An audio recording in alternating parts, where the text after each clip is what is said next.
reconvene on rules later today to bring some more resolutions over if we get time. Other than that, Mr. Speaker, I move we adjourn. Those in favor of the motion to adjourn will please say aye. Any opposed, please say no. The ayes have it. The committee is adjourned. Thank you.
House will please be in order.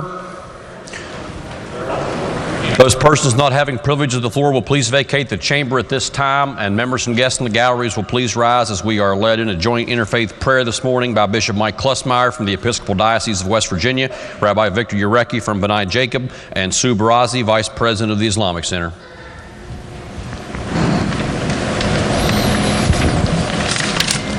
Let us pray. In the name of God, the merciful, the compassionate. Bismillah ar-Rahman ar-Rahim. Avinu Shebashamayim, Avarachamim. God of Wall Street, God of Main Street, God of the mountains and God of the hollers. God of our neighbor, God of the stranger in our midst, God of the refugees. God of the immigrant, God of the marginalized, God of those waiting at the border, God of the separated family. God of the gays and God of the straights, God of the atheists, God of the Christians, God of the Gospels. God of the Jews, God of the Torah. God of the Muslims, God of the Quran. God of the blacks, God of the whites. God of all. Look with compassion on the state of West Virginia. As your people continue to struggle with drugs, educational and economic issues, as well as so many other issues that affect their daily lives. Guide us to focus on those things which are truly important and not on those things that are easy or on things that will make sensational headlines. Guide the people of the state so to use our public and private wealth that all may find suitable and fulfilling employment and receive just payment for their labor.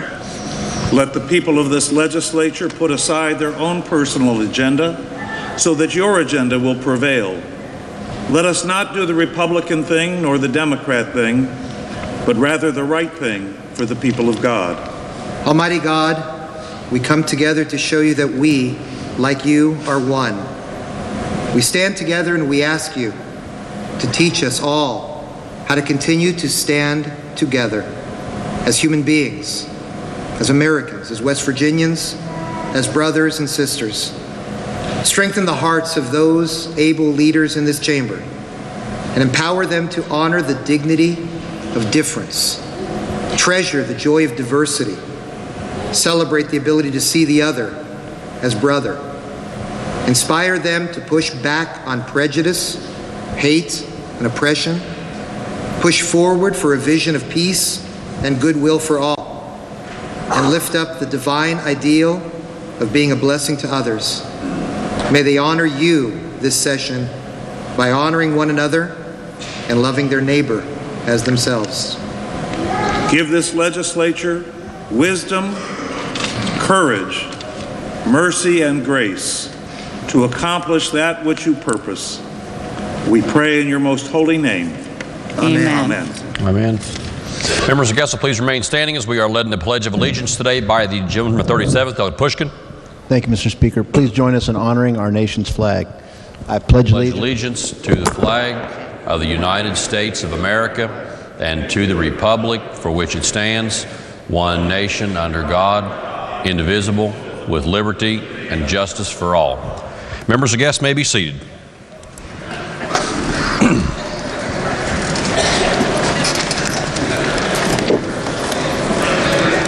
Reading of the Journal. Journal of the House of Delegates, Charleston, March 4th, 2020. Lady of the 49th, Doggett Summers.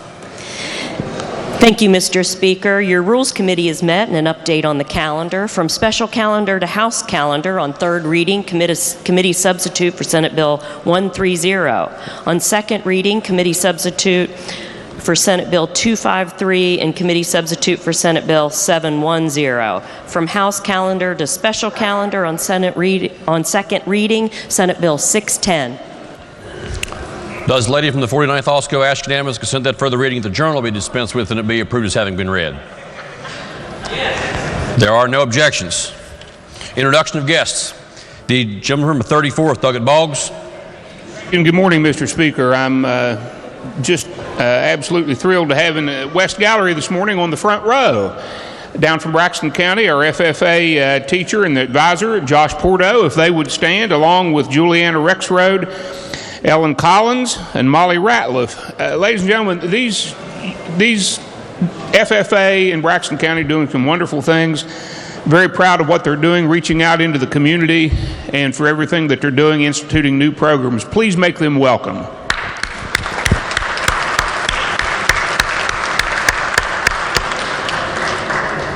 The gentleman from the 35th, Douglas Scaff. Say good morning, everyone. Good morning, everyone. I'm honored today to have, who is this? Andrew Douglas Scott. Andrew Douglas Scaff, and my other son, Alexander, and our third son. He couldn't wait any longer, Mr. Speaker. He's out in the hallway. So if the House, make them feel welcome.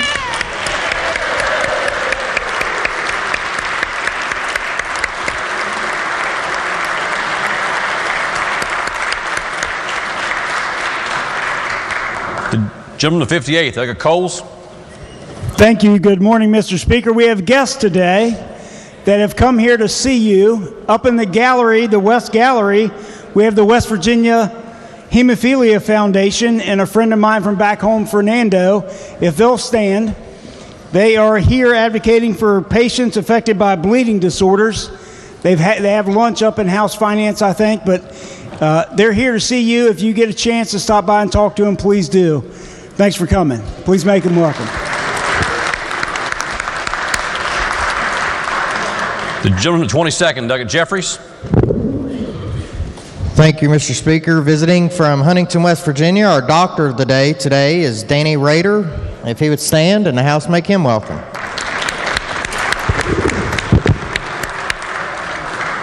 The gentleman to 15th, Douglas Foster.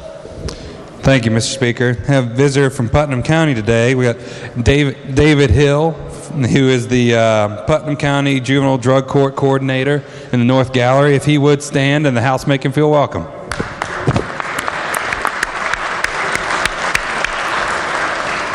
The gentleman to 42nd, Douglas Campbell. Thank you, Mr. Speaker. In our South Gallery today, Delegate Lavender Bowe and I are proud to welcome the 2020 Class Single A State Wrestling Champion, the Greenbrier West Cavaliers, if they'll stand when I call their name. William Massey, Marshall Clear, Colby Winnings, Clayton Robinson, Brad Blevins, Eli White, Justin Wilhelm, Jaden Robinson, John Parks, Farron Mole, Mason Brown, Chase Patterson, Malik Cox, Joey Terry, Tucker Gibson, Isaac Brown, Noah Brown, Chase Franklin, Logan Osborne, Ethan Brown, and Daniel Bowie, and they are here today with their head coach, winning his third state championship this year, Jeremy Tincher, and assistant coach Stephen Tincher. They're here today with Jeremy's wife, Greenbrier County Commissioner Tammy Tincher. Will the House please welcome the 2020 Class Single A State Wrestling Champion, the Greenbrier West Cavaliers.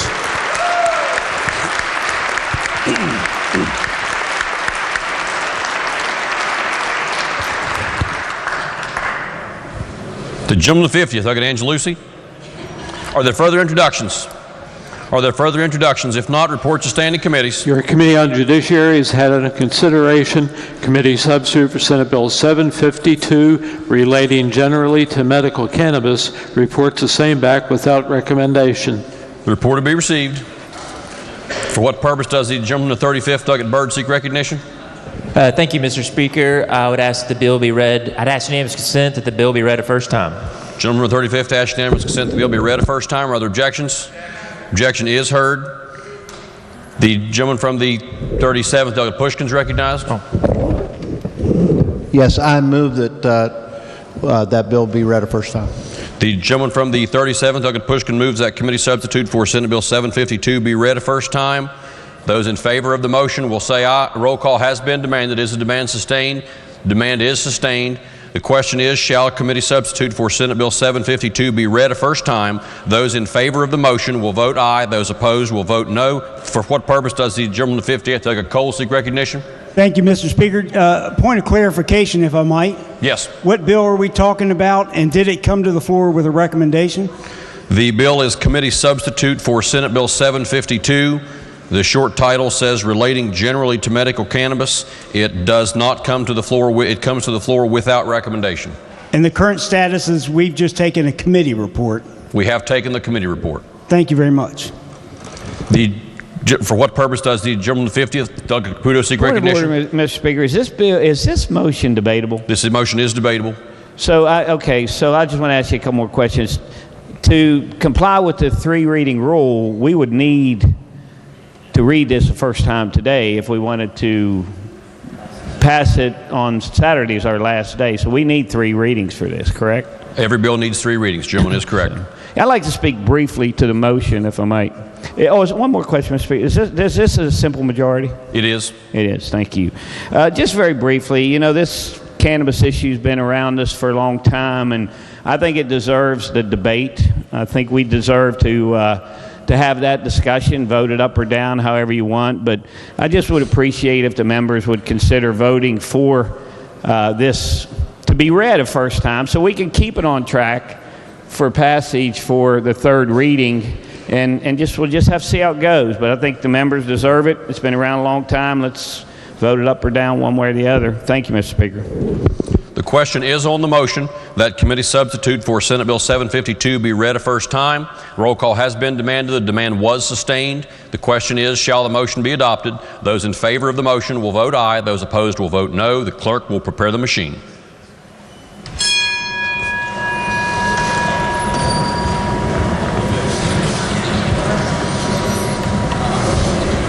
Has every member voted? If so, the clerk will close the machine and ascertain the result. On that question, there are 55 ayes, 43 nays, and 2 members absent not voting. A majority of members having voted in the affirmative, the chair declares the motion adopted. The clerk will read the bill a first time. Committee substitute for Senate Bill 752 relating generally to medical cannabis. The bill will be advanced to 2nd reading. Next report is standing committees. Your Committee on Judiciary has had under consideration Senate Concurrent Resolution 4 urging Congress called convention to propose amendment on congressional term limits. Report the same back with recommendation that it be adopted. The report will be received.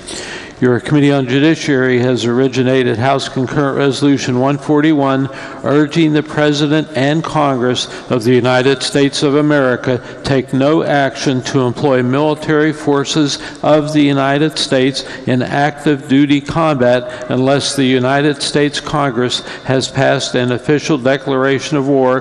Reported with recommendation that it be adopted. The report will be received. Are there further reports to standing committees? If not, reports to select committees. Messages from the executive. Whereas the Constitution of West Virginia sets forth the respective powers, duties, and responsibilities of the 3 separate branches of government, and whereas Article 6, Section 22 of the Constitution of West Virginia provides that the current regular session of the legislature shall not exceed 60 calendar days computed from and including the 2nd Wednesday of January 2020, and whereas pursuant to Article 6, Section 22 of the Constitution of West Virginia, the 2020 regular session of the legislature is scheduled to conclude on the 7th day of March 2020. And whereas Article 6, Section 51 of the Constitution of West Virginia sets forth the obligations of the governor and the legislature relating to the preparation and enactment of the budget bill.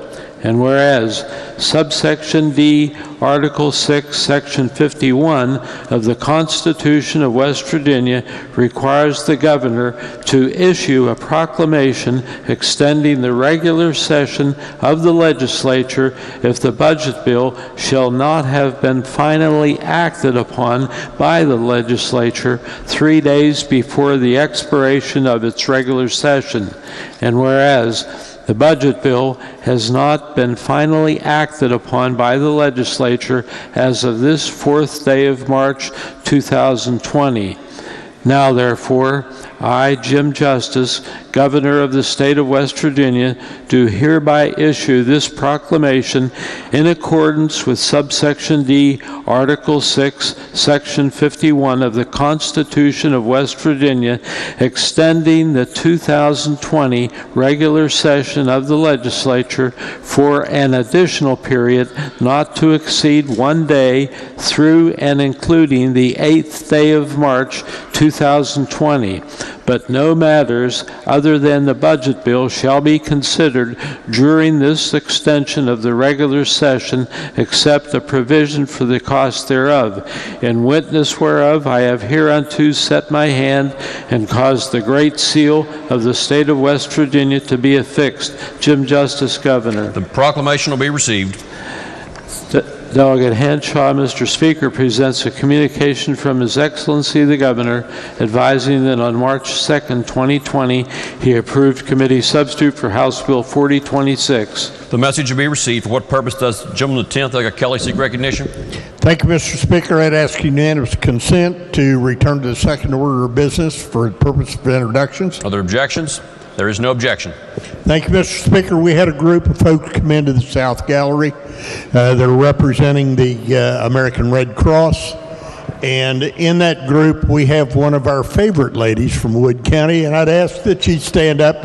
Ms. Sharon Kesselring, stand up, and would the House please make Sharon feel welcome. Thank you.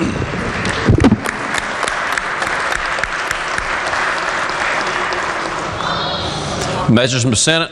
The Clerk of the Senate announced that the Senate has passed with amendment and a title amendment House Bill 4022, clarifying the qualifications of the Chancellor of the Higher Education Policy Commission. The message will be received. Lady from the 49th.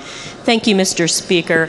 The Senate amendment strengthens the bill by adding language to clarify that in the event the same person serves as chancellor for both the commission and the council, the person may only receive one salary.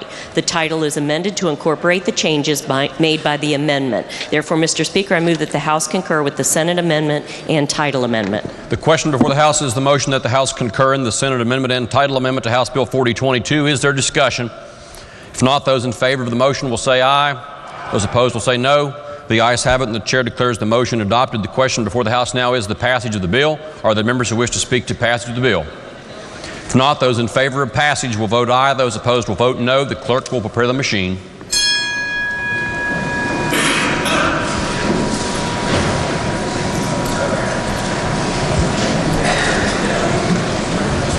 Has every member voted? The clerk will close the machine and ascertain the result. On that question, there were 99 ayes, 1 nay, and 0 members absent not voting. A majority of members having voted in the affirmative, the chair declares the bill passed. The clerk will please report the title. House Bill 4022. Are there further title amendments? If not, the title as amended by the Senate and concurred in by the House will be and remain the title of the bill. The clerk will please communicate the action of the House to the Senate. Next Senate message. The Senate has passed without amendment committee substitute for House Bill 4099, eliminating the permit for shampoo assistance. Message be received. The Senate has passed without amendment House Bill 4396, relating to reporting suspected government fraud. Message be received. The Senate has passed with amendment and a title amendment committee substitute for House Bill 4414, relating to the selection of language and development milestones for the deaf and hard of hearing. The message will be received. Lady from the 32nd. Thank you, Mr. Speaker. I ask unanimous consent that the bill be taken up for immediate consideration. Are there objections? There are no objections.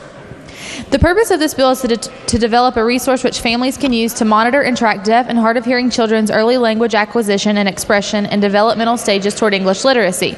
The Senate amendment clarifies the use of the word department by spelling out whether the word meant DHHR or the Department of Education. It adds LACRA and LOCIA to the entities who may obtain the department by the report. It adds individual education programs everywhere individualized family service plan is mentioned. It removes the requirement that the DHHR and the Department of Education identify ASL mentors and professional learning opportunities for the providers, early interventionists, speech pathologists, educators, and other service providers. Therefore, Mr. Speaker, I move that the House concur with the Senate amendment and title amendment. The question before the House is the lady's motion that the House concur in the Senate amendment and title amendment to committee substitute for House Bill 4414. Is there discussion? If not, those in favor of the motion will say aye. Those opposed will say no. The ayes have it, and the chair declares that motion adopted. The question now before the House is, shall the bill pass? Are there members who wish to speak to passage of the bill? If not, those in favor of passage will vote aye. Those opposed will vote no. The clerk will prepare the machine.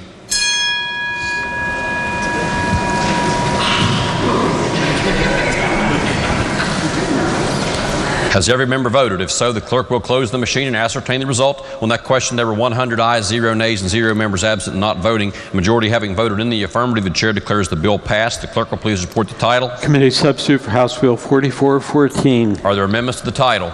If not, the title as amended by the Senate and concurred in by the House will be and remain the title of the bill. The clerk will please communicate the action of the House to the Senate.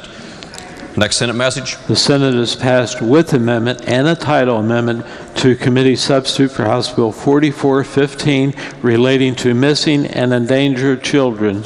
The message will be received. Lady from the 49th. Thank you, Mr. Speaker. I ask unanimous consent that the bill be taken up for immediate consideration. Are there objections? There are no objections. Thank you, Mr. Speaker. The purpose of this bill is to improve the response to and the protection and recovery of the state's missing and endangered children. The Senate amendment moves a definition into the definition section, adds the phrase missing and endangered child throughout for clarification purposes, capitalizes proper names, and changes citations from words to numbers. Therefore, Mr. Speaker, I move the House concur with the Senate amendment and title amendment. The question before the House is the lady's motion that the House concur in the Senate amendment and title amendment to committee substitute for House Bill 4415. Is there discussion? If not, those in favor of the motion will say aye. Those opposed will say no. The ayes have it, and the chair declares the motion adopted. The question now before the House is, shall the bill pass? Are there members who wish to speak to passage of the bill? If not, those in favor of passage will vote aye. Those opposed will vote no. The clerk will prepare the machine.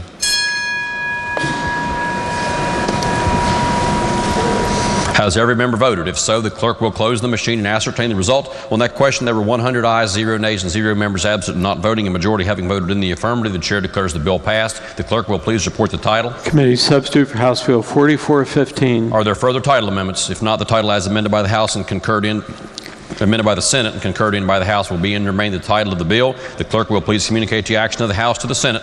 Next Senate message. The Senate has passed without amendment House Bill 4417 relating to permitting professional boards. Message to be received.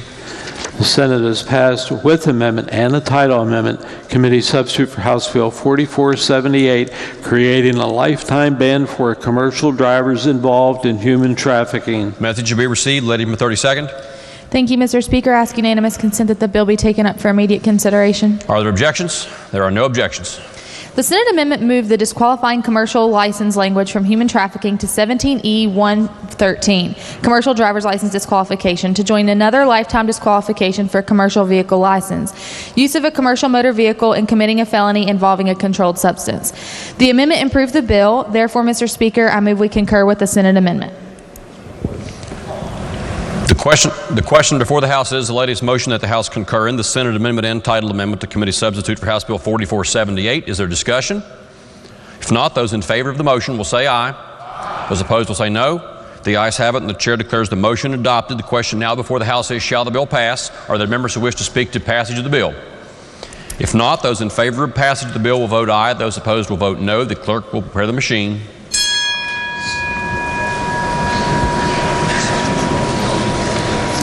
Has every member voted? If so, the clerk will close the machine and ascertain the result. On that question, there were 100 ayes, 0 nays, and 0 members absent and not voting. A majority of members having voted in the affirmative, the chair declares the bill passed. The clerk will please report the title. Committee substitute for House Bill 4478. Are there further title amendments? If not, the title as amended by the Senate and concurred in by the House will be and remain the title of the bill. The clerk will please communicate the action of the House to the Senate. Next Senate message. The Senate has passed with amendment and a title amendment House Bill 4504 relating to renewal application requirements for individuals with permanent disabilities. The message will be received. Lady from the 49th. Thank you, Mr. Speaker. I ask unanimous consent the bill be taken up for immediate consideration. Are there objections? There are no objections. Thank you, Mr. Speaker. The proposed strike and insert amendment includes technical corrections, including rulemaking language. The amendment clarifies that the waiver of the medical provider certification on renewals applies only if the prior certification was that the applicant's disability is expected to be permanent for life and that such waiver lasts up to 10 years. Therefore, Mr. Speaker, I move the House concur with the Senate amendment and title amendment. The question before the House is the lady's motion that the House concur in the Senate amendment and title amendment to House Bill 4504. Is there discussion? If not, those in favor of the motion will say aye. Those opposed will say no. The ayes have it, and the chair declares that motion adopted. The question now before the House is, shall the bill pass? Are there members who wish to speak to passage of the bill? If not, those in favor of passage will vote aye. Those opposed will vote no. The clerk will prepare the machine.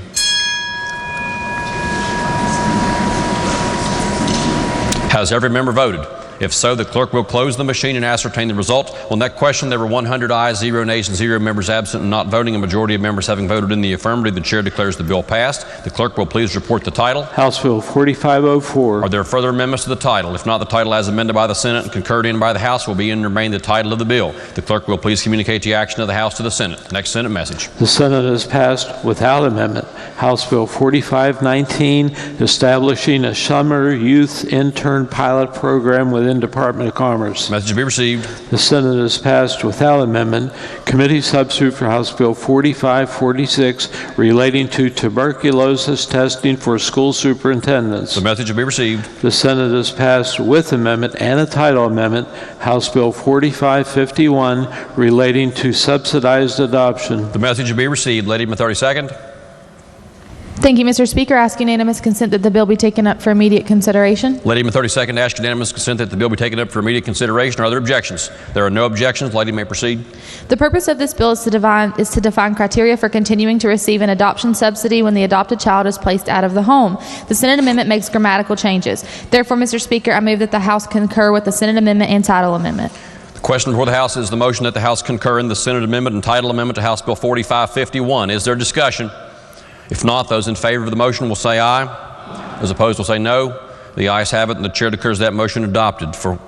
The question now before the House is the motion is, shall the bill pass? The gentleman with 58th, Thurgood Coles. Mr. Speaker, I have a standing Rule 49 request on this that applies to this bill as well. Yes, the gentleman did seek a ruling by the chair pursuant to House Rule 49 on the underlying bill. It would be the ruling of the chair that the rule request would still stand. The gentleman would be directed to vote on passage of the bill. The question before the House is, shall the bill pass? Are there members who wish to speak to passage of the bill? If not, those in favor of passage will vote aye. Those opposed will vote no. The clerk will prepare the machine.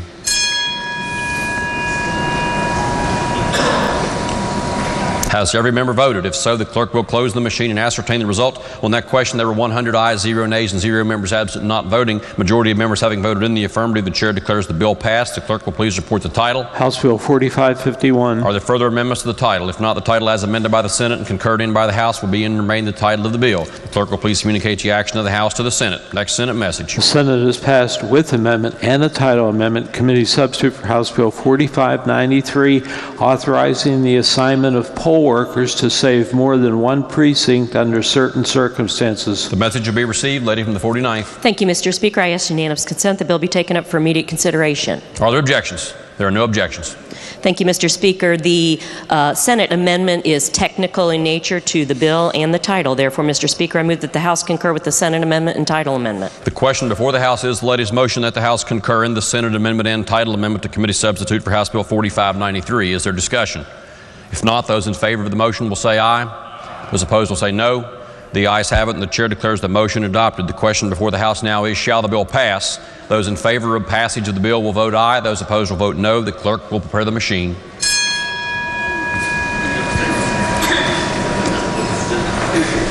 Has every member voted? If so, the clerk will close the machine and ascertain the result. On that question, there were 100 ayes, 0 nays, and 0 members absent or not voting. A majority of members having voted in the affirmative, the chair declares the bill passed. The clerk will please report the title. Committee Substitute for House Bill 4593. Are there further amendments to the title? If not, the title as amended by the Senate and concurred in by the House will be and remain the title of the bill. The clerk will please communicate the action of the House to the Senate. Next Senate message. The Senate has passed with amendment and a title amendment Committee Substitute for House Bill 4621, West Virginia FinTech Regulatory Sandbox Act. The message will be received. Lady from the 32nd. Thank you, Mr. Speaker. I ask unanimous consent that the bill be taken up for immediate consideration. Are there objections? There are no objections. This bill creates the Regulatory Sandbox Program within the Division of Financial Institutions to enable individuals or entities to partner with existing financial service providers operating within the state to obtain limited market access to test an innovative product or service without obtaining a license or other authorization that might otherwise be required. The Senate amendment expanded the scope of the Regulatory Sandbox Program beyond the original intent of the bill. The stakeholders have agreed to the terms of a strike and insert amendment. Therefore, Mr. Speaker, I move we concur with further amendment and further title amendment. The lady from the 32nd moves that the House concur in the Senate amendment and title amendment with further amendment and further title amendment. Is there discussion on the motion? If not, those in favor of the motion will say aye. Those opposed will say no. The ayes have it, and the chair declares the motion adopted. The question before the House now is, shall the bill pass? Are there members who wish to speak to passage of the bill? If not, those in favor of passage of the bill will vote aye. Those opposed will vote no. The clerk will prepare the machine.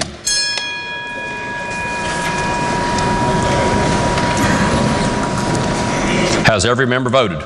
If so, the clerk will close the machine and ascertain the result. On that question, there were 100 ayes, 0 nays, and 0 members absent and not voting. Majority of members having voted in the affirmative, the chair declares the bill passed. The clerk will please report the title. Committee substitute for House Bill 4621. Are there further title amendments? If not, the title as amended by the House will be and remain the title of the bill. The clerk will please communicate the action of the House to the Senate and request concurrence therein. Next Senate message. The Senate has passed with amendment and a title amendment. Committee substitute for House Bill 4633, expanding county commission's ability to dispose of county or district property. The message will be received. Lady from the 49th. Thank you, Mr. Speaker. I ask unanimous consent for the bill to be taken up for immediate consideration. Are there objections? There are no objections.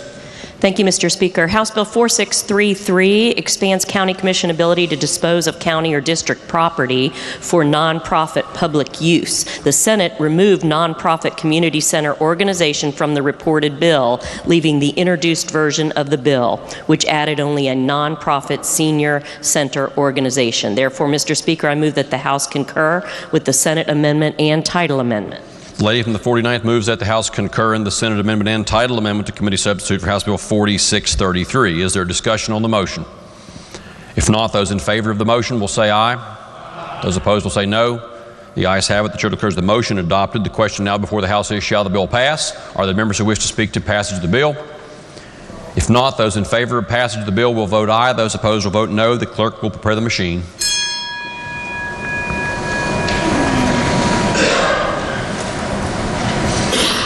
Has every member voted? If so, the clerk will close the machine and ascertain the result. On that question, there were 92 ayes, 8 nays, and 0 members absent and not voting. A majority of members having voted in the affirmative, the chair declares the bill passed. The clerk will please report the title. Committee substitute for House Bill 4633. Are there further amendments to the title?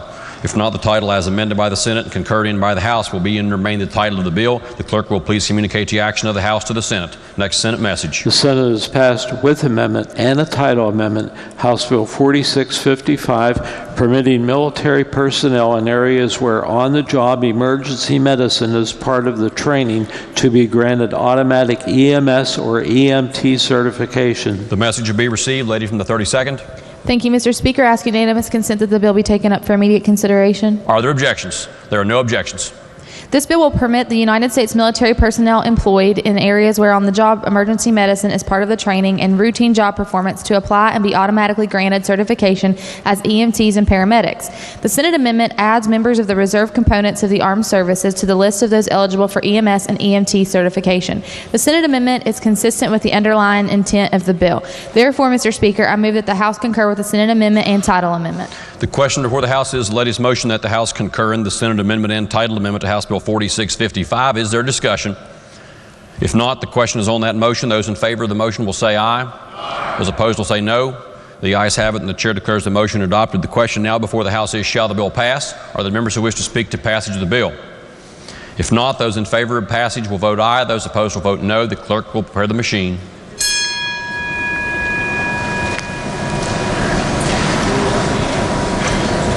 Has every member voted? If so, the clerk will close the machine and ascertain the result. On that question, there were 100 ayes, 0 nays, and 0 members absent and not voting. A majority of members having voted in the affirmative, the chair declares the bill passed. The clerk will please report the title. House Bill 4655. Are there further amendments to the title? If not, the title as amended by the Senate and concurred in by the House will be and remain the title of the bill. The clerk will please communicate the action of the House to the Senate. Next Senate message. The Senate has passed without amendment House Bill 4691 relating to employment in areas of critical need in public education. Message to be received. The Senate has passed without amendment House Bill 4714, increasing the monetary threshold for requiring nonprofit organizations to register as a charitable organization. The message will be received. The Senate has passed without amendment Committee Substitute for House Bill 4780, permitting county boards to offer elective courses of instruction on the Bible. The message will be received. The Senate has passed without amendment House Bill 4859, accounting for state funds distributed to volunteer and part volunteer fire companies and departments. The message will be received. The Senate has passed the Senate has adopted Committee Substitute for House Concurrent Resolution 33, United States Air Force Lieutenant Colonel Frederick Donald Belknap Memorial Bridge. The message will be received. Lady from the 49th. Thank you, Mr. Speaker. I ask unanimous consent that the resolution be taken up for immediate consideration. Are there objections? There are no objections. The Senate made technical corrections to the bridge naming resolution. Therefore, Mr. Speaker, I move the House concur with the Senate amendment. Lady in the 49th moves that the House concur in the Senate amendment and title amendment to committee substitute for HCR 33. Those in favor of the motion will please say aye. Those opposed will please say no. The ayes have it. The chair declares the motion adopted. The question before the House now is the adoption of the resolution. Are there members who wish to speak to adoption of the resolution? If not, those in favor of the resolution will please say aye. Those opposed will please say no. The ayes have it, and the chair declares the resolution adopted. The clerk will please communicate the action of the House to the Senate. Next Senate message. The Senate has concurred in the House amendment and passed Committee Substitute for Senate Bill 125, prohibiting victims from being subjected to certain physical examinations for sexual offenses. Message be received. The Senate has concurred in the House amendments and passed Committee Substitute for Senate Bill 163, relating to municipal or county taxation of hotel rooms booked through Marketplace Facilitator. The message be received. The Senate has concurred in the House amendment and passed Senate Bill 545, authorizing transfer of monies from Insurance Commission Fund to Workers' Compensation Old Fund. The message be received. The Senate has concurred in the House amendments and passed Senate Bill 651, relating to definition of mortgage loan originator. The message be received. The Senate has passed Senate Bill 854, expiring funds to Division of Culture and History from Auditor's Office Purchasing Card Administration Fund. The message be received. Lady from the 49th. Thank you, Mr. Speaker. I ask unanimous consent that the bill be taken up for immediate consideration, dispense with the committee reference, and read a first time. Lady from the 49th asks unanimous consent that Senate Bill 854 be taken up for immediate consideration, that the committee reference be dispensed with, and that the bill be read a first time. Are there objections? There are no objections. The committee reference will be dispensed with. The clerk will read the bill a first time. Senate Bill 854, expiring funds to Division of Culture and History from Auditor's Office Purchasing Card Administration Fund. The bill will be advanced. Next Senate message. The Senate has passed Senate Bill 855, expiring funds to State Rail Authority, West Virginia Commuter Rail Access Fund from Auditor's Office Purchasing Card Administration Fund. The message will be received. Lady from the 49th. Thank you, Mr. Speaker. I ask unanimous consent that the bill be taken up for immediate consideration, dispense with the committee reference, and read a first time. The lady from the 49th asks unanimous consent that Senate Bill 855 be taken up for immediate consideration, that the committee reference be dispensed with, and that the bill be read a first time. Are there objections? The chair hears no objections. The committee reference will be dispensed with, and the clerk will read the bill a first time. Senate Bill 855, expiring funds to State Rail Authority, West Virginia Commuter Rail Access Fund from Auditor's Office Purchasing Card Administration Fund. Bill will be advanced to second reading. Next Senate message. The Senate has passed Senate Bill 856, expiring funds from West Virginia Development Office Synthetic Fuel Producing County Fund to Market and Communications Operating Fund. The message will be received. Lady from the 49th. Mr. Speaker, I ask unanimous consent that the bill be taken up for immediate consideration, dispense with the committee reference, and read a first time. The lady from the 49th asks unanimous consent that Senate Bill 856 be taken up for immediate consideration, that the committee reference be dispensed with, and that the bill be read a first time. Are there objections? There are no objections. The committee reference will be dispensed with. The clerk will read the bill a first time. Senate Bill 856, expiring funds from West Virginia Development Office Synthetic Fuel Producing County Fund to Market and Communications Operating Fund. The bill will be advanced to second reading. Next Senate message. The Senate has adopted Senate Concurrent Resolution 6, Walter E. Swigger Jr. Memorial Bridge. The message will be received. The resolution will be referred to the Committee on Rules. The Senate has adopted committee substitute for Senate Concurrent Resolution 23 requesting study of state police's increased duties and responsibilities. The message will be received. The resolution will be referred to the Committee on Rules. Are there further messages from the Senate?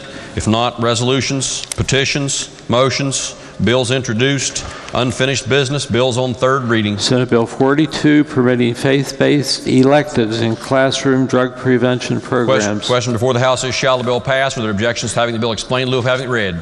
The chair hears no objection. The gentleman 27th, I'll go to Ellington to explain the bill. Thank you, Mr. Speaker. To understand the bill, one must also know it's already in code.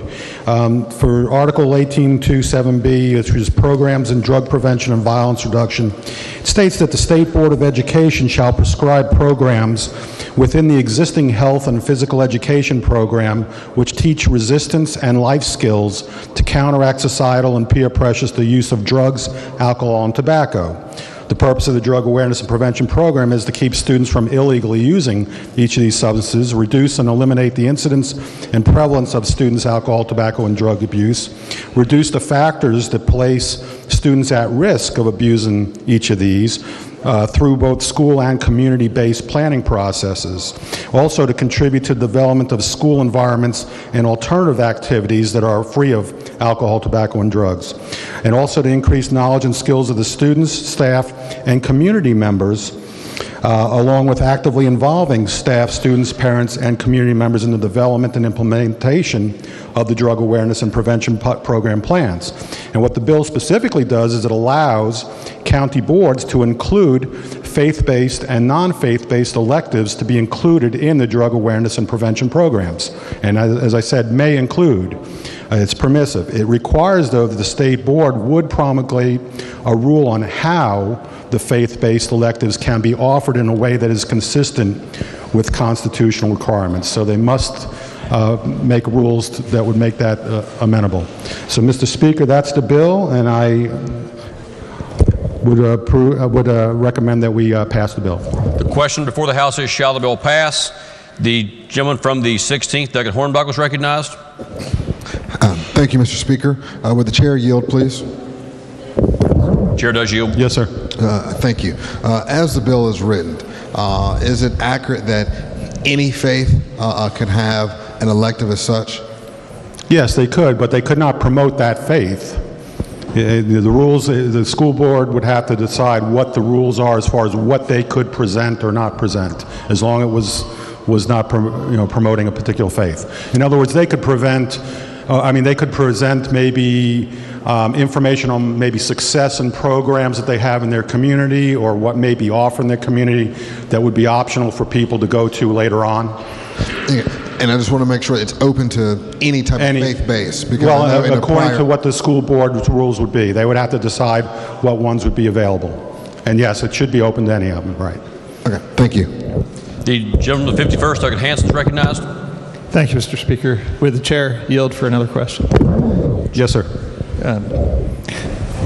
The word electives, can you explain what that means in a little bit more detail? Right. Electives are just the portions. They could have like lectures, presentations, things like that. It could be in school, it could be out of school. It's just something that the school would oversee. And it could go toward their, potentially, it doesn't say anything about credit, but it could go toward their requirement in the coursework as far as physical ed and health education. So is it accurate to say it's not an entire course, but it could be a portion of the course? It could be portions. It could be like seminar or a presentation or something like that. Okay. Thank you. Thank you, Mr. The gentleman, the 36th, Douglas Robbins, is recognized. Thank you, Mr. Speaker. Will the chair yield? Yes, sir. I think I'll get my exercise this morning. I waited till you sat down just for that. Chairman, can you tell me how these electives will be funded? I mean, how would they, what I've found is that our substance use or prevention courses are usually modeled after either a national or local or some kind of regional development. So you purchase the program to offer it. Can you tell me how that would be funded? I don't think this addresses that. I think it would be consistent with whatever the school or county board already does with their program. I think it would just include, like I said, lecturers, speakers, or someone that would just present information, that type of thing. Okay, I believe can you confirm with me that the Board of Education, the state board requires some type of prevention to be provided, and basically, I think it's each year or something of that sort.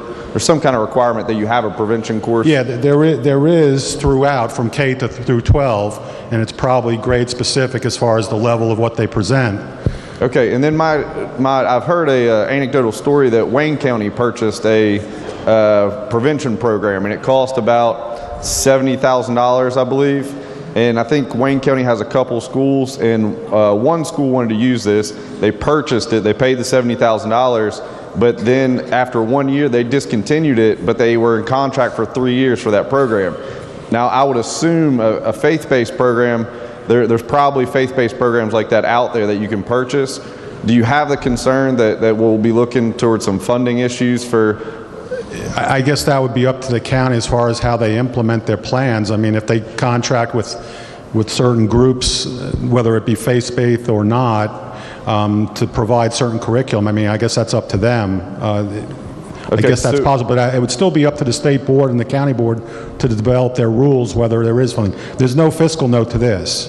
Okay, so if a school, I guess you're going to tell me this is rules too, but let me ask it to make sure. Now, would a school, if they provide a faith-based prevention program, would they also have to provide some other form of prevention to make sure we're covering all the kids, or? Well, it would be according to their rules. They'd have to develop something that would be fair among them, that doesn't promote one over another, yes. So they'd have to provide equal... They may. It's permissive. They may. But so they may choose not to. Right. They just have to be consistent with constitutional law. That's what whatever plan they come up with is up to them to decide. If they want to allow certain things, that's it. I mean, it's not saying they would pick one over another. I mean, they probably have whatever their plan is, but they have to give equal amount to those programs, or at least access for, let's say a particular group wanted to present that they have certain data for success in substance abuse programs that they have in the community. I guess they would allow them that equal access to it, but it would still have to prevent a bias toward their faith. Now, are you aware we're probably going to receive, I think the number I recall is close to $24 million from SAMHSA grants that's going to go towards prevention in schools and those kind of things? Yeah, whether that's allowed to be used for the funding any of these programs, I don't know. Now, I believe that you have to have evidence-based programs to apply for those SAMHSA grants and to have them used to the schools. Are you well, aware yeah, of that? there are different things for that, and I would imagine the school would still do that for whatever other programs they want to do. It may fund that, but it may not fund particularly a faith-based one. Okay. All right, thank you. Speak to the bill. Yes, the gentleman is recognized. I have some concerns with this one. I think it's a good idea to provide prevention in schools across the board. I have some concern that some people in prevention or substance use disorder programs choose either a faith-based program, or there are some that would rather have just a basic nothing to do with faith type of program. And my concern is that a school may provide prevention which would only be faith-based, and it would alleviate some of the potential for children or students to get involved in those. So I have some concerns about the bill. I think it needs to be hashed out a little further. Thank you.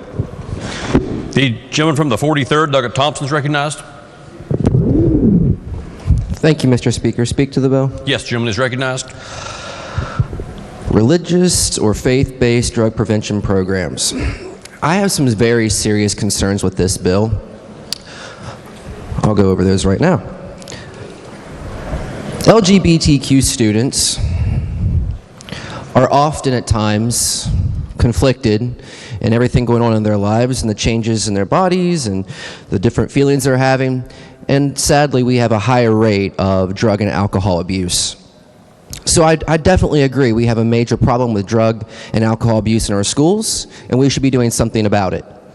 However, I have some serious concerns that with this legislation, we're opening a back door to conversion therapy. Many states are now banning conversion therapy, We've attempted, but we haven't made it there yet. But I have some very serious concerns with that. Also, what about students who aren't religious?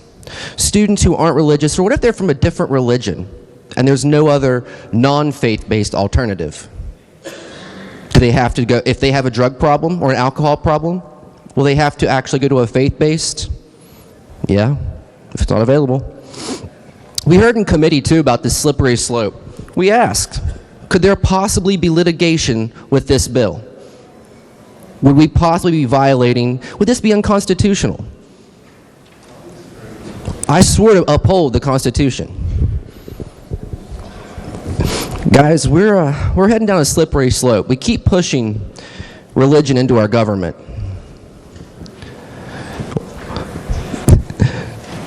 We're going to end up with government in our churches. We don't want that. We keep pushing religion into our government. Government's going to be in our churches. We're blurring that line. I urge you to vote no. Thank you, Mr. Speaker. The gentleman from the 32nd, Douglas Fast, is recognized. Thank you, Mr. Speaker. I rise in full support of this bill. You know, we are all in this together. We're all Americans. We have our school students, whether they're of faith or not, or somewhere in between. We're all in this together. The drug problem is very real, regardless of who the students are, regardless of where they come from. The drug problem is very real. This is an effort to try to minimize the drug problem that we have in this country and in our state. Now, I will tell you, DMAPS, please hear this, DMAPS wants this bill in its form as we have it before us. DMAPS has a very good and effective drug prevention program for the schools. Faith-based organizations and programs also have good drug prevention programs that can be utilized in our school. We're all in it together. It's not one trying to outbeat the other. We're all in this together. DMAPS believes that this bill can help them get into more schools with its drug prevention program. They were in one of the high schools in Fayette County just recently. Absolutely phenomenal, positive outcomes from that program being in a Fayette County school. Some school systems, however, shy away from these types of programs, and that's why this needs to be codified so that it gives the green light for our school systems to have faith-based and non-faith-based drug prevention programs in our school systems. That's where the rubber meets the road, folks. So I would really encourage a yes vote on this, and let's let these people who are trying to help and are doing a good job, things that work, proceed. Thank you, Mr. Speaker. The gentleman from the 37th, Douglas Pushkin, is recognized. Thank you, Mr. Speaker. Would the gentleman from the 32nd yield? Gentleman does yield. Okay, thank you. And I do agree that we're all in this together and that we all are Americans, but you would agree that we all don't pray the same way, right? Yes, I believe you're correct on that. Okay. So I'm just trying to envision how this is going to actually work in a public school setting. Would it be a multi-faith curriculum? Or would it be favor one faith over another? You know, you could analyze this and you could pick it apart and you could point to imperfections. I'm not doing that. I asked you a question. I'm answering your question, if I may. You asked me a question. Mm-hmm. If we're going to have a program, then let's go with something that works. I know that faith-based programs really, truly work when it comes to drug prevention. And I know that DMAPS program, which is non-faith-based, really, truly works when it comes to drug prevention in our schools. That's what this is about. Well, I'm going to surprise you here when I agree that faith-based programs definitely work when it comes to recovery. Okay, but I'm trying to figure out if it'll be open to all faiths. That's what the chairman just said. Okay, because so it could be a multi-faith program? I believe that's what the chairman just said. Okay, because we had a multi-faith prayer in here earlier. I know several members were conspicuously absent. Why weren't you here for the multi-faith prayer, sir? I was not here. And was that purposeful? Because you're way off base here. You're way off. You're not even on faith-based drug prevention programs. And for that reason, I no longer yield. Oh, thank you. Mr. Speaker, just briefly, the reason I asked that question is because it's an uncomfortable topic. And if we're going to respect each other's faiths, especially in a public school setting where, it may or may not be, it may be an elective. I don't get to elect where my tax dollars go. And we're all paying through our property taxes for public schools. I would like for children of all faiths to be able to take whichever elective they want and feel welcome there. The same way that I feel welcome here, actually. I was going to say this. Every morning here, we have a prayer. It is usually of a particular faith that the vast majority of West Virginians follow. And I stand in respect and I bow my head. And I really wish members would do the same when there were prayers that maybe they don't agree with, to at least come in the room and show some respect. And because of that lack of respect that I see for religious minorities in here, I don't trust the government to do this. I don't. And as of right now, there can be youth groups right now that can work on prevention, and children can choose to do that in their own time, but not on school time and not for credit. They're already allowed to have religious youth groups where people can go after school. But this is inviting this into the school system and on public funds. And I would actually also hate to jeopardize the tax-exempt status of some of our religious institutions. I can't, in good faith, vote for this. The gentleman to 16th, Doug at Linville. Thank you, Mr. Speaker. In 1960, a preamble was added to West Virginia's Constitution. That preamble is part and parcel of that Constitution on which each and every one of us swore to uphold an oath. And there's been a lot of discussion in this body, unfortunately, today that this could be unconstitutional. So I would like to remind the body as to the preamble of the West Virginia Constitution. Since through divine providence we enjoy the blessings of civil, political, and religious liberty, we, the people of West Virginia, in and through the provisions of this Constitution, reaffirm our faith in and constant reliance upon God, and seek diligently to promote, preserve, and perpetuate good government in the state of West Virginia for the common welfare, freedom, and security of ourselves and our posterity. This is clearly constitutional. As per the preamble, I urge passage. The gentleman from the 27th, Doug at Ellington, to close debate on the bill. Yes, sir. Thank you, Mr. Speaker.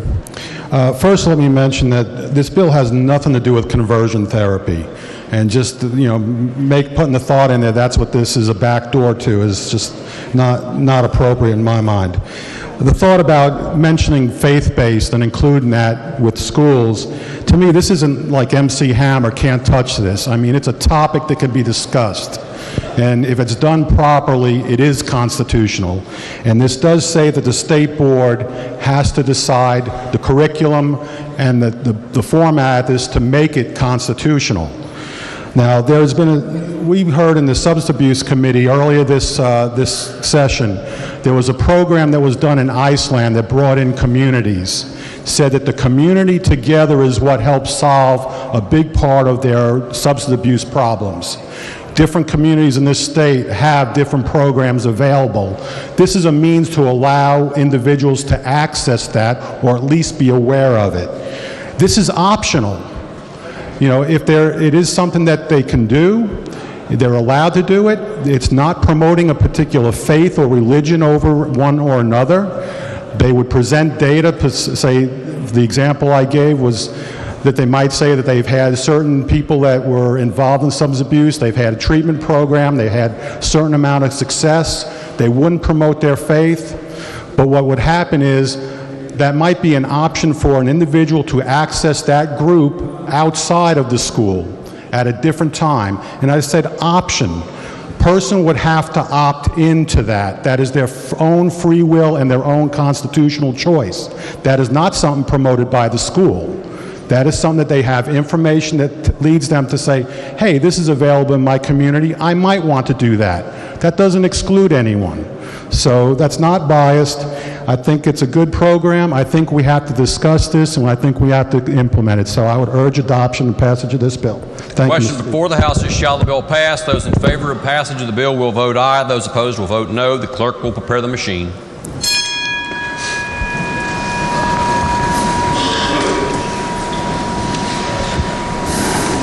Has every member voted?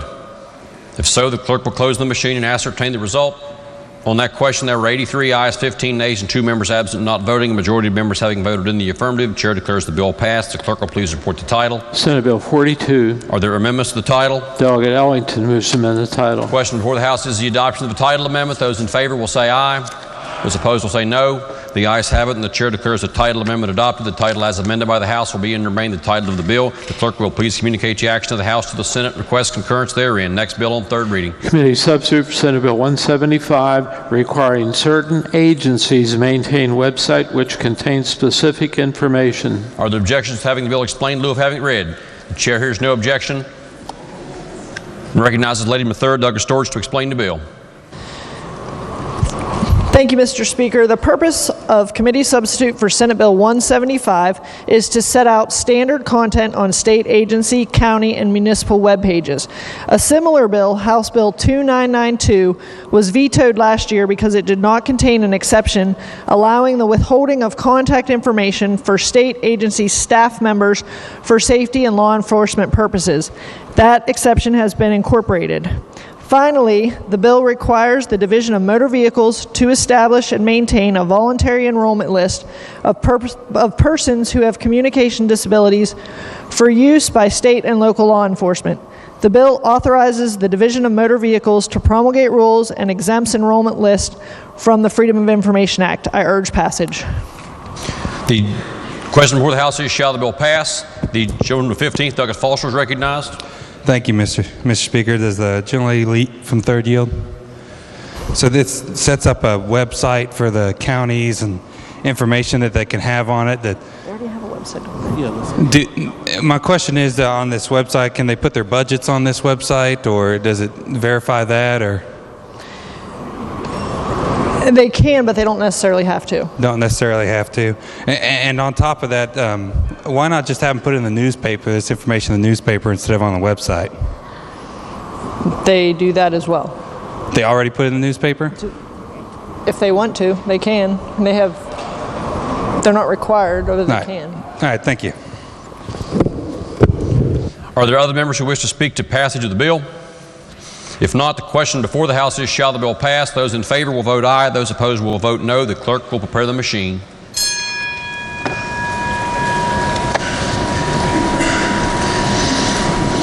Has every member voted? If so, the clerk will close the machine and ascertain the result. On that question, there were 91 ayes, 7 nays, and 2 members absent not voting. Majority of members having voted in the affirmative, the chair declares the bill passed. The clerk will please report the title. Committee substitute for Senate Bill 175. Are there amendments to the title? Delegate Householder moves to amend the title. The question before the House is the adoption of the title amendment. Those in favor of the title amendment will say aye. Those opposed will say no. The ayes have it, and the chair declares the title amendment adopted. The title as amended by the House will be and remain the title of the bill. The clerk will please communicate the action of the House to the Senate and request concurrence therein. Next bill on third reading. Committee substitute for Senate Bill 230, requiring State Board of Education provide routine education in suicide prevention. Question before the House is, shall the bill pass? Are there objections to having the bill explained in lieu of having it read? The chair hears no objection. The gentleman of 13th, Douglas Higginbotham, to explain the bill. Thank you, Mr. Speaker. In 2017, there were 6,241 young people who committed suicide in the United States. Suicide is the leading cause of death among young people in America. In the 1990s, Jamie Campbell was an 18-year-old from Ritchie County, West Virginia, who sadly left this earth far too soon. In response, the West Virginia Legislature passed Jamie's Law, which requires that middle school and high school students be educated and informed on suicide prevention. This bill provides findings on the rates of suicide in West Virginia and nationally, and on the importance of maintaining information to mitigate the risk of suicide. This bill includes new provisions for the routine education of all professional educators, including principals and administrators, and the service personnel having direct contact with students. It educates all these employees on the warning signs and resources to assist in suicide prevention. The provisions for providing information to students are retained along with opportunities to discuss suicide prevention. I encourage passage. The question before the House is, shall the bill pass? Are the members who wish to speak to passage of the bill? If not, those in favor of passage will vote aye. Those opposed will vote no. The clerk will prepare the machine.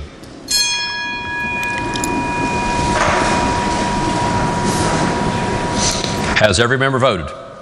If so, the clerk will close the machine and ascertain the result. On that question, there were 98 ayes, 0 nays, and 2 members absent and not voting. A majority of members having voted in the affirmative, the chair declares the bill passed. The clerk will please report the title. Committee substitute for Senate Bill 230. Are there amendments to the title? Delegate Ellington moves to amend the title. Question before the House is the adoption of the title amendment. Those in favor of the title amendment will say aye. Those opposed will say no.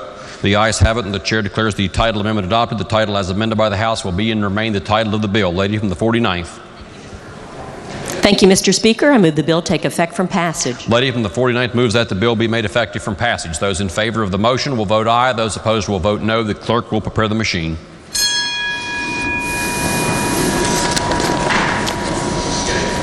Has every member voted? If so, the clerk will close the machine and ascertain the result. On that question, there were 99 ayes, 0 nays, and 1 member absent not voting. 2/3 of members elected having voted in the affirmative, the chair declares the bill effective from passage. The clerk will please communicate the action of the House to the Senate. Request concurrence therein. Next bill on third reading. Committee substitute for Senate Bill 261, creating criminal penalties for introducing ransomware into a computer with intent to extort. Question before the House is, shall the bill pass? Are there objections to having the bill explained in lieu of having it read? The chair hears none. The gentleman of the 35th, Delegate Capito, to explain the bill. Thank you, Mr. Speaker, and good morning. Ransomware is a type of malware that is put onto one's computer that threatens to publish a victim's data or perpetually block their access to it in order to obtain money. So it's ransomware. We're creating a penalty in code for the use of such ransomware or which is again a type of malware. And in this committee substitute, we define ransomware. It criminalizes introduction or attempted introduction of ransomware into a computer system or network. It's a felony up to 10 years and or a fine of not more than $100,000. I urge passage. The question before the House is, shall the bill pass? Are the members who wish to speak to passage of the bill? If the gentleman of the 30th, Delegate Bates, is recognized. Thank you. With the gentleman? Sure. This is not a crime currently? I think we're trying to specify and keep to date with terms, essentially. I think ransomware is something that is, it's not always been around. I think it's up and come with the the tech revolution and introduction of malware onto computer and different sorts of viruses that can be introduced onto one's computer or even your phone, quite frankly. So it's not a crime at the moment? It's not specifically a crime at the moment. It's no. not specifically a crime, Correct. but it could be, depending upon being defined differently. Is that a fair statement? It could be like I suppose it could be extortion or bribery or something like that. But this makes it a specific crime for this type of act. And what were the penalties again, please? 10 years and or a fine of not more than $100,000. Okay, thank you. Thank you, Mr. Speaker. The gentleman from the 56th, Delegate Howell, is recognized. Thank you, Mr. Speaker. Would the chairman or vice chairman continue to yield? Sure. I do have a question for you. Is this limited to the extortion portion of it? Because back in December, I actually ended up with malware on my computer, which got into my passwords, and the West Virginia State Police arrested the gentleman in South Charleston. But would that be covered under this bill? It's if the introduced virus or malware onto the computer threatens to publish the information that it's obtained through infiltration on your machine or it prohibits you from accessing your information in exchange for a ransom payment. But if they... Yeah, and they can be used to, it's not only individuals, it's municipalities, businesses, that's in hospitals. But in my case, the information they received, they used my passwords to order about $3,500 worth of stuff off Amazon and Best Buy and delivered to their address in South Charleston. Would that... I don't know that this would apply to that, to be honest. Okay, thank you. Yeah. The gentleman from the first, Doug McGee, is recognized. Yeah, the chair, you. Sure. So, if a person introduces some sort of bug or virus and you call it this ransomware,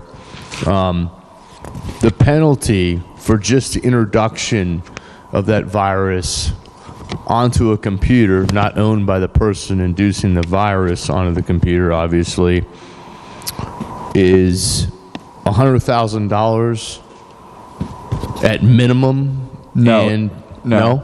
It's up to $100,000. Okay, not okay. Would be the cap. Okay, not more than 10 years. Yes, not more. And I would take it that contextual factors would be involved as well in the case. So there'd be circumstantial... Discretion on sentencing would obviously be the case. What we found is, I think, the sentences to be proportionate to the gentleman. We're seeing this in hospitals and municipalities where, some of this information on a mass scale is being extorted for lots of money. Okay, thank you. Lady in the 51st, Doug Fleshow, is recognized. Are there other members who wish to speak to passage of the bill?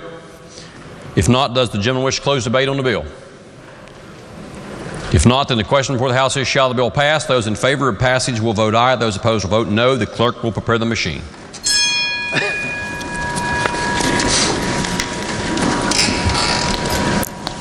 Has every member voted? If so, the clerk will close the machine and ascertain the result. On that question, there were 98 ayes, 0 nays, and 2 members absent and not voting. A majority of members having voted in the affirmative, the chair declares the bill passed. The clerk will please report the title. Committee substitute for Senate Bill 261. Are there amendments to the title? If not, the title is read by the clerk. Will be and remain the title of the bill. The clerk will please communicate the action of the House to the Senate. Next bill on third reading. Committee substitute for Senate Bill 269, establishing advisory council on rare diseases. Are there objections to having the bill explained in lieu of having it read? The chair hears no objection. The gentleman of the 28th, Doug Pack, to explain the bill. Thank you, Mr. Speaker. Good morning. This is Senate Bill 269. It establishes the Rare Disease Advisory Council. This council will be established to advise state agencies on research, diagnosis, treatment, and education relating to rare diseases. Yeah, 180. The council will be made of 12 members, the Secretary of DHHR, along with 11 members appointed by the governor. The original bill included a designee of the legislature from the Speaker of the House and the President of the Senate, and that language was stricken in an amendment yesterday. The 11 members are a variety of folks, from folks within the medical community, 3 folks who have a rare disease or a family member with a rare disease. That's the bill, Mr. Speaker. I'd be glad to answer any questions. Question before the House is, shall the bill pass? Are there members who wish to speak to passage of the bill? If not, those in favor of passage will vote aye. Those opposed will vote no. The clerk will prepare the machine.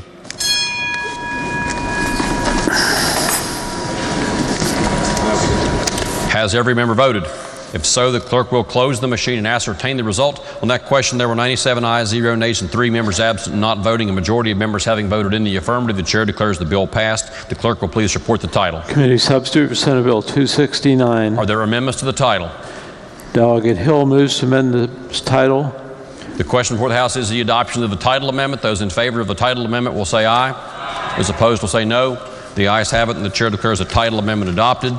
The title as amended by the House will be and remain the title of the bill. Clerk will please communicate the action of the House to the Senate and request concurrence therein. Next bill on third reading. Committee substitute for Senate Bill 288, relating to family planning and child spacing. Are there objections to having the bill explained in lieu of having it read? The chair has no objection. The gentleman of the 28th, Doug Pack, to explain the bill. Thank you, Mr. Speaker. Senate Bill 288 is designed to increase access to women who select long-acting reversible contraceptives. Multiple office visits with a medical practitioner are prohibited before they are given the contraceptive. It states that the Bureau is responsible for payment, insertion, maintenance, removal, and replacement. It would make the products available in practitioners' offices without upfront practitioner costs. The Bureau shall produce a statewide plan for reducing exposure of unborn children to illicit substances and annual reporting to LACRA. Mr. Speaker, that's the bill. I urge its passage. Question before the House is, shall the bill pass? Are the members who wish to speak to passage of the bill? The gentleman from the 32nd, Douglas Fast, is recognized. Thank you. Would the gentleman yield? Certainly. Is this pretty much the same bill as 4059? It's very similar. Excuse me. It's very similar. It's not exactly the same. Okay. Thank you. Speak to the bill. The gentleman is recognized. Thank you. I just would like to explain why I'm going to be a no vote. This is virtually identical to 4059. These contraceptive devices, the intent and the design of the device is to disrupt and terminate the pregnancy after the egg is fertilized. And if you believe that life begins at conception, as I do, this would be the earliest stage of abortion. And for that reason, I will be voting no. Thank you, Mr. Speaker. Does the gentleman of the 28th, Delegate Pack, wish to close debate on the bill? Yes, briefly, Mr. Speaker. Thank you. I certainly understand the concerns of the gentleman from the 32nd, and generally I would agree with him on such things. I did do some research on this following the original House bill coming out of Health, and what we're talking about is a very, very, very small percentage where that would, the scenario that the gentleman presented would likely be the case.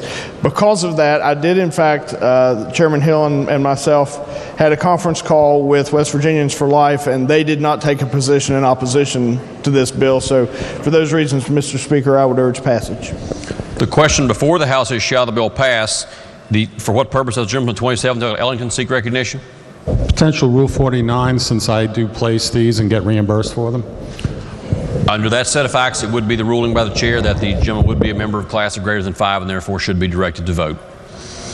Question before the House is, shall the bill pass? Those in favor of passage of the bill will vote aye. Those opposed will vote no. The clerk will prepare the machine.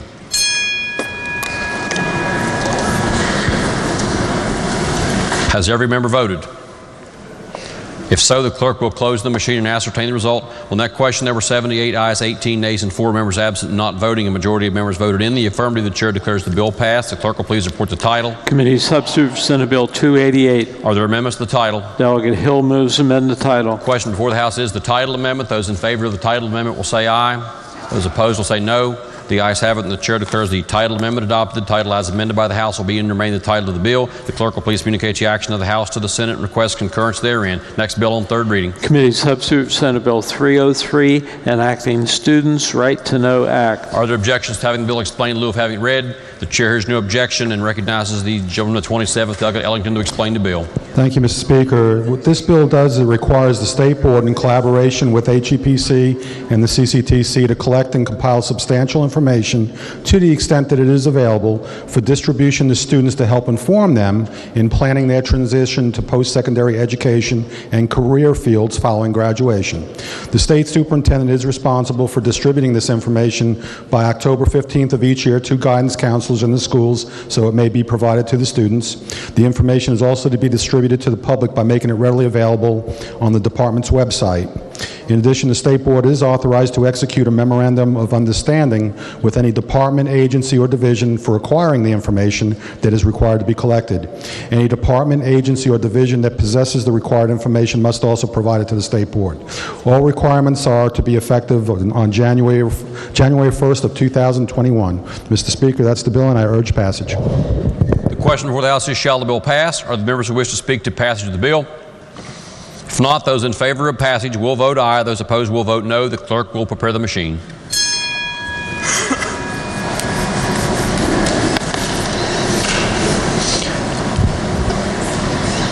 Has every member voted?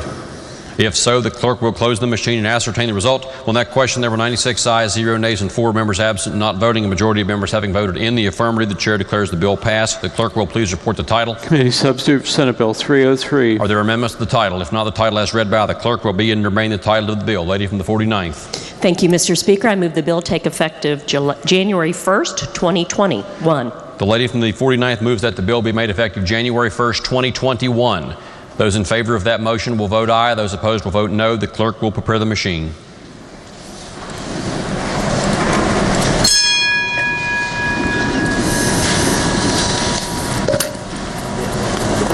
Has every member voted? If so, the clerk will close the machine and ascertain the result. On that question, there were 94 ayes, 0 nays, and 6 members absent and not voting. 2/3 of members elected having voted in the affirmative. The chair declares the bill effective January 1st, 2021. The clerk will please communicate the action of the House to the Senate.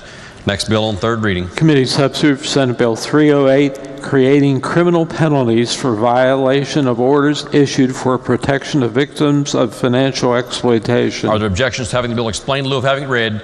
There are no objections. The gentleman of the 35th, Doug Capito, to explain the bill. Thank you, Mr. Speaker. The bill before you deals with crimes of financial exploitation against elderly persons, protected people, or incapacitated adults as defined in the code. Essentially, any of those class of individuals can file for injunctive relief if they believe the commission of a financial exploitative crime is underway. What this bill does is it makes it a crime to violate the terms of that injunctive order that's put in place by the judge. Mr. Speaker, I urge passage of the bill.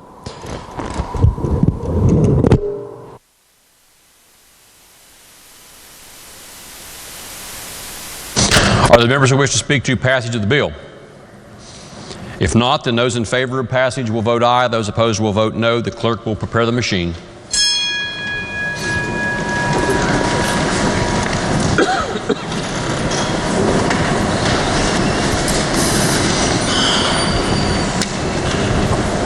Has every member voted?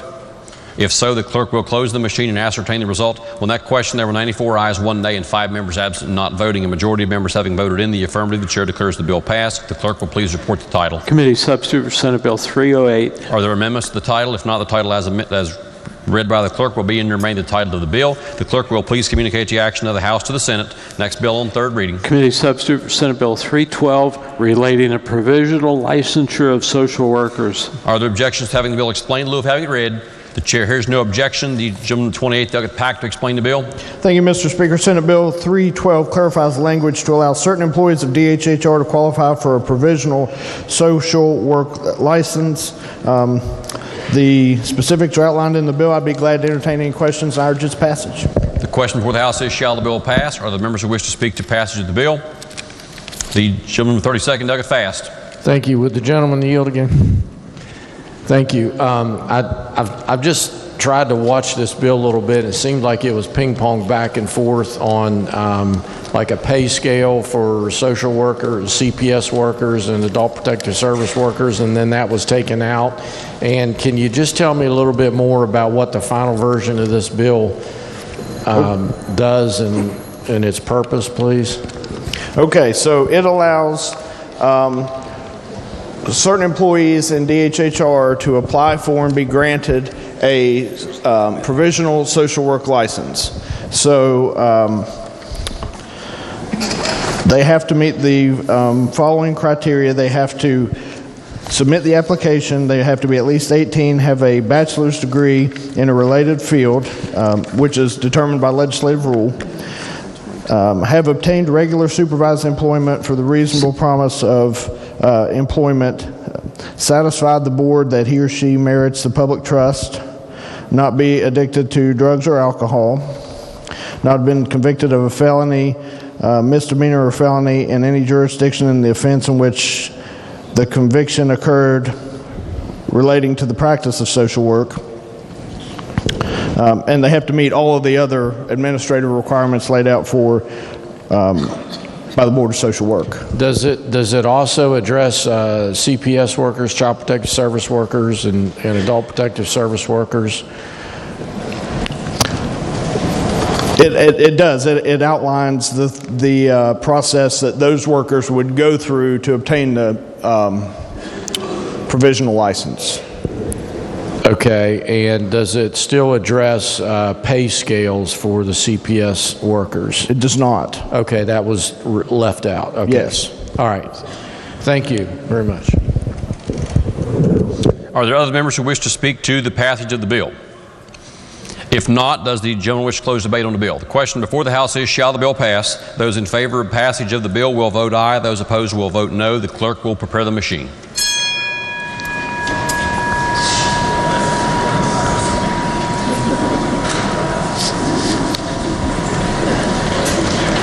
Has every member voted? If so, the clerk will close the machine and ascertain the result. On that question, there were 96 ayes, 3 nays, and 1 member absent, not voting. A majority of members having voted in the affirmative, the chair declares the bill passed. The clerk will please report the title. Committee substitute for Senate Bill 312. Are there amendments to the title? If not, the title as read by the clerk will be and remain the title of the bill. The clerk will please communicate the action of the House to the Senate. Ladies and gentlemen, it is 11 o'clock. To see the number of our guests for the day have arrived, is there objection at this time to returning to the second order of business so that our members can introduce their guests?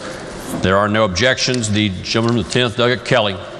Thank you, Mr. Speaker. Today in the North Gallery, today in court day, we're proud to have from Wood County one of our circuit judges, Jason Wharton. Jason, if you'd stand, please, let the House please make him feel welcome.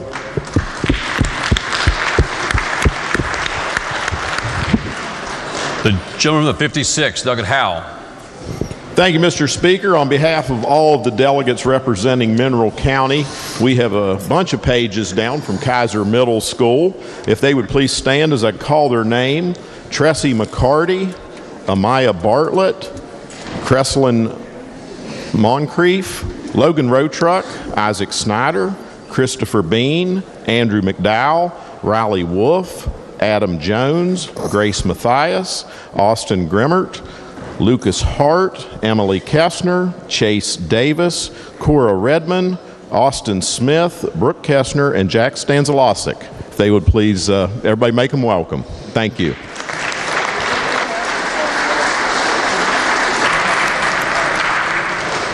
The gentleman from the 7th, Doug Barnhart. Thank you, Mr. Speaker. Joining us today up in the North Gallery, we have Judge Charlie Carl from Hampshire County, and he is my only real uncle. Thank you. Give him a round of applause, please. I appreciate it.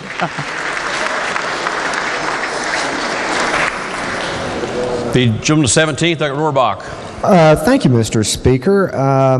Today we have a number of people joining us for West Virginia Treatment Court Day. And I would just like to apprise the body. First of all, I'd like to thank the members that were able to make the drug court graduation today at 8:30. We had 15 graduates of the adult drug court, and it was a very compelling ceremony for those that were able to attend. The West Virginia drug courts, or treatment courts, have served over 2,500 West Virginians that have graduated, and another 716 West Virginia adults and youths are currently participating in the program. The first adult drug court was in the Northern Panhandle in 2005. There are now 29 drug courts serving all counties. The first juvenile drug court was in 1999 in Cabell County. There are now 18 juvenile drug courts serving 24 counties. Last year, if you'll remember, this body formed family treatment courts. We now have family treatment courts established and serving West Virginians in the counties of Boone, Nicholas, Ohio, Randolph, and Roane. So far, there are 30 participants serving 53 children. Mr. Speaker, I'd like to remind the members that we have now 4 specialty courts serving this state, and those are family treatment courts, juvenile drug courts, adult drug courts, and service member courts. With us today, a number of people have come over. We have Judge Will Thompson from the 25th Circuit, Probation Officer J.L. Fry, Rosanna Beckren. We also have joining us Brandy Bogus, Ashley Temple, Caitlin Rose, Megan Carpenter, April Jewell, Amber Blackburn, Amber Wilford, and Brooklyn Cottrell. If they would all stand and be recognized, and if the House would give them a great big welcome.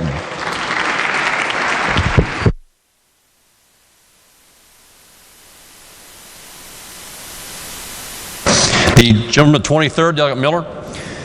Thank you, Mr. Speaker. And on behalf of myself, the gentleman from the 22nd and the 24th, he was just introduced, our Circuit Judge of the 25th Circuit, Judge Will Thompson, and he's also accompanied today by a magistrate in Boone County, Danny Moore, both good friends of the drug court, and they were here for the drug court graduation in the Supreme Court. If the House would please make them feel welcome.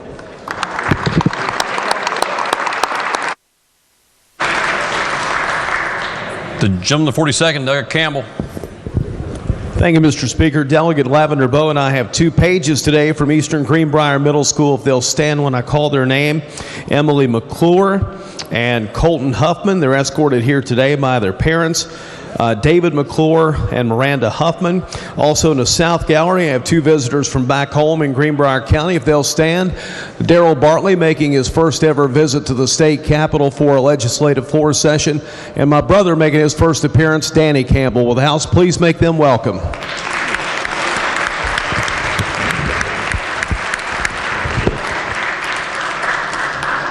The gentleman, the 55th, Douglas Spinagle. Thank you, Mr. Speaker. Right behind me, I saw him over here for drug court. I want to get him up again. Shauna Kreitz, will you stand up? She's a magistrate for Hardy County. And my circuit judge, Charlie Carl, will he stand up? Will the House please make them welcome again?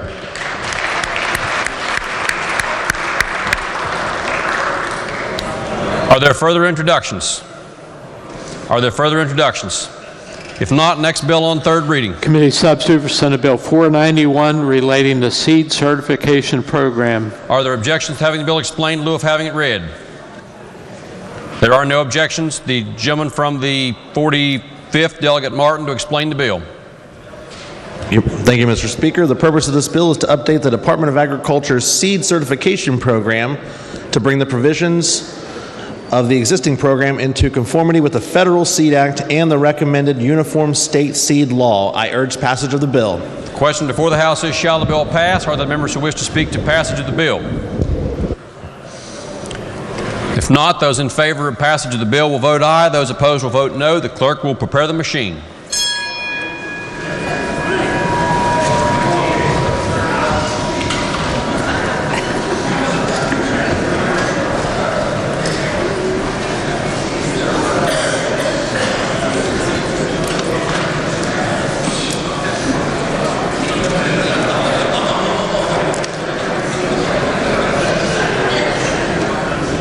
Has every member voted?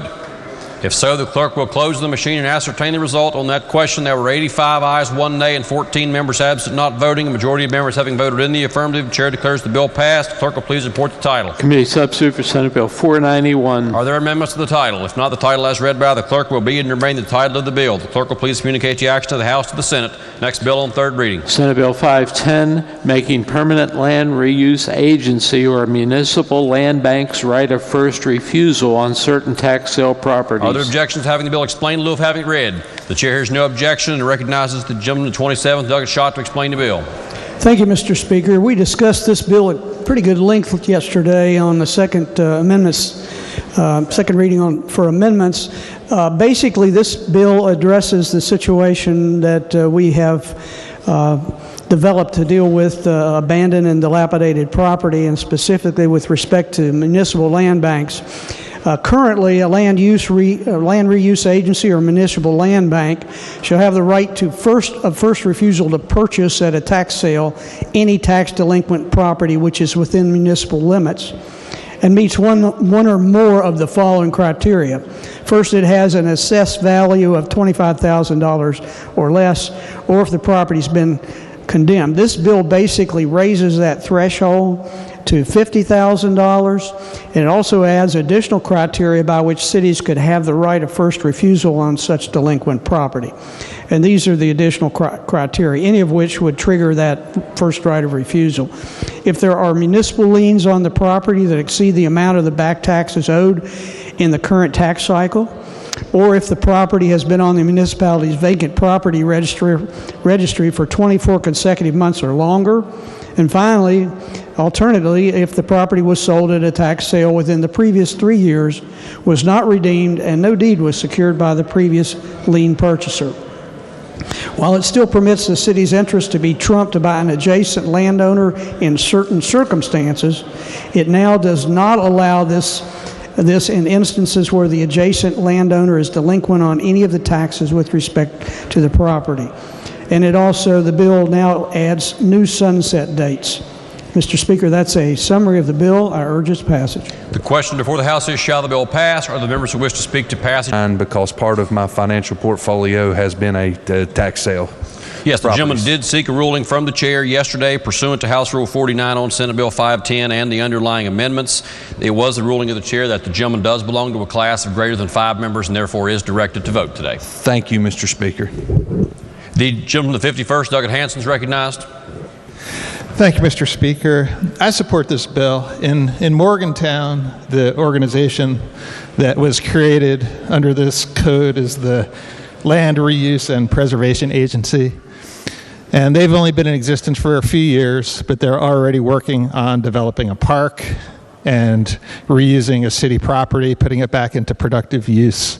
These are good things for the community. These are good things for increasing our tax base. And one thing that's particularly important about this bill is raising the threshold from $25,000 to $50,000. And the reason for that is that property values are different across the state. And in Morgantown, property is more expensive, and you can't get very much for $25,000. But by doubling that to $50,000, that opens up a few more options for our agency to reuse and protect some of those areas that are important for us to revitalize our downtown area. So for those reasons, I would ask that you support this bill. Lady in the 49th, Douglas Summers. Thank you, Mr. Speaker. Would the chairman yield for a question? Certainly. I was listening to this yesterday. So if a neighbor wanted the chance to buy the property, then the city would trump them. Is that right? No, just the opposite. Okay. If a neighboring landowner who is current on taxes wishes to purchase the property, then the adjacent landowner would have the ability to do so over the city. Okay. I was thinking it said the city had the right to buy these properties on a tax sale. It does. But if an adjacent landowner wishes to do the same thing, they would be given priority unless that adjacent landowner is not current on its taxes. Okay, and what other property owners have a chance to bid on that in addition to the city? I mean, does everybody get to bid on that or just the city? No, it's a first right of refusal. So the city would have the first right of refusal, but that first right of refusal would be subordinate to the adjacent landowner if that adjacent landowner is current on its taxes. Okay, thank you. Mm-hmm. Are there other members who wish to speak to the gentleman? The 32nd, Douglas Fast is recognized. Thank you. Would the chairman yield again? I'm sorry. Sure. Just wanted to make sure I understand the bill. So you have a tax sale, but the municipality can basically short circuit the tax sale and buy it before it's auctioned? I'm not sure of the timing. Let me check the timing, but it would have the right to basically have the first option to buy the first right of refusal at the price, what is it? Yep. For the delinquent taxes. In other words, typically those sales start off at the amount of the delinquent taxes, but they don't always bring the amount of the delinquent taxes. But if the city is willing to pay the amount of delinquent taxes and the adjacent landowner does not seek to match that, then the city would have the right to buy for those delinquent taxes. If the adjacent landowner does exercise the option to match that, could the municipality then up the ante and put more money in above the existing tax delinquency and basically get in a bidding war with the adjacent landowner? I don't see any provision for the bidding war. It's basically a right of first refusal. The adjacent landowner really has the superior right if that person is current on their taxes. I don't see anything in the bill that allows a bidding war from at that point between the city and the adjacent landowner. Okay, and is this at a sheriff's tax sale or a deputy land commissioner sale, or either, or both? I think it covers both, but let me be sure. I'm not sure.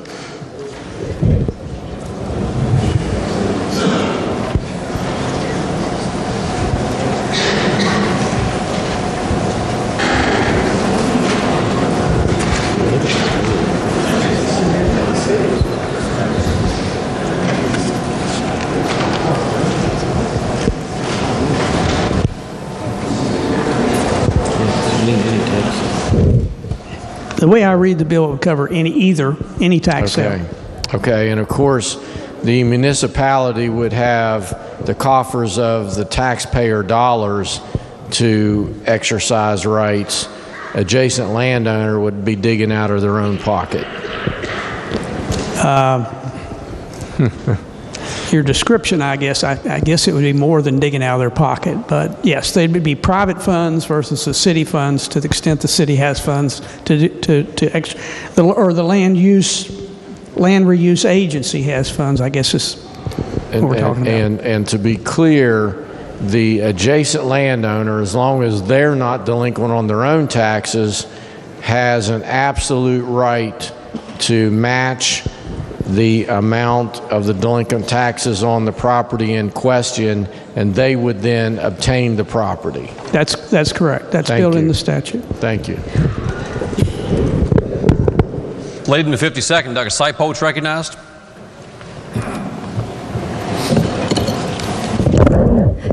Thank you, Mr. Speaker. Would the chairman continue to yield? Sure. Okay. Just for clarification, we've talked about the city buy-in and the neighbor. What if an individual that had interest in the property, such as a family member, it was their grandparents' home or whatever, and that property maybe has ended up in heirship, would they have a right to come in and purchase? Not under this statute, but there is a redemption period for the owner of the property to reacquire in these situations. I think it used to be 18 months. I believe it's now 12 months, if I'm not mistaken. That's not in this section of the code, but there is a redemption period. But typically in that situation, I would assume that the relative would have come to the courthouse before the sale and go ahead and paid the taxes, so they wouldn't actually go up for sale. But is it not correct if a individual, say a grandchild, maybe come in and paid the taxes, that would not give them ownership? It would still be in the heirs' names. So if it was grandparents' home and they had 7 or 8 children, grandparents had passed away, it went to the children. Okay, those are the legal owners. If a grandson would come in and pay the taxes, would not give him any ownership of the property, it would still be in the heirship. Is that not correct? I think you're right. It's not in this bill, but my understanding, if you pay the taxes for somebody else, it's for their benefit, not for your benefit, not for your direct benefit, and you do not acquire any ownership. That's my understanding, but that's not in this bill. I believe that to be true. So therefore, the grandchild, in this scenario, could come in and pay the taxes, but would give them no ownership of the property. The property taxes would be paid, and it still would be standing there with the heirs, which would have been the children, owning the property, and they would not have any right or any legal ownership to it. I think that's the current law. Not in this bill, but I think that's the current law. But this law, this bill would not give a family member a chance, just the adjoining property owner or the city or municipality. Is that correct? Yeah, this bill modifies what's existing law, which is the existing law already gives that type of preference. This basically changes the threshold amount. It also has a sunset provision in it that wasn't in the law, and it also adds some additional triggers that give the municipality the ability to bid in. But there's already some provisions in the law that would basically deal with your situation and give the city the first right of refusal. That's not new. Okay. Thank you for the clarification. Sure. Thank you, Mr. Speaker. The gentleman of 56, Doug Howell. Thank you, Mr. Speaker. Would the chairman continue to yield? I should have been a little quicker. You wouldn't have to sit down. I do have a question is, how is adjacent property defined? And my question is based on this.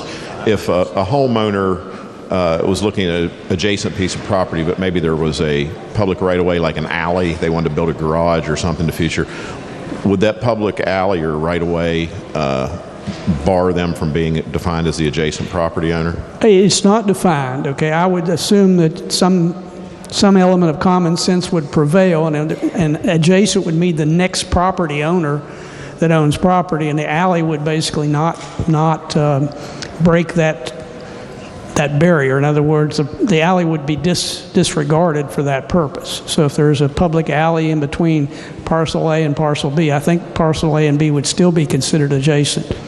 Thank you, sir. The gentleman to 27th, Doug Porterfield. Thank you, Mr. Speaker. Will the chairman continue to yield? Why not? Thank you, Mr. Chairman. First of all, if you talked about adjacent property owners having the right to purchase these from the city, they will have the first right after the city has purchased these properties. Is that correct? I mean, that's what it says. Maybe if the property owner has. My reading of the bill to the gentleman from 27th is that the land reuse agency or municipal land bank basically has the right, unless the adjacent owner exercises their superior right and is current on the taxes. That's the way I read the bill. Now, what do you mean they exercise their current right and they're current on the taxes if they're not the owner? Their taxes on the property that's adjacent to the property that's up for sale. Okay. Or any other property. The way it's a pretty broad reference to the taxes. It says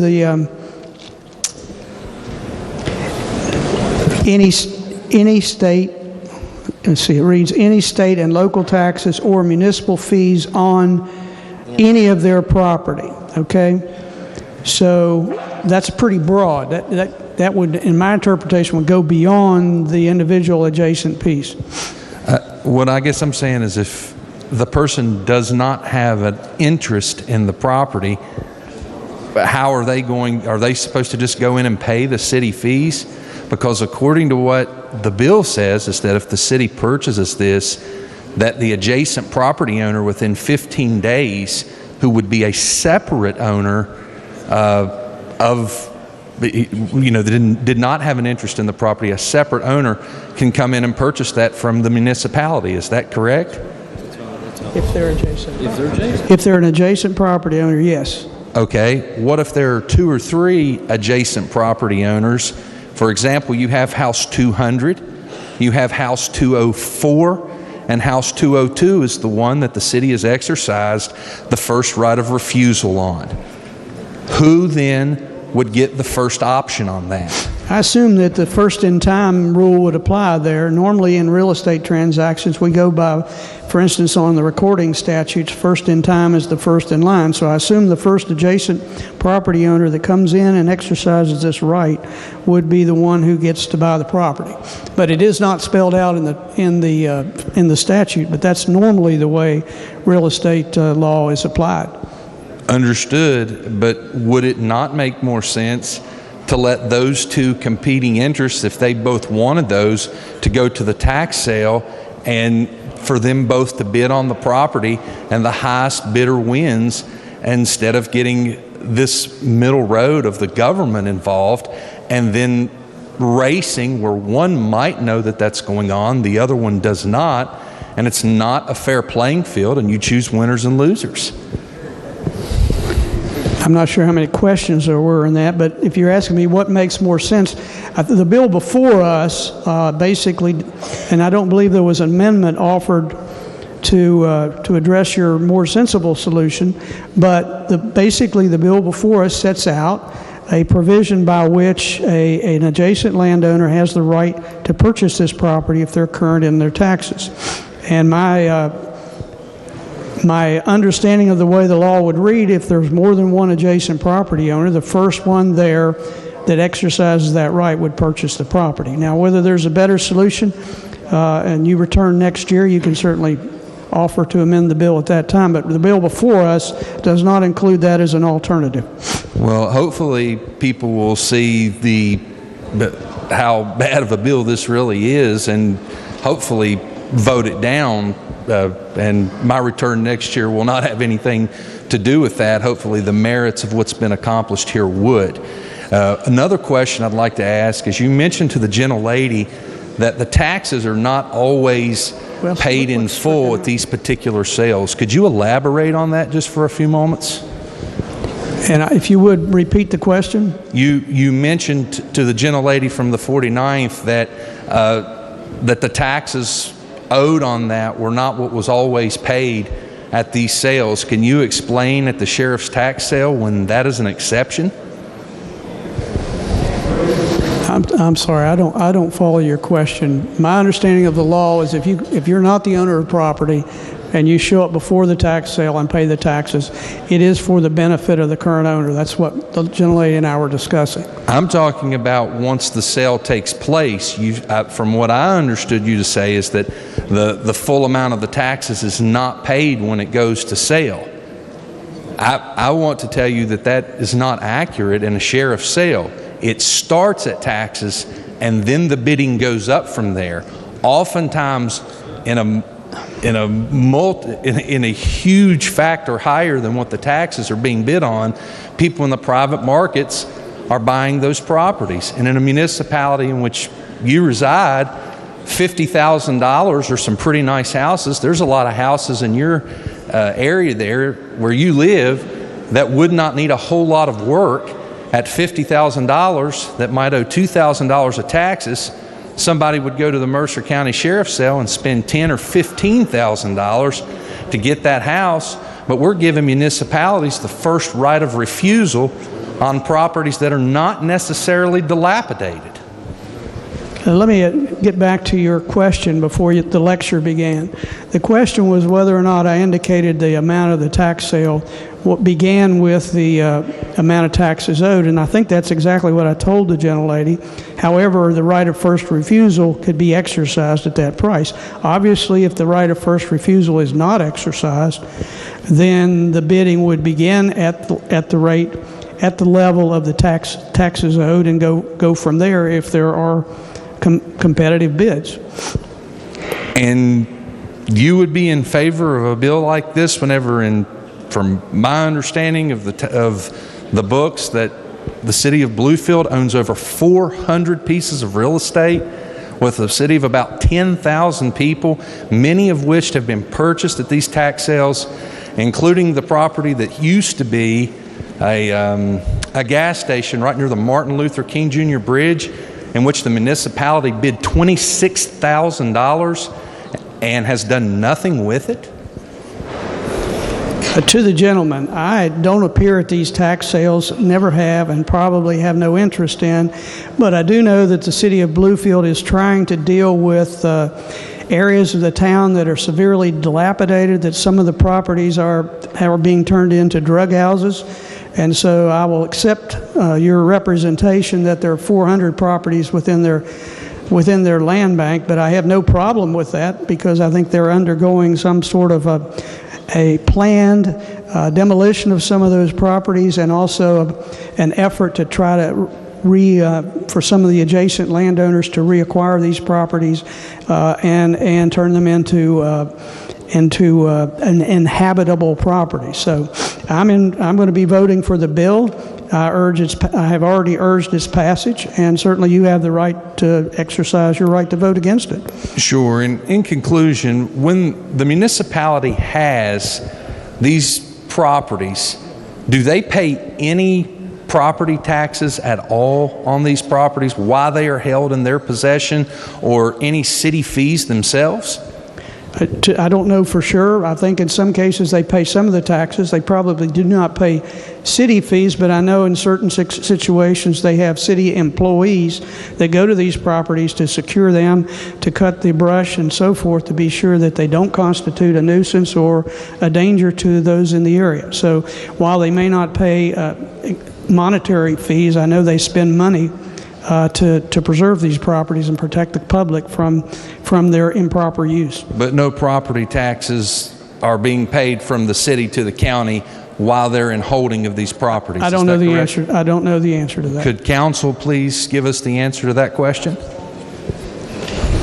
I don't believe council's permitted to speak on the floor to the gentleman. Could the council give you the answer to that question, or to give that to me? It's my understanding they're exempt from property taxes, but I don't know that for sure.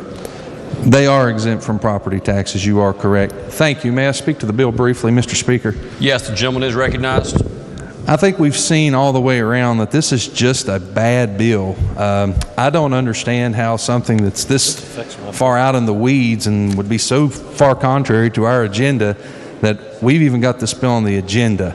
I'm very disappointed that it's here. I appreciate the amendment yesterday. It makes it not quite as bad, but it's still in pretty rough shape. And properties that have this type of value, it looks like there's trying to be competitors in the real estate market known as municipality government. I think this is very bad. It's going to take money out of our county revenue streams. It's going to take money off the books potentially for our public educators. And then we're going to be looking here of how to take care of that backfill. I urge a no vote. Thank you, Mr. Speaker. Thank you for your time, Mr. Chairman. The gentleman from the 17th, Rohrbach. Thank you, Mr. Speaker. How did this bill get on the agenda?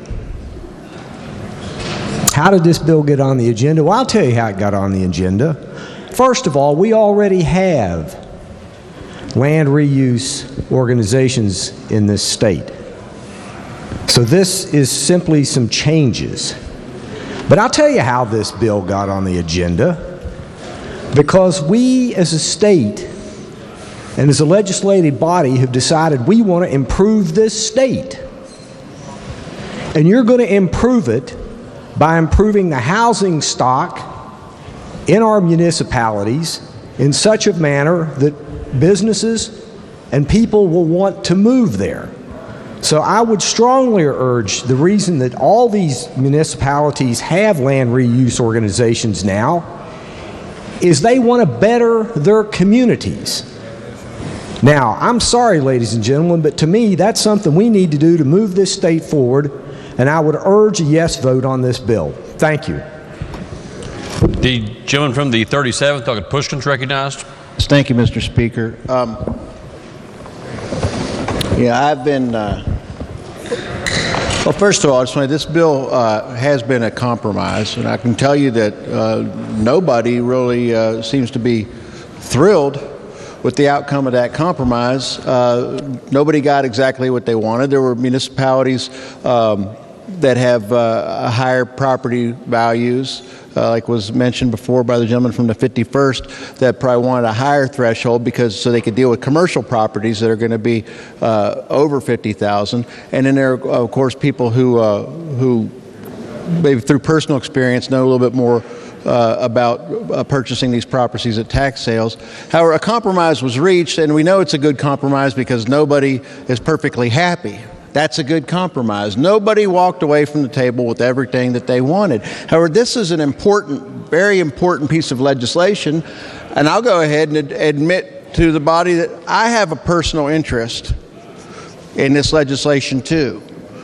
And that personal interest is, more than any other issue, this is what I get more phone calls about. This is what more people come up and talk to me at the grocery store about, as abandoned houses in their neighborhood that affect their property values, that affect public safety when they become gathering points for folks in the neighborhood that I mean, basically, it attracts people moving into these houses sometimes. It attracts drugs. It attracts crime. And how these often occur is, unfortunately, since we have such a large outward migration from West Virginia, that houses that get passed down an airship, eventually maybe the kids move away, they haven't been here in a while, they don't care about it anymore, they haven't been keeping up on the taxes, and then so on our streets and in our communities, we have more and more of these abandoned houses, right? And the problem is now when they go up for tax sales, they often get bought by folks who have no intention of really doing anything with them for a long time, and they sit there abandoned. Sometimes they're from people who buy these in tax sales. They're from 3 states away. They've never even seen the house. And it's not fair to our constituents who live in these neighborhoods to not do something, to not allow our cities to do something about it. Now, having a right of first refusal to the adjacent property owner just makes sense. So instead of having a vacant lot, is what you often end up with, you have somebody who can expand their property and have a nicer yard. This bill makes sense. It's going to help a lot of people. So that's my personal interest, is it's going to help a lot of the people that I represent. So I urge a yes vote. Thank you. The lady in the 48th, Doug Waxman, is recognized. Thank you, Mr. Speaker. This is a bill that I do not support, because it once again puts government within the marketplace, and that is not what government is for. If we really want to improve our neighborhoods, then cities need to recognize that the way that you do that is make your city an appealing place for people to live and do business. And you do that by getting government off of their back, making your taxes reasonable. And I believe that there have been many, many, many examples across the country where municipalities have found themselves in this situation, and when they've responded by making it an inviting place for people to invest their money and buy these houses and refurbish these houses, then you can have whole communities remade and the government's not involved in it. So once again, if government is really doing its job of ensuring that their cities are a safe place to live and work, and their regulations and their taxation is not over the top, you will get people moving in, because then that's a desirable place to live. So that is what our job is. Keep people safe and make sure it's a desirable place to live by making government right. You don't make a place desirable by making it pretty. The prettiest place in the world that is so restrictive and so expensive to live is not a place you're going to get growth. So let's let people who want to make something of themselves have the opportunity to purchase these properties and improve them. Thank you. The lady in the 52nd, Doug Seipold's recognized. Thank you again, Mr. Speaker. And would the chairman answer a few more questions? Sure. Okay. Just for clarification, when we're talking about the value of the property going from $25,000 to the $50,000, does that not say assessed value? Yes, it does say that. Okay, so the assessed value is 60% of the true market value. Is 60% of the appraised value, and I think the appraised value is determined by the assessor, which in some counties may or may not reflect the true market value. Okay. But yes. But it's not actually the property's worth $50,000, it's the assessed value, and that assessed value, again, is 60% of whatever the assessor has the property on for. That's my understanding, yes. Okay, so at $50,000, the assessor would have it on the books then for what, around a little over $80,000?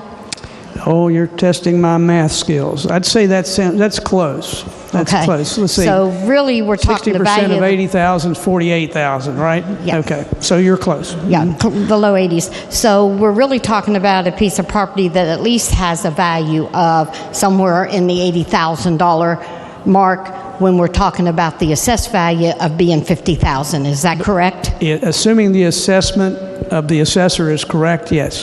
Okay, thank you. Mm-hmm. Then another thing, reading down through the bill, it indicates that they can apply for, I lost my spot here, if it meets one or more of the following criteria: that it has assessed value of the $50,000, or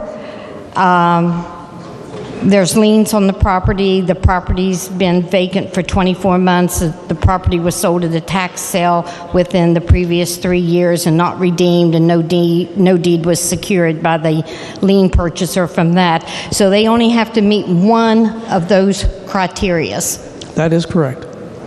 Okay, so then if the assessment is $50,000, if we go with that, $50,000 or less on the book, then they do not have to meet any of the other criteria. That's correct. Okay, thanks for the clarification. Sure. Thank you. The gentleman from the 27th wish to close debate on the bill? If not, the question before the House is, shall the bill pass? Those in favor of passage of the bill will vote aye. Those opposed will vote no. The clerk will prepare the machine.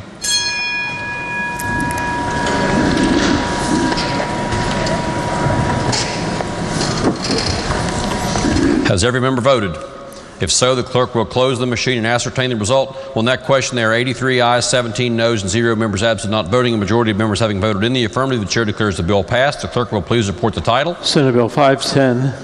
Are there amendments to the title? Delegate Schott moves to amend the title. The question before the House is the adoption of a title amendment. Those in favor of the title amendment will say aye. Those opposed will say no. The ayes have it, and the chair declares the title amendment adopted. The title as amended by the House will be and remain the title of the bill. The clerk will please communicate the action of the House to the Senate. Request concurrence therein. Next bill on third reading. Committee substitute for Senate Bill 530 relating to taxation of aircraft. Are there objections to having the bill explained in lieu of having it read? The chair hears no objection and recognizes the gentleman from the 58th, Delegate Coles, to explain the bill. Thank you very much, Mr. Speaker. Ladies and gentlemen, this bill would amend provisions of the West Virginia Code relating to the exemptions from consumer sales and service taxes. The bill would provide an exemption for sales of aircraft that are sold in the state and registered outside of the state, as long as the aircraft is removed from the state within 60 days of the date of purchase. The bill would allow us to be more competitive with other states and allow airports throughout the state to attract aircraft sales companies. Right now, people who purchase aircraft in West Virginia and take it out of state pay taxes twice. They have to register the aircraft in the state where they live. It's an FAA requirement. Because of this, people who own aircraft in West Virginia typically take them out of state and do not purchase. This would put an end to that. Mr. Speaker, I urge passage of the bill. The question before the House is, shall the bill pass? The gentleman from the 3rd, Doug Fluharty, is recognized. Thank you, Mr. Speaker. A gentleman yield? Sure. Gentleman does yield. Let's try and get understanding of this bill. So first off, we're exempting sales tax related to aircraft? It is, yes, it is a sales and use tax exemption. To aircraft? To the sales of aircraft. Okay, That's right. Related to aircraft. Now, when we talk about aircraft, would that include things like personal jets? Yes. It would? Aircraft. Okay, I just want to make sure personal jets are part of the aircraft here. I was looking at the fiscal note. Want to grab that real quick? Sure, I think I have it here. It looks like the fiscal note shows a decrease of $1.7 million in 2021. Is that correct? Well, that's an old fiscal note. Over in the Senate, I think it was a two-part bill when it came over. It's now a one-part bill. The old bill, or the introduced bill, I think, exempted repair and equipment and other materials that could go into an aircraft. That's no longer part of the bill. This is all prospective now and has no impact on the state budget. Have you read the fiscal note that's in our system? I read it up in finance. Have you read the one that's currently in our system? I'm not sure how that comports to the one that we had in finance. Give me a second, I'll pull it up.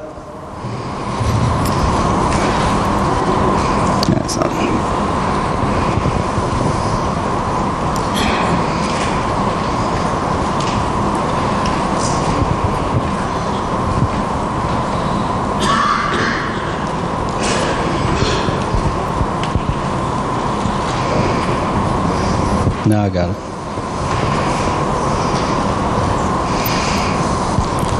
Okay, I got it. Okay. And the one currently in our system as of today, Now, you could argue with me that it's old all you want, but as of today, the one that we see says that there's a decrease in fiscal year 2021 by 1.7 million and a decrease in fiscal year 2022 by 1.8 million. Would you agree with me? That's what the graph says there. That's right. Okay. Thank you. That's all I have for now. Are there other members who wish to speak to passage of the bill? Very briefly, Mr. Speaker. Yes, the gentleman is recognized. You know, I can't for the life of me figure out what we're doing down here. Just yesterday, we had amendment after amendment after amendment killed on this floor. We were told not enough money, not enough money, not enough money for drug-free mothers program expansion of $200,000, not enough money for building an infrastructure related to our food pantries to the tune of $1 million, not enough money for bulletproof vests for state troopers, $100,000. But today, we have enough money to exempt sales tax for personal jets. Personal jets to the tune of $1.7 million. We could have funded those three programs and expanded them that I just mentioned and still had $400,000 left over walking around money. We found the money today. We heard time after time yesterday for hours that if we passed these amendments, it would take away from the needy among us. The needy among us. That was the excuse. I didn't realize the needy among us were jet owners. How convenient.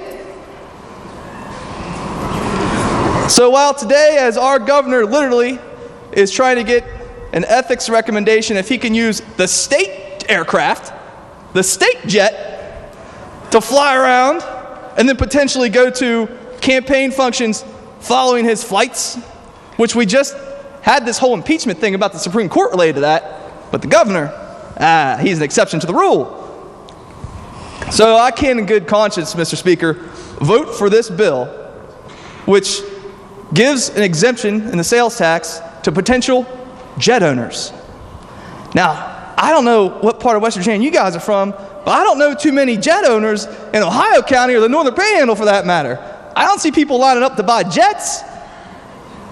And if they do, they can surely pay a tax on it. So, Mr. Speaker, I'll be voting no. Thank you. Lady in the third, Douglas Storch.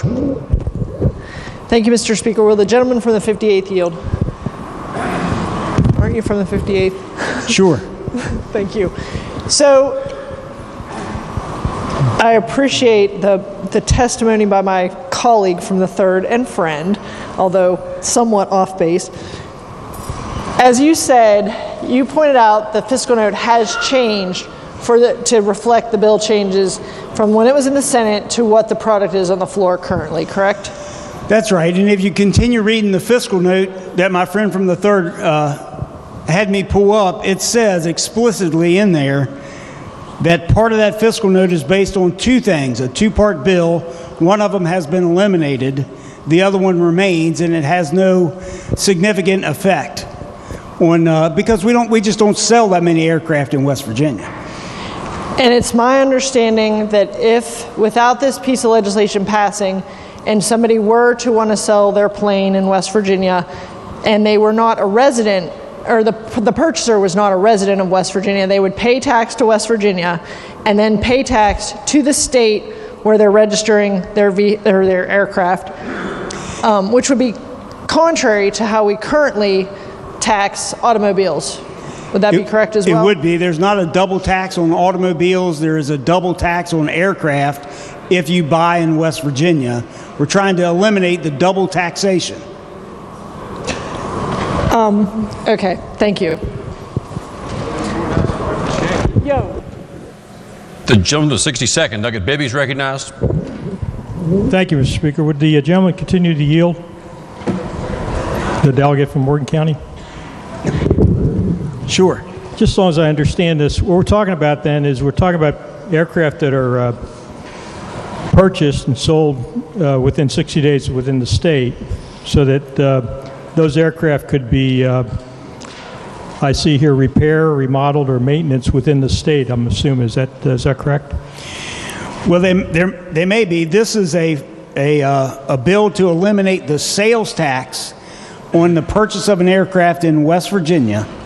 If you remove it from West Virginia because you're going to pay a 6% sales tax somewhere else, to eliminate the double taxation, West Virginia would join a host of other states to eliminate the sales tax on the purchase of aircraft. But you're right, there would be an ancillary economic benefit. That's what, would that economic benefit be also that there would be repair, remodeling, and maintenance done in this state on that aircraft? Sure, and hangar space and fuel cost and all the ancillary things that would go into that industry to support that industry, all those things would be taxed. So we're trying to provide jobs within the state, not so much purchasing the aircraft. That's secondary to what we're talking about here, but we're giving jobs to the state to work on those aircraft. And as long as they're not going to make a full-time parking the aircraft here for more than 60 days, we're giving an incentive there for that to take place in the state and provide those jobs. I do think that's fair that there would be ancillary economic benefit and jobs that would come from this better tax policy. Thank you.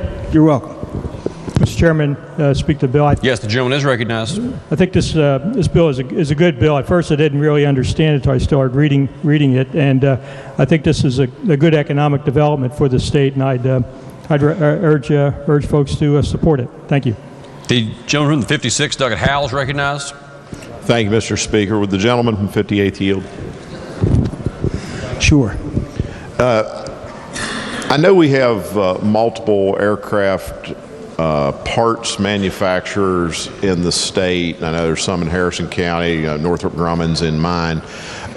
With the passage of this bill, would it be more likely, and maybe it's something that's in the works, that they may move some of their assembly facilities here and actually assemble full planes that would be sold, so it might be a great economic benefit to the state? Yes, I did have some feedback. I think it's fair to say the airports in West Virginia would be excited about this change, about the economic possibilities, the economic development possibilities, if we were to get on a level playing field with a host of other states and eliminate the double taxation.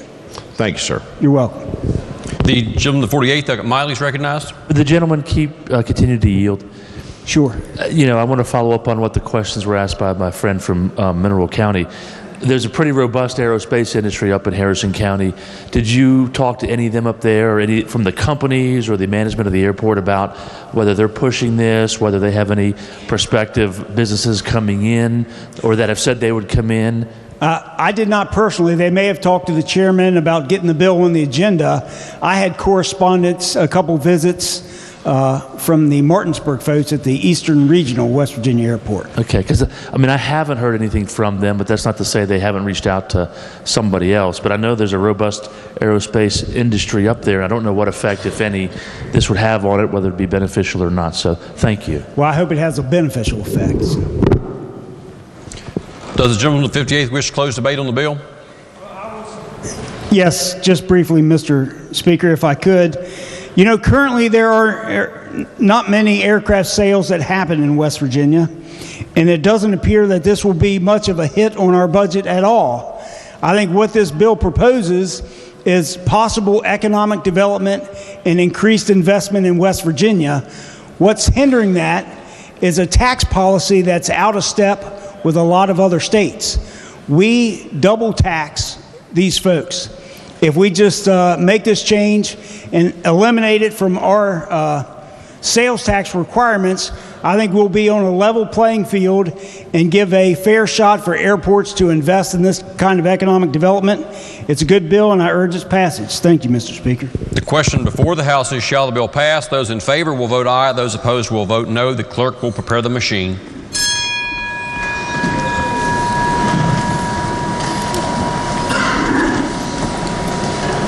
Has every member voted? If so, the clerk will close the machine and ascertain the result. On that question, there are 64 ayes, 36 nays, and 0 members absent not voting. Majority of members having voted in the affirmative, the chair declares the bill passed. The clerk will please report the title. Committee Substitute for Senate Bill 530. Are there amendments to the title? Committee on Finance moves to amend the title. The question before the House is the adoption of the title amendment. Those in favor of the title amendment will say aye. Those opposed will say no. The ayes have it. The chair declares the title amendment adopted. The title as amended by the House will be and remain the title of the bill. Lady from the 49th. Thank you, Mr. Speaker. I move the bill take effect July 1st, 2020. The question is the lady's motion that the bill be made effective July 1st, 2020. Those in favor of the motion will vote aye. Those opposed will vote no. The clerk will prepare the machine.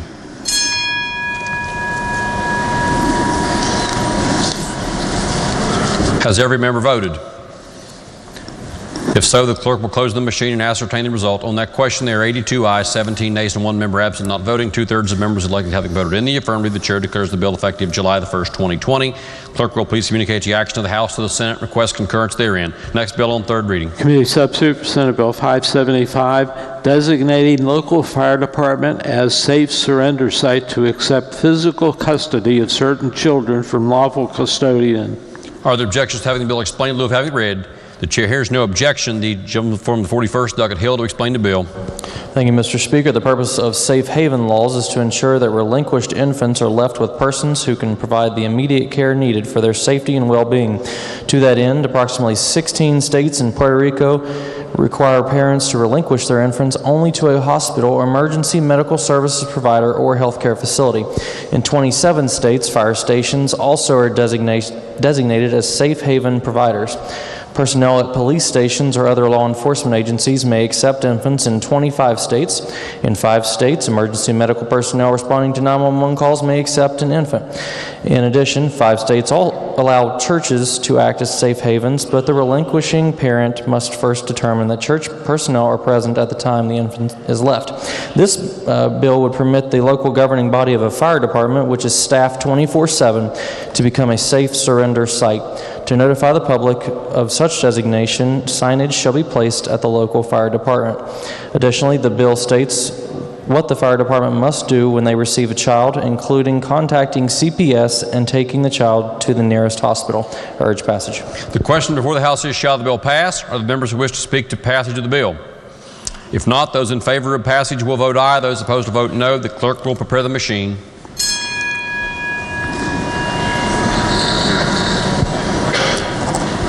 Has every member voted?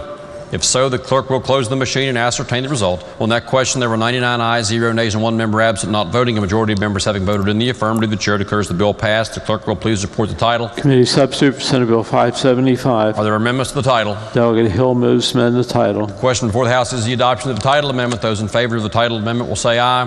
Those opposed will say no. The ayes have it, and the chair declares the title amendment adopted. The title as amended by the House will be and remain the title of the bill. The clerk will please communicate the action of the House to the Senate. Request concurrence therein. Next bill on third reading. Senate Bill 641, allowing West Virginia chip flexibility and rate setting. Are there objections to having the bill explained in lieu of having it read? The chair hears no objection. The gentleman from the 41st, Douglas Hill, to explain the bill. Thank you, Mr. Speaker. This bill unties provider reimbursement in the West Virginia CHIPS program from the PEIA payment schedule.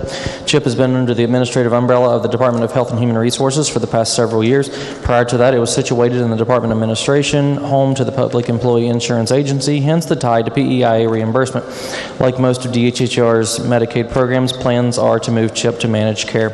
Urge passage. The question before the House is, shall the bill pass? Are the members who wish to speak to passage of the bill? The gentleman from the 32nd, Douglas Fast. Thank you. Would the chairman yield? Yes. I see here provider reimbursement schedule shall be no lower than the reimbursement provided for the same services under the plans offered in Article 16 of this chapter, and that language is stricken. And so how does this work in the real world? You have a provider that provides a medical service, and they obviously want to get paid. What happens here? Can you read the stricken language you just... I'm looking at the introduced version. If it's the same, it's D, lines 11 and 12, 5, 16B, 6D, D. It's striking this language. Provider reimbursement schedule shall be no lower than the reimbursement provided for the same service under the plans offered in Article 16 of this chapter.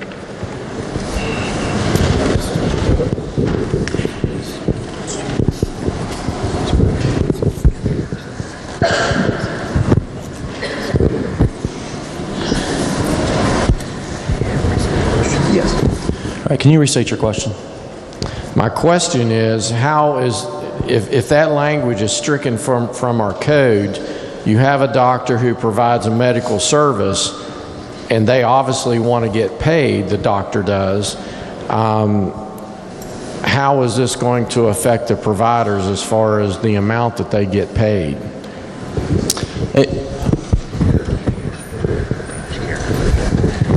That would be negotiated between the managed care company.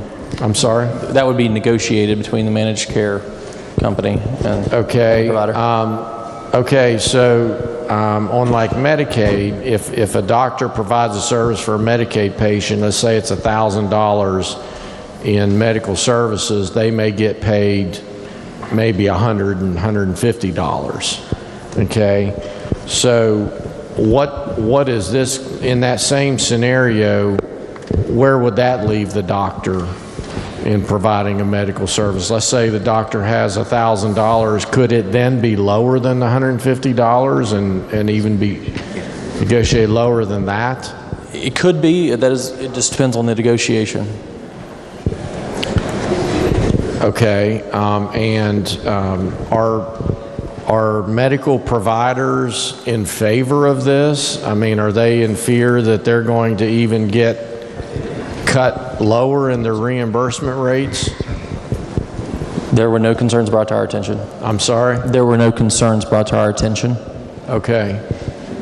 All right. Thank you. Are there other members who wish to speak to passage of the bill? Does the gentleman wish to close debate on the bill? If not, the question before the House then is, shall the bill pass? Those in favor of passage of the bill will vote aye. Those opposed will vote no. The clerk will prepare the machine.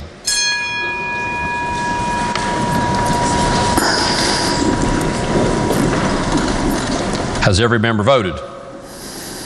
If so, the clerk will close the machine and ascertain the result. On that question, there were 98 ayes, 2 nays, and 0 members absent and not voting. A majority of members having voted in the affirmative, the chair declares the bill passed. The clerk will please report the title. Senate Bill 641. Are there amendments to the title? Delegate Hill moves to amend the title. The question before the House is the title amendment. Those in favor of the title amendment will say aye.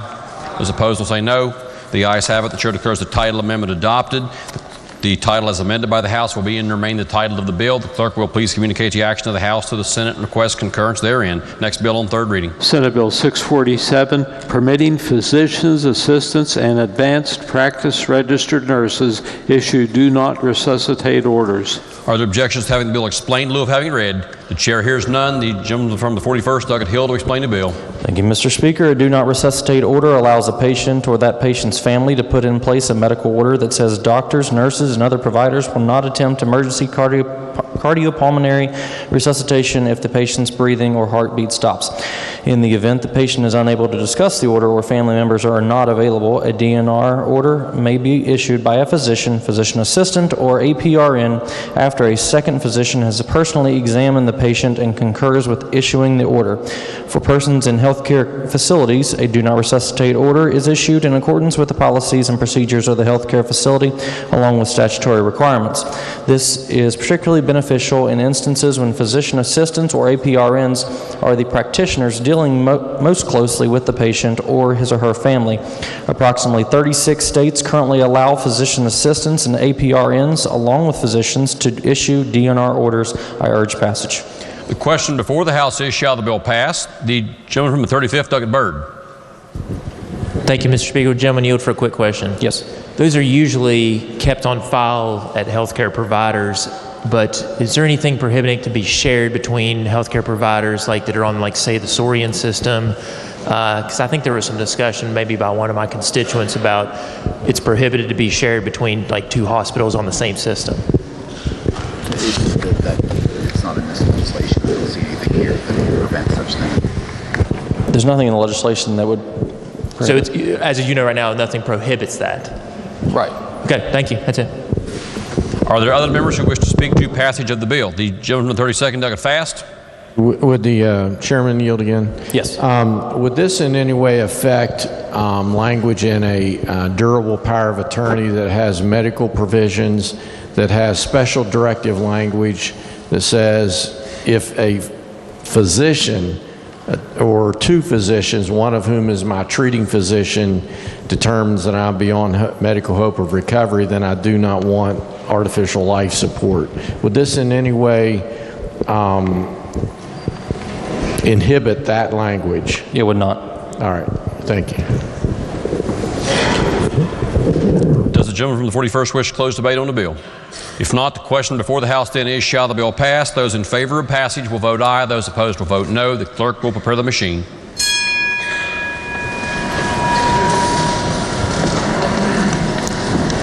Has every member voted? If so, the clerk will close the machine and ascertain the result. On that question, there are 100 ayes, 0 nays, and 0 members absent not voting. A majority of members having voted in the affirmative, the chair declares the bill passed. The clerk will please report the title. Senate Bill 647. Are there amendments to the title? Delegate Hill moves to amend the title. The question before the House is the adoption of the title amendment. Those in favor of the title amendment will say aye. Those opposed will say no.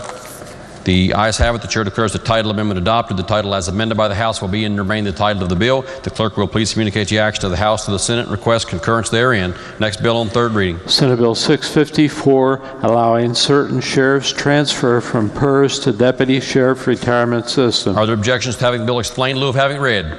The chair hears no objection. The lady from 38th, Delegate Graves, to explain the bill. Thank you, Mr. Speaker. The bill would amend the provisions of code relating to the Deputy Sheriff Retirement System. The bill would allow any sheriff who was elected after January 1st, 2013, and who has not commenced retirement under either the Public Employee Retirement System or DRS to transfer his or her service credit for time served as a sheriff or purchased as qualified military service credit in PERS to DRS. Any sheriff electing to transfer the service credit must pay the difference. I urge passage. The question before the House is, shall the bill pass? Are there members who wish to speak to passage of the bill? If not, then those in favor of passage will vote aye. Those opposed will vote no. The clerk will prepare the machine.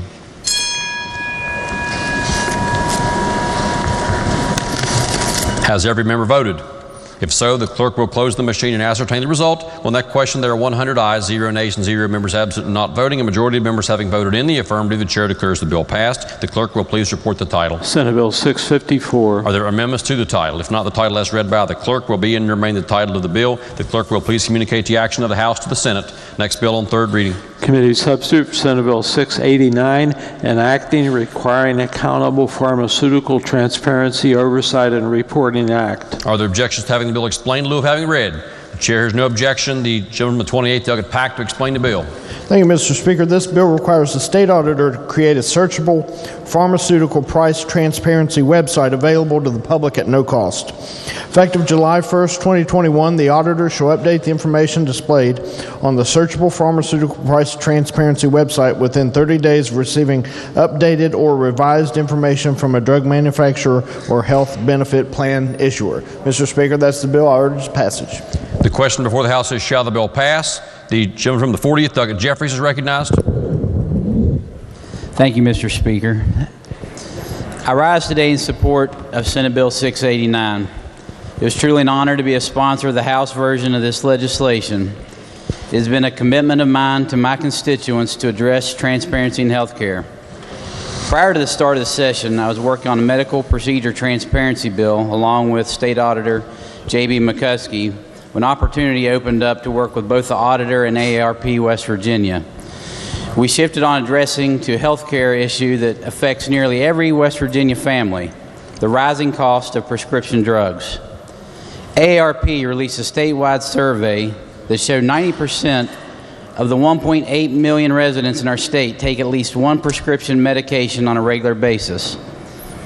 Half of our state is taking between 2 and 5 different prescription medications on a regular basis. With healthcare being such an animal, whereas it truly is not a free market, and there's so many external factors involved, it makes it very difficult for us to enact any measures that can truly impact the cost of healthcare. Prescription drug transparency is one of the greatest steps we can take to help drive down cost. The principle behind Senate Bill 689 is that greater disclosure by the drug companies around market pricing would help drive down costs. Healthcare may be the only thing that I know of where we get a bill for something we bought after the fact. An example is when we go to the store to purchase groceries, we know what we're paying for before we get it to the checkout line. In 1961, nearly 60 years ago, Dr. Ethel Percy Andrus, of AARP's founder, delivered a testimony to the U.S. Senate subcommittee on this issue, and it read, "We seem to have reached some pinnacle of confusion in the promotion of sales of the newer and presumably different drugs. The bigger the manufacturer, the more their publicity can overwhelm the practicing physician with circulars, pamphlets, samples, and newspaper advertisements, more than the doctor can possibly read, scan, file, or store. If the confusion, the expense, and duplication are as great as your hearings have indicated, and if the drug industry has utterly failed to police itself, then those who represent the ill, the aged, and the consumer of drugs generally will insist on some type of compulsory regulation. 60 years is far too long for West Virginia families to be kept in the dark. I urge passage." The gentleman from the 50th, Doug Caputo.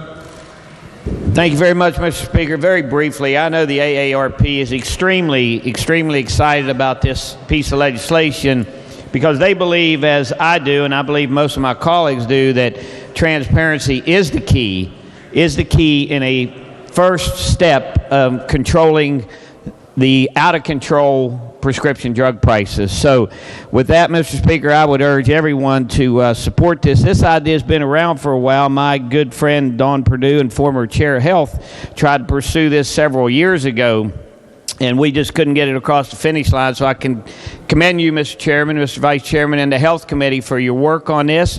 I think it's certainly a step in the right direction. I think it's going to help a lot of people down the road. So thank you for your work, and I would urge support.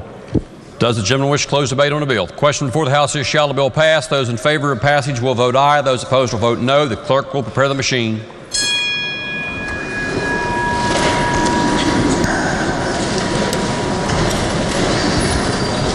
Has every member voted? If so, the clerk will close the machine and ascertain the result. On this question, there were 99 ayes, 0 nays, and 1 member absent and not voting. A majority of members having voted in the affirmative, the chair declares the bill passed. The clerk will please report the title. Committee substitute for Senate Bill 689. Are there amendments to the title? If not, the title as read by the clerk will be and remain the title of the bill. The clerk will please communicate the action of the House to the Senate. Next bill on third reading. Senate Bill 691, limiting programs adopted by State Board of Education. Are there objections to having the bill explained in lieu of having it read? There are no objections. The gentleman from the 27th, Doug Ellington, to explain the bill. Thank you, Mr. Speaker. This bill provides that any additional alternative programs to prepare teachers established or adopted are solely by the board, are separate from programs established under other alternative programs that are already established in statutes. They do not require a partner, such as an institution of higher education or Department of Education. They are applicable only to persons who hold a bachelor's degree from an accredited institution of higher education. They are subject to certain other statutory provisions only to the extent specifically provided for in state board rules. They may be an alternative to the standard college and university programs for the education of teachers, and also may address the content area preparation of those persons. Mr. Speaker, that's the bill. I urge passage. The question before the House is, shall the bill pass? Are there members who wish to speak to passage of the bill? If not, those in favor of passage will vote aye. Those opposed will vote no. The clerk will prepare the machine.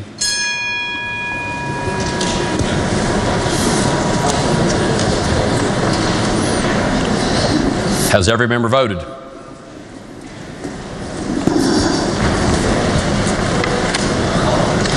Clerk will close the machine and ascertain the result. On that question, there were 98 ayes, 0 nays, and 2 members absent not voting. A majority of members having voted in the affirmative, the chair declares the bill passed. The clerk will please report the title. Senate Bill 691. Are there amendments to the title? If not, the title as read by the clerk will be and remain the title of the bill. The clerk will please communicate the action of the House to the Senate. Gentleman from the 12th, Doug Westfall.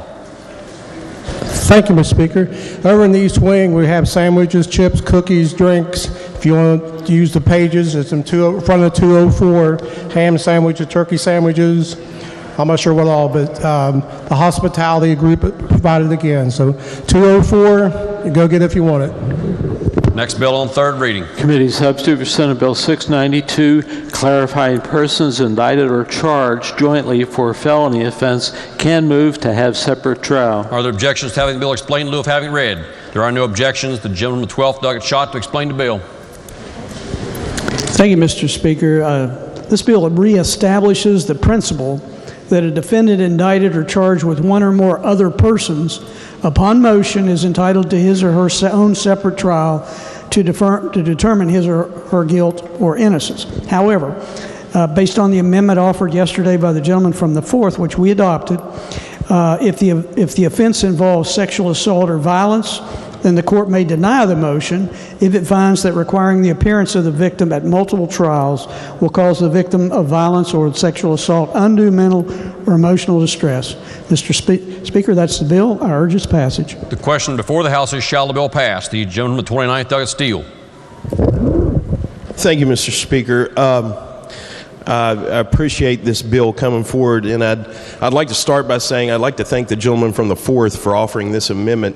I know that this was a very tight vote coming out of the Judiciary Committee, but the gentleman from the 4th offering this amendment really did a lot to help the bill, and I will say that I will miss him next year because he is someone that always you can talk to across the aisle to try to make something right and get something done, so I really do appreciate that.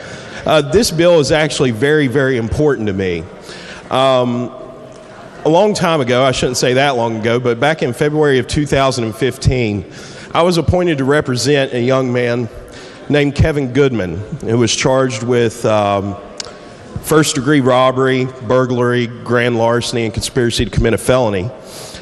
He was accused, along with 3 other individuals, of coming from South Carolina to West Virginia to break into a home and basically rob a drug dealer and take the safe, put it in the car, and drive back down to South Carolina.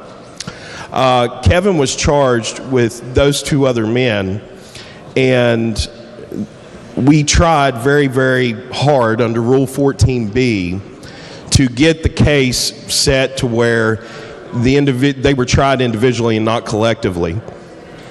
If you look at the evidence in that case, there was no direct physical evidence that my client was even there.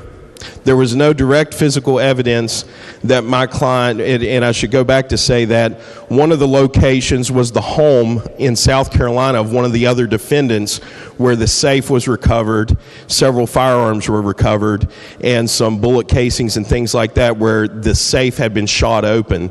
There was no evidence that my client had been there. There was another location that was the home of one of the other accused that ended up pleading guilty, where certain items that were taken from the home were located, a pair of shoes, a crossbow, and some other things. Again, there was no indication that my client was ever in that place. Along with that, when we got to the trial, or even before the trial, one of the victims, 2 days after the incident, one of the victims was given a photo lineup, and that victim picked out the other 2 co-defendants, but did not pick my client out of the photo lineup, but picked his father out of the photo lineup, who clearly didn't look anything like him. Not only that, but my client had an alibi witness that testified at the trial. One of the things that we argued very heavily in that trial was that it was patently unfair to have my client sitting there with all of this evidence being introduced, but none of it being able to be tied to him. I objected to 89 different introductions of evidence in that trial over 3 days. I was overruled on each one of those. And I would go back to say that none of that evidence could be physically tied to my client. One of the things that happened in that criminal trial, and I should say that we really addressed this at the pretrial hearing, was there's something fundamentally unfair about taking 3 young black men from South Carolina and putting them on trial in southern West Virginia sitting together. It wasn't right.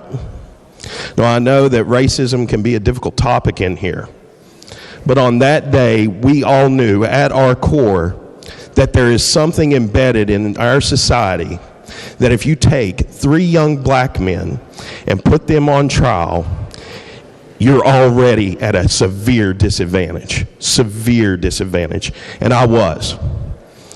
Nonetheless, the judge overruled us and the judge moved on because 14B makes it completely permissive on the judge. What this bill does is it would have given my client the ability to make that argument and say, no, I want my own trial. And I believe it would have been granted had this law been put into place. Now today, as I advocate for this bill, I'm wearing a tie. Now I wear this tie once a week. It's a pretty normal tie. And it's the tie that Kevin Goodman Jr. wore at that trial. I wear it once a week. I wear this tie once a week to remind myself to keep fighting no matter what. Because there's somebody out there that doesn't have the ability to fight no more. He, over that entire time period, maintained his innocence to me. And I believe him. Right now, he's represented by Lonnie Simmons and Tim DePiro, and they're doing their best to try to get his conviction overturned. And I just think about him, and I think about this law that we have in front of us. If it had been there that day, he might possibly be out and about. And I'm not going to say Kevin's perfect, but I truly believe he wasn't there. I truly believe that. One of the things about Kevin, he's 6'4", 215 pounds. I asked one of the victims at the trial, was any of the people in your home 6'4"? She said, Lord, no, not a one of them over 6 foot. And 6'4". I mean, he really stands out. Part of the thing with that, I had to buy him a suit. A lot of our public defender offices, they have clothes for guys that go on trial, and none of the clothes would have fit him. So I went down to Kohl's and I bought him a suit. And by the way, Public Defender Services never reimbursed me for that. Oh well. And one of the things I bought him with that was this tie. And Kevin was so proud to wear that suit because he looked better than any other defendant in there. And it was his first suit and his first tie. And when he was convicted, he gave all the clothes back to me. And I kept the tie, and I wear the tie, like I said, about once a week to remind me. And Kevin was convicted. I think y'all figured that out by now. He was 23 years old, and he was sentenced to 52 years in prison. 52 years. One day, I hope one day, when Kevin gets out, I'm going to give him the tie back. But today, I hope you'll all join me in voting for this bill so that the other Kevins out there can get a fair trial. Thank you. The question before the House is, shall the bill pass? Are there other members who wish to speak to passage of the bill? Does the gentleman wish to close debate on the bill? If not, those in favor of passage will vote aye. Those opposed will vote no. The clerk will prepare the machine.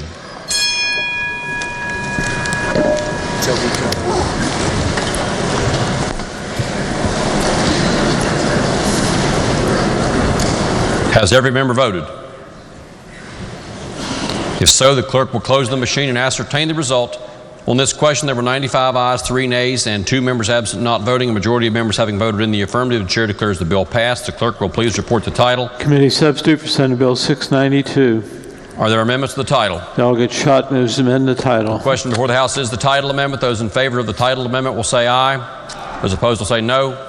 The ayes have it. The chair declares the title amendment adopted. The title as amended by the House will be and remain the title of the bill. The clerk will please communicate the action of the House to the Senate and request concurrence therein. At least a few people have to vote for the title amendment. Next bill on third reading. Committee substitute for Senate Bill 707 relating to nursing career pathways. Are there objections to having the bill explained in lieu of having it read? The chair hears no objection. The gentleman from the 13th, Doug Higginbotham, will explain the bill. Thank you, Mr. Speaker. The committee substitute to this bill adds a new section to existing code, creating a nursing career pathway. It requires the state superintendent and the chancellors for HEPC and the Community and Technical Colleges Council to establish a West Virginia nursing career pathway work group and sets forth the membership therefore. The pathway will begin in high school and progress through college, providing employment opportunities with industry partners and pathway reentry as specified attainment points. The pathways shall be made available beginning in the 21-22 school year and with the cohort of students entering the 9th grade.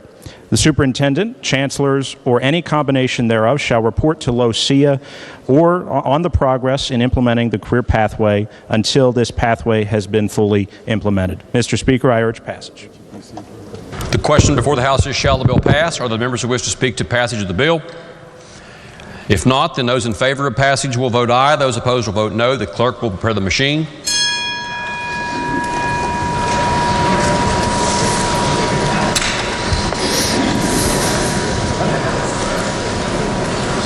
Has every member voted?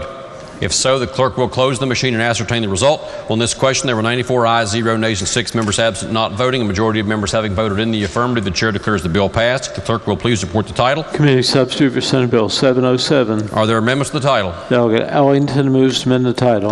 The question before the House is the title amendment. Those in favor of the title amendment will say aye. Aye. Very good. Those opposed will say no. The ayes have it. The title amendment is adopted. The title as amended by the House will be and remain the title of the bill. Lady from the 49th. Thank you, Mr. Speaker. I move the bill take effect from passage. The question before the House is the motion that the bill be made effective from passage. Those in favor will vote aye. Those opposed will vote no. The clerk will prepare the machine.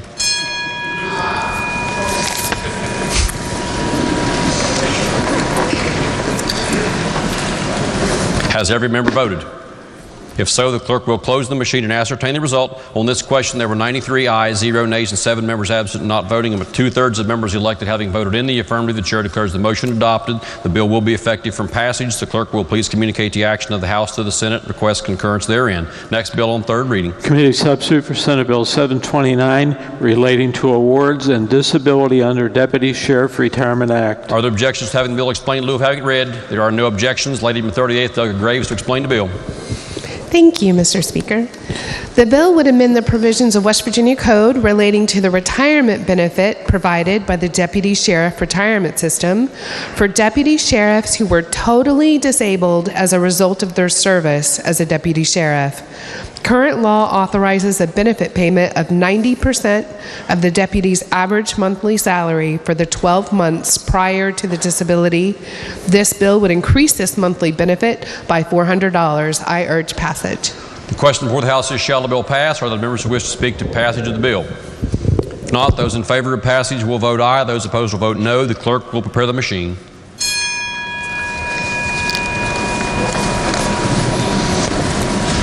Has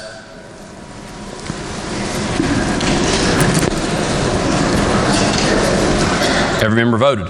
If so, the clerk will close the machine and ascertain the result. On that question, there were 91 ayes, 0 nays, and 9 members absent and not voting. A majority of members having voted in the affirmative, the chair declares the bill passed. The clerk will please report the title. Committee substitute for Senate Bill 729. Are there amendments to the title? If not, title as read by the clerk will be and remain the title of the bill. The clerk will please communicate the action of the House to the Senate. Next bill on third reading. Committee substitute for Senate Bill 746, providing contracted managed care companies access to uniform maternal screening tool. Are there objections to having the bill explained in lieu of having it read? There are no objections. The gentleman from 28th, Delegate Pack, to explain the bill. Thank you, Mr. Speaker. The purpose of this bill is to provide contracted managed care companies with access to the uniform maternal screening tool regarding their own covered lives. This data will remain confidential with the contracted managed care companies. The Uniform Maternal Screening Tool provides a comprehensive risk assessment that enables the prenatal care provider to determine whether the woman or the fetus is at increased risk and provides the basis for further assessment and intervention. That's the bill, Mr. Speaker. I urge its passage. The question before the House is, shall the bill pass? Are there members who wish to speak to passage of the bill? If not, those in favor of passage will vote aye. Those opposed will vote no. The clerk will prepare the machine.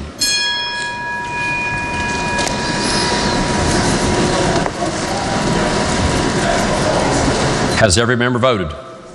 If so, the clerk will close the machine and ascertain the result. On that question, there were 88 ayes, 1 nay, and 11 members absent not voting. A majority of members having voted in the affirmative, the chair declares the bill passed. The clerk will please report the title. Committee substitute for Senate Bill 746. Are there amendments to the title? If not, the title as read by the clerk will be and remain the title of the bill. The clerk will please communicate the action of the House to the Senate. Next bill on third reading. Committee substitute for Senate Bill 749, requiring fatality and mortality review teams share data with CDC. Are there objections to having the bill explained in lieu of having it read? There are no objections. The gentleman from the 28th Delegate Pack to explain the bill. Thank you, Mr. Speaker. Senate Bill 749 permits the Fatality and Mortality Review Team to share data with the CDC concerning infant and maternal mortality. Part of that review team is the Infant and Maternal Mortality Panel, which shall review the data and provide recommendations to LACRA to reduce such complications and deaths. That's the bill, Mr. Speaker. I urge its passage. The question before the House is, shall the bill pass? Are there members who wish to speak to passage of the bill? If not, those in favor of passage of the bill will vote aye. Those opposed will vote no. The clerk will prepare the machine.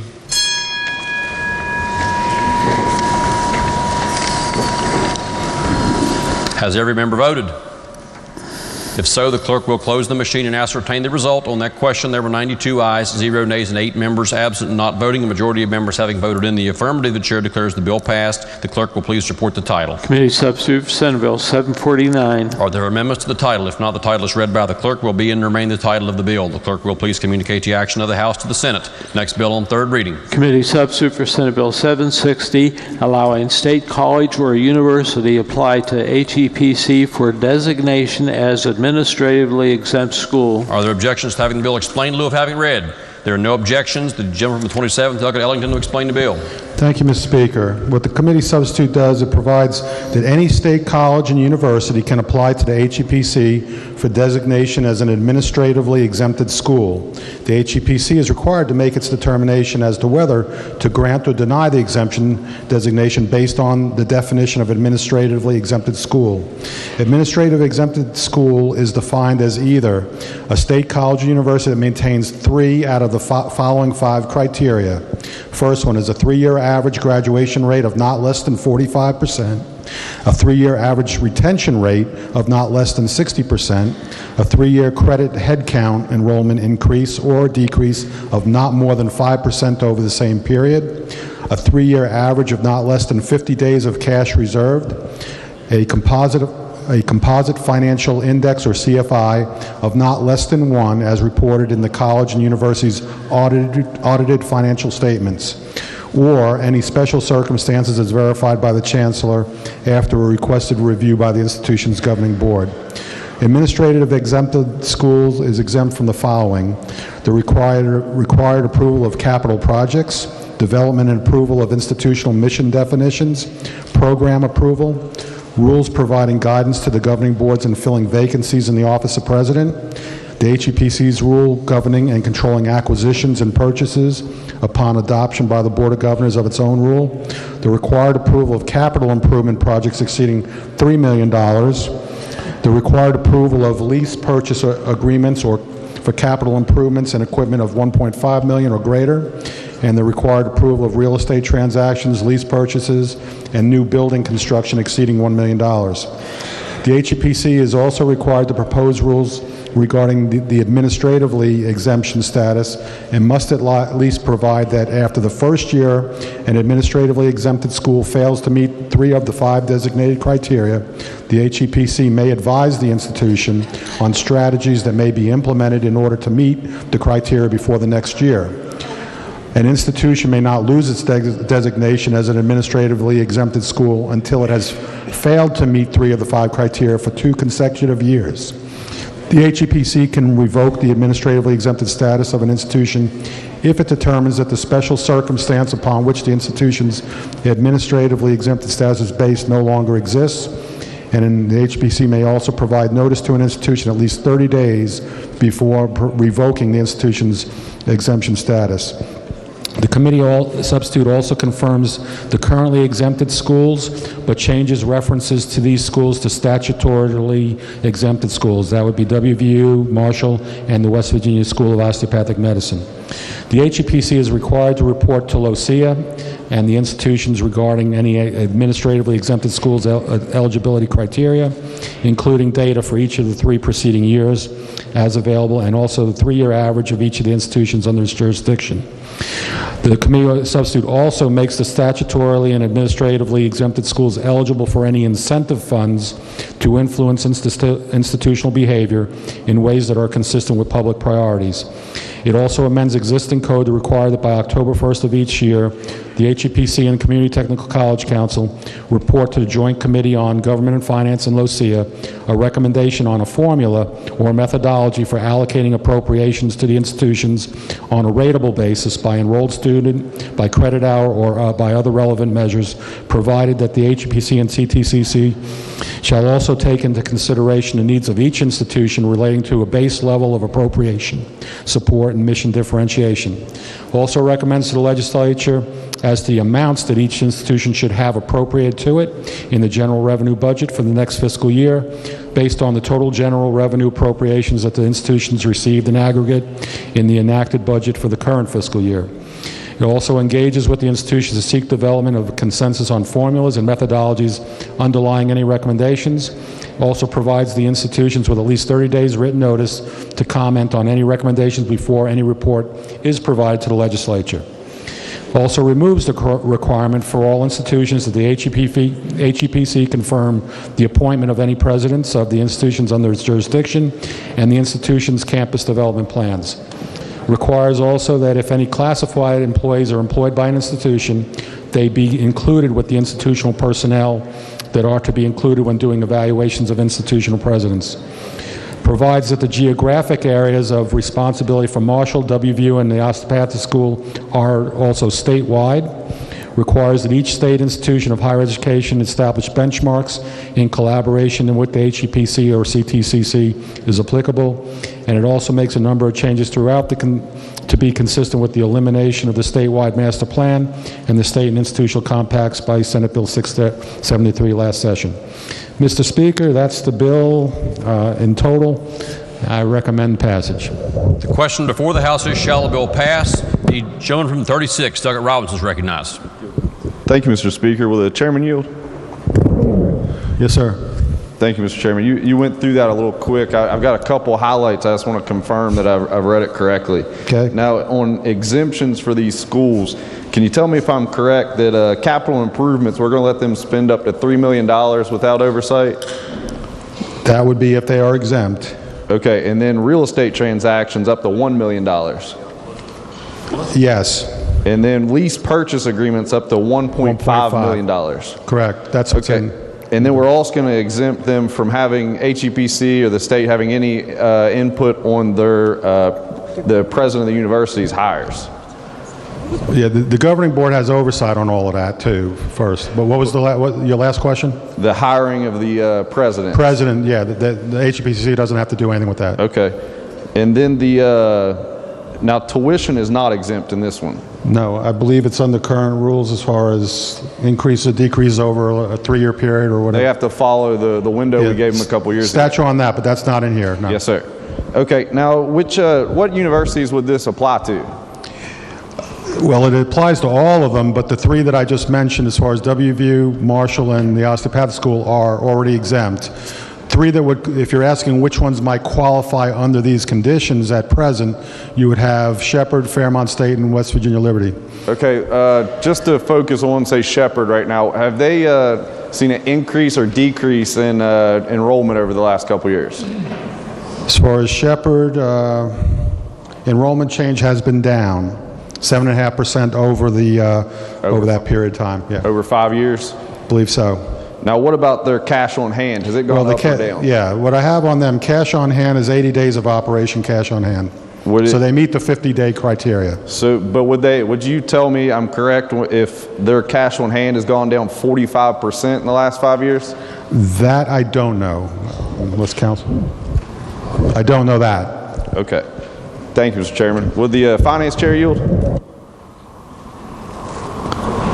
Yes. Mr. Chairman, can you tell me how much we provide for those four-year institutions in finances?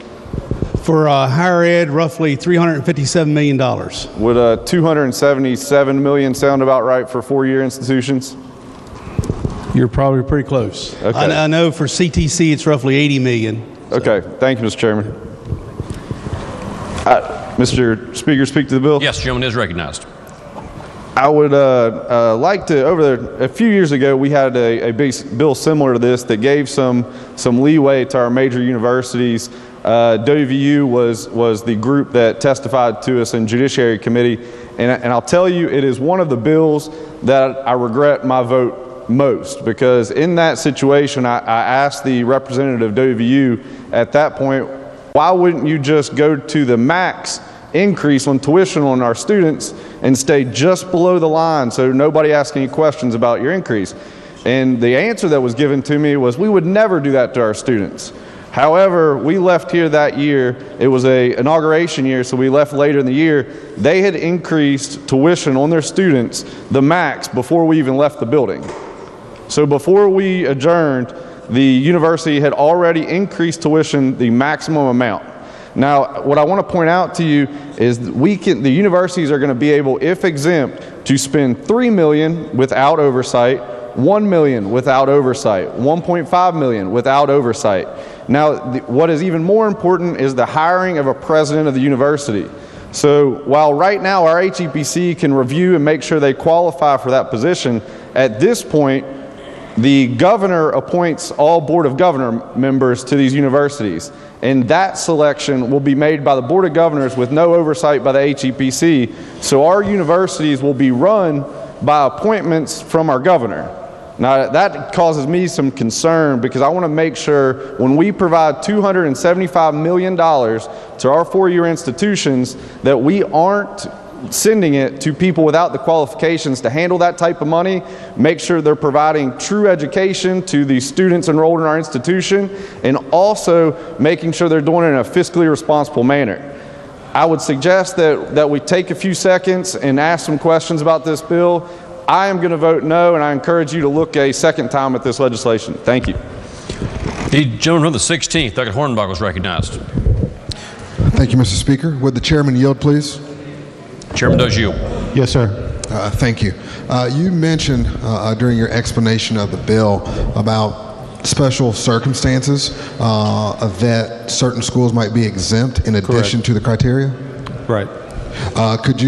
Is there a definition of special circumstances in the bill? I believe after speaking with the chancellor previously, that these would be events that might come up, such an emergency situation, and I would maybe point back to your own institution, Marshall, that when they lost their football team, they had to have some exemption as far as being able to field a team and do things like that. I mean, obviously that went through NCAA, but they also were able to have special. So I guess if there was some natural disaster or something happened to student enrollment or whatever, that they'd be able to have an emergency meeting to grant special privileges there.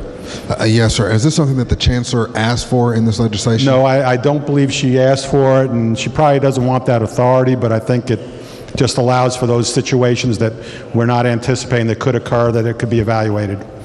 So with that language, is it fair to say that there's now no need to meet 3 of the 5 criteria because they do have that exemption power? I guess if the chancellor looks at it as any of the others as special considerations, that any of them could be exempt for a particular reason if they give a good reason. Okay. Is there any other state government instance where an agency has this type of power with their head?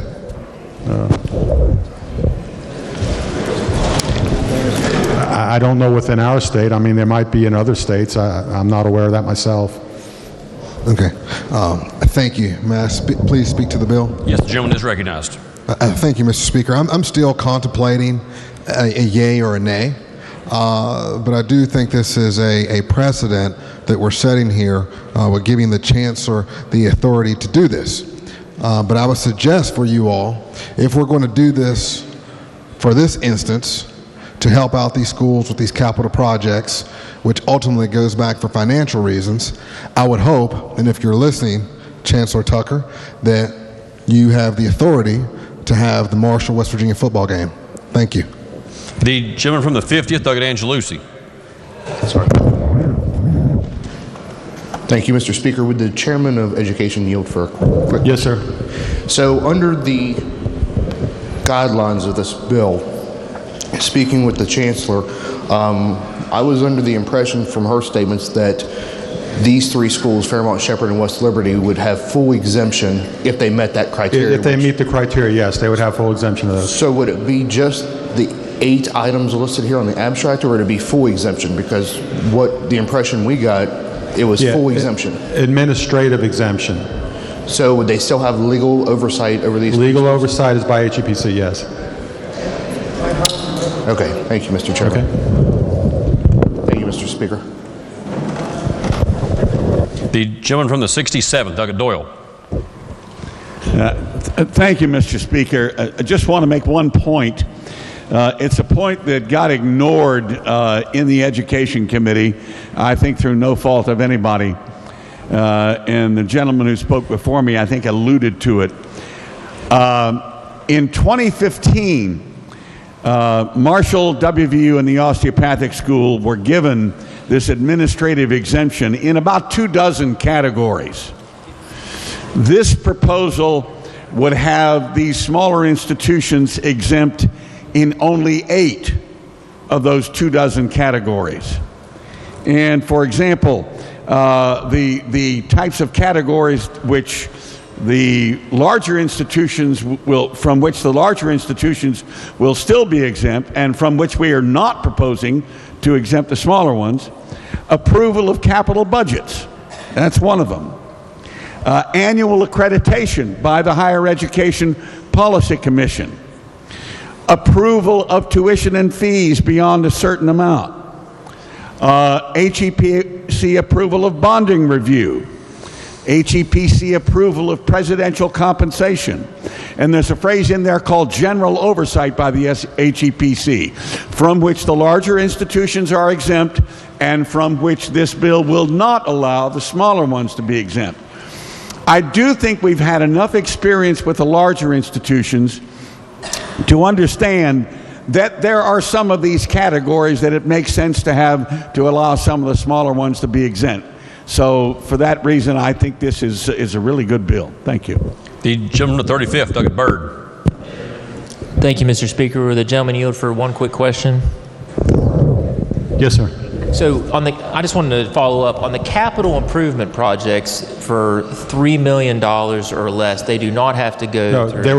They can already do that. It's $3 million or more that they'd have to get the exemption from.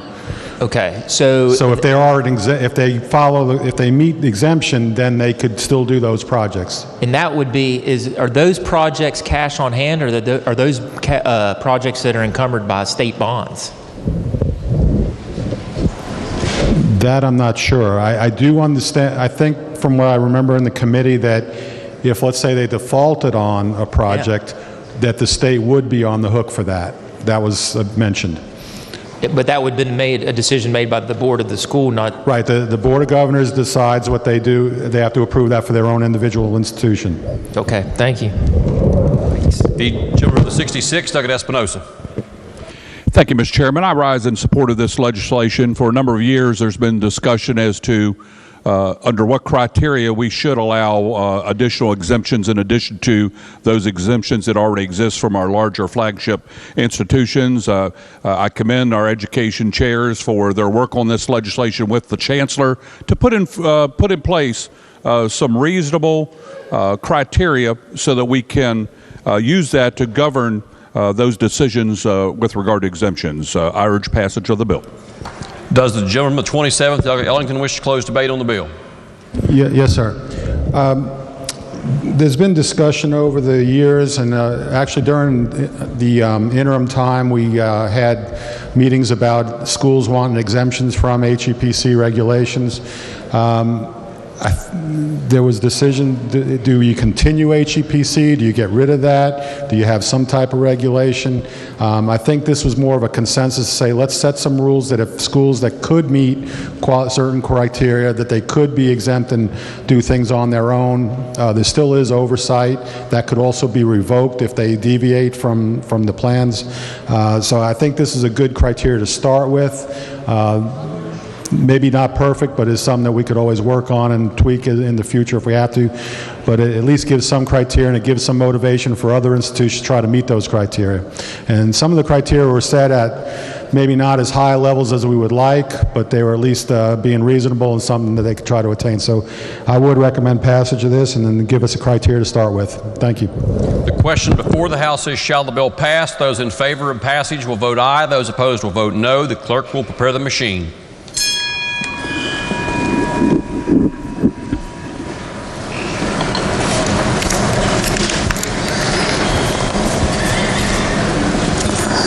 Has every member voted?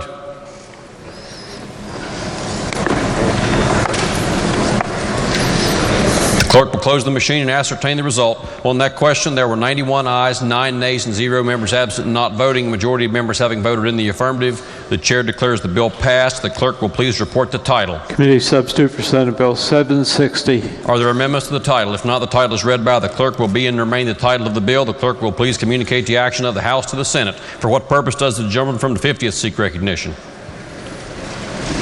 Thank you, Mr. Speaker. Unanimous consent to introduce former member. Are there objections? There are no objections. Ladies and gentlemen, members of the House, please welcome my little buddy, Delegate Dan Poling from the 10th District. Thank you.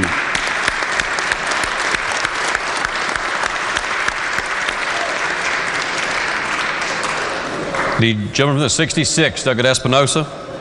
Thank you, Mr. Speaker. I'd ask unanimous consent for the remarks of the gentleman from the 29th during the earlier floor debate be placed in the appendix of the journal. Are there objections? There are no objections. Clerk will read the next bill on third reading. Senate Bill 767 relating to licensure of hospitals. Are there objections to having the bill explained in lieu of having read? There are no objections. The gentleman from the 41st, Douglas Hill, to explain the bill. Thank you, Mr. Speaker. SB 767 allows hospitals to apply for one-year exemptions from routine inspections by the Office of Health Facilities Licensure and Certification in the Department of Health and Human Resources by submitting evidence of accreditation by the Joint Commission on Accreditation of Healthcare, the American Osteopathic Association, or any accrediting organization approved by the Centers for Medicare and Medicaid Services.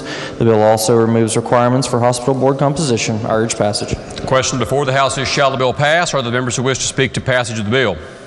The gentleman from the 36th, Douglas Robinson, is recognized. Thank you, Mr. Speaker. Will the chairman yield? Of course. Mr. Chairman, we talked about this a little bit yesterday. Could you tell me what requirements you're removing are being repealed? I mean, it's board composition. Any language in code relating to that. What board composition language are you removing? Maybe subsection C, I believe.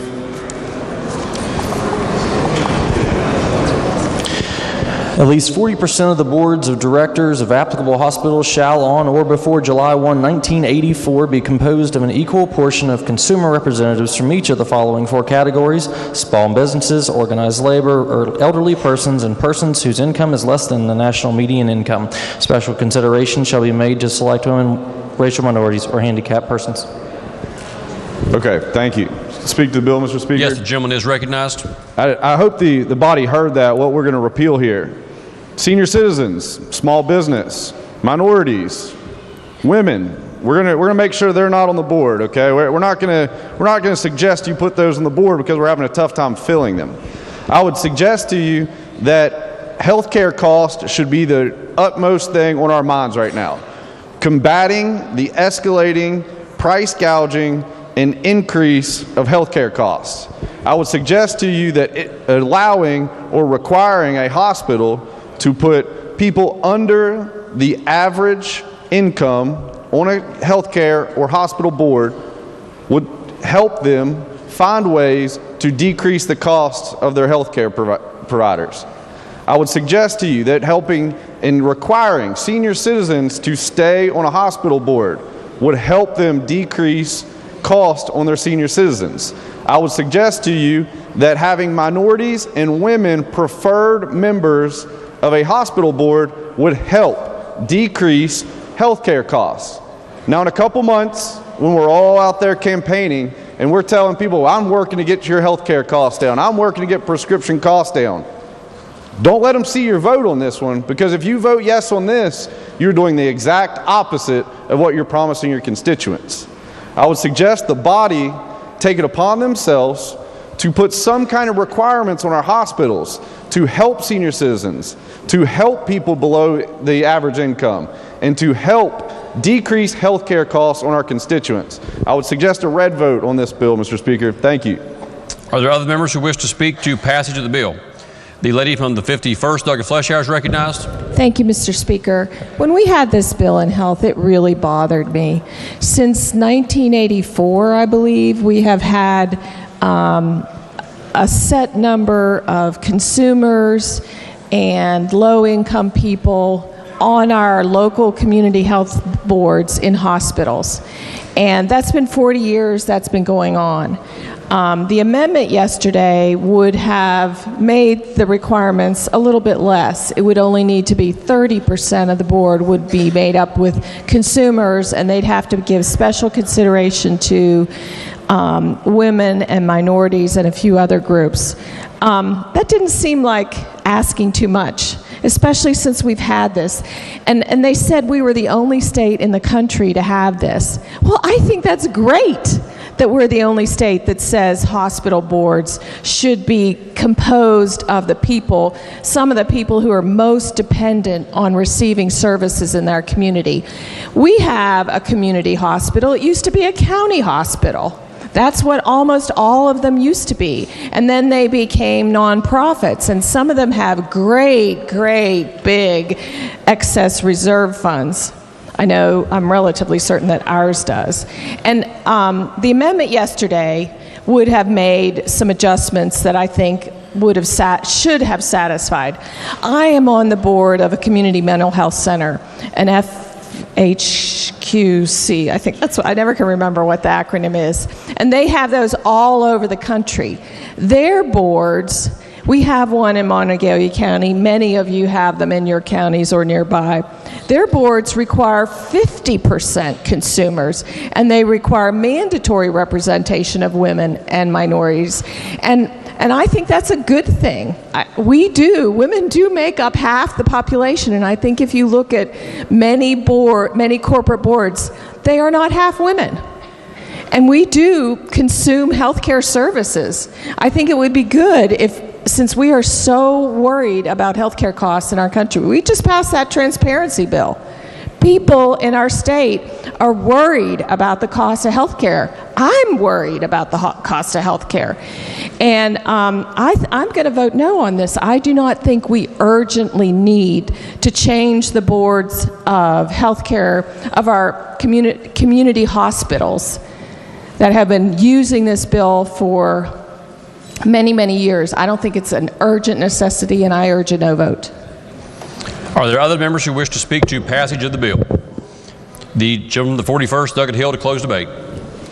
Thank you, Mr. Speaker. There seems to be a fear that healthcare costs are going to increase dramatically, and hospitals aren't going to put women and minorities on their boards simply because 134 people in the capital city are going to allow them to do what they know is best, to run their hospitals the way they know how, which most people in this capital don't know how. I suggest that we allow these hospitals to do what they know best, that we don't require them to put certain people on their boards and to get in line with 49 other states. No other state does this. It's unnecessary, and I urge passage of the bill. Question before the House is, shall the bill pass? Those in favor of passage of the bill will vote aye. Those opposed will vote no. The clerk will prepare the machine.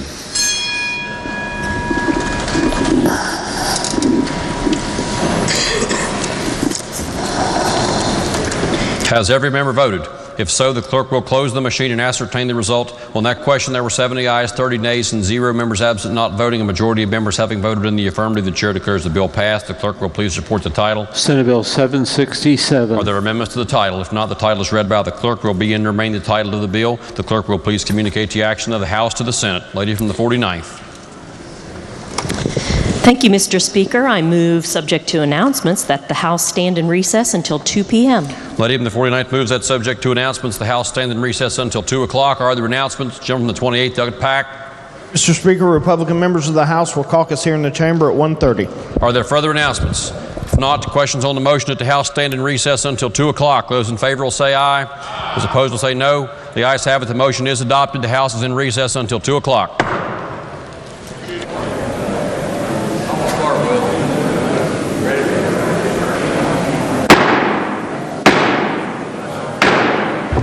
Senate will please come to order. The Senate will please come to order. All those not having privileges of the floor will please vacate the chamber. And with those on the floor and our guests in the gallery, please rise as we are led in prayer this morning by Pastor Paul Dunn. He's with First Baptist Church of Charleston in Charleston, West Virginia. And then please remain standing as we are led in the pledge this morning by the senator from Brooke County, Pastor Dunn. May we bow and may we pray. Our Father and our God, Thou who art the maker and sustainer of the world, we praise you for your omnipotence and your omniscience. You have ordained this moment in time, and we thank you for being so gracious and loving to us all. Look into the souls of all whose head is bowed before you this morning and remove all malice and ill intent. We need to seek your will as we do the will of the people for this great state. We humble ourselves in this chamber this morning, invoking your presence. We know that where your presence abides, there's liberty, justice, and equity. We need your presence today so that all that is said and done will be in accordance with your word recorded in the sacred writ of Amos, that justice roll down like waters and righteousness like an ever-flowing stream. We pause in your presence to offer a petition to you. Let our words be tempered with your love for all people. Let our deeds be bathed in your desire to see all prosper. Let that which is discussed be done with civility. Let morality be the barometer for all that is decided. And let decency be the rule, not the exception. We pray for every senator and their staff. Unite us all, our Heavenly Father. I ask these blessings in Jesus' name. Amen. Amen. Thank you, Pastor. The senator from Brooke County. Thank you, Mr. President. Will the members and the guests in the gallery please join us as we pledge the flag? I pledge allegiance to the flag of the United States of America and to the republic for which it stands, one nation under God, indivisible, with liberty and justice for all. Thank you. You may be seated. Hey, Lee, before you read the journal, do you want to go to unfinished business? Reading of the journal. West Virginia Legislature Senate Journal, Wednesday, March 4th, 2020. The Senate met at 10:31 a.m. Senator Carmichael, Mr. The President. senator from Wetzel County requests unanimous consent that further reading of the journal be dispensed with and that it be approved as having been read. Is there objection? Chair hears none. Introduction of guests. On behalf of the Senate, it is my pleasure to welcome our honorary pages for the day. Please stand and be recognized when I call your name. As guest of the senator from Boone County, we have Emma Vickers and Sidney Brown. As guest of the senator from Preston County, we have Elijah Rexroad, Jace Currier, Josh Shoemaker, Logan Jones, Sidney Lannon, and Trey Kitzmiller. As guest of the senior senator from the 17th, John Ward. As guest of the senator from Mercer County, Alicia Page Turner, Caitlin Jackson, and Zoe Sands. And as guest of the senator from Raleigh County, we have Kaif Reckman. They're all standing in the front of our chamber. If the Senate, give them a warm Senate welcome.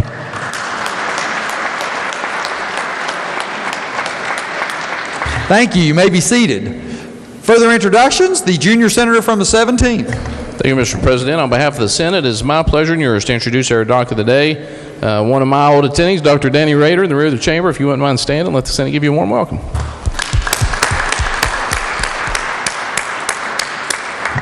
Further introductions, the senator from Brooke County. Thank you, Mr. President. Today, as many of you know, is Treatment Court Day at the Legislature.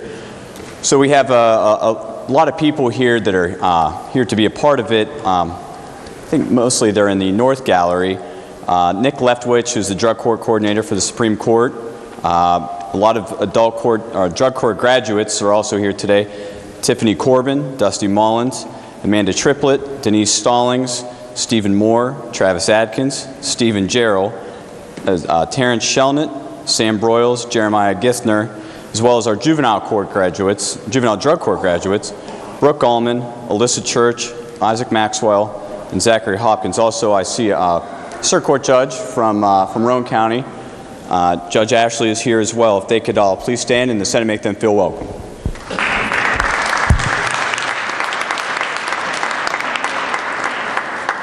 Further introductions? The senator from Preston County. Thank you, Mr. President. It's your pleasure and mine, and on behalf of my co-senator from Tucker County, we'd like to welcome the chaperones for our pages today, seated in the President's Gallery. If they would stand when they're recognized: Tabitha Jones, Hannah Rexroad, Louis Kitzmiller, Jennifer Parrish, and Circuit Judge Jay Currier. Please stand up and be welcomed by the Senate.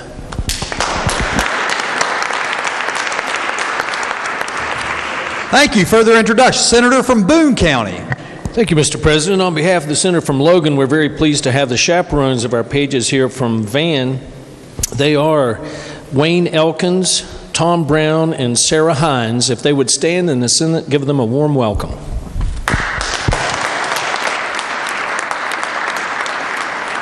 Senator from Mercer County. Thank you, Mr. President. On behalf of my senior senator from the 6th, we've got 3 chaperones here today from our district, and I'd like to introduce and recognize the folks that brought them here. We have the grandparents of Zoe Sands, Eric and Diane Baker. We've got aunt, uncle, and cousin of Caitlin Jackson, Lindsay, Pam, and John Grimes, and the parents of Allison Turner, Daphne, and Brad Turner. I think they're in the President's Gallery. If they would stand in the Senate, make them welcome.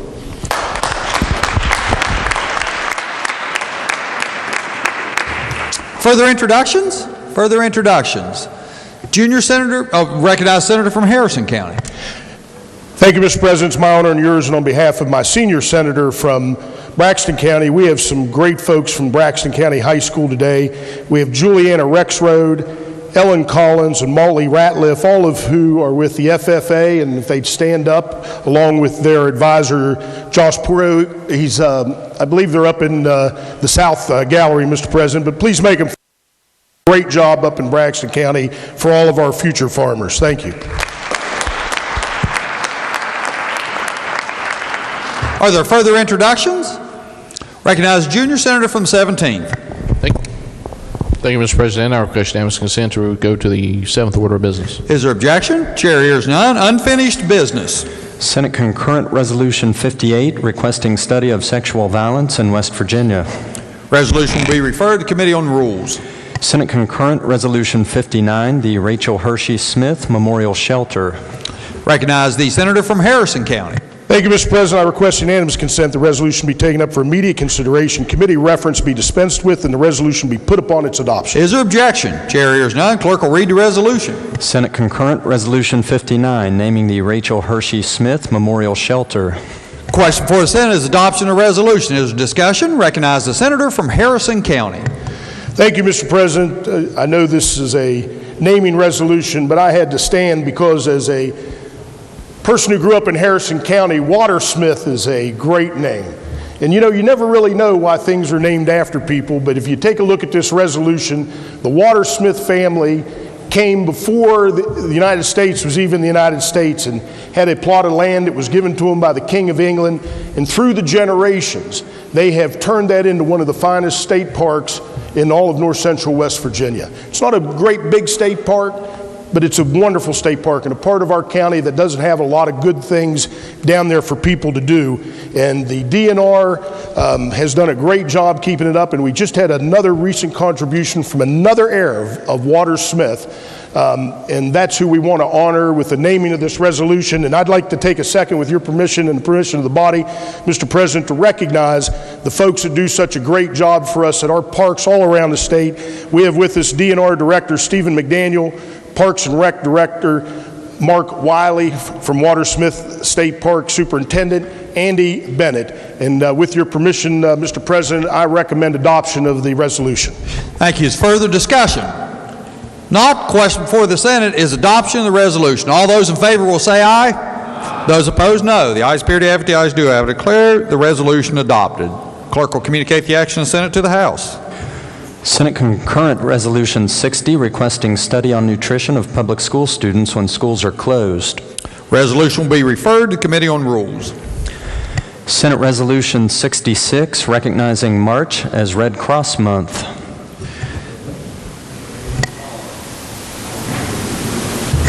Junior Senator from the 17th. Thank you, Mr. President. I request that the resolution be taken up for immediate consideration, committee reference be dispensed with, and the resolution be placed upon its adoption. Junior Senator from the 17th requests unanimous consent to the resolution that be taken up for immediate consideration, committee reference be dispensed with, and the resolution be placed upon its adoption. Is there objection? Chair hears none. Clerk will read the resolutions. Senate Resolution 66, recognizing the month of March as Red Cross Month. Question before the Senate is adoption of the resolution. Is there discussion? Is there discussion? Not. All those in favor will say aye. Aye. Those opposed, no. The ayes appear to have it. The ayes do have it. Declare the resolution adopted. Junior Senator from 17. Thank you, Mr. President. I move the Senate stand in brief recess for the purpose of presenting the resolution. Junior Senator from the 17th moves that the Senate stand in brief recess for the purpose of presenting this resolution. All those in favor will say aye. Aye. Those opposed, no. The ayes appear to have it. The ayes do have it. Declare the Senate in recess to present this important resolution.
I looked on the film.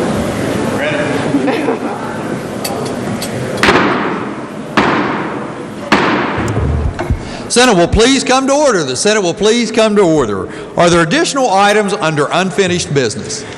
Yes, sir. Senate Resolution 67 designating March 5th, 2020 as Treatment Court Day. Senator from Brooke County. Thank you, Mr. President. I request unanimous consent that the resolution be taken up for immediate consideration, committee reference be dispensed with, and the resolution be placed upon its adoption. Is there objection? Chair hears none. Clerk will please read the resolution. Senate Resolution 67 designating March 5th, 2020 as Treatment Court Day.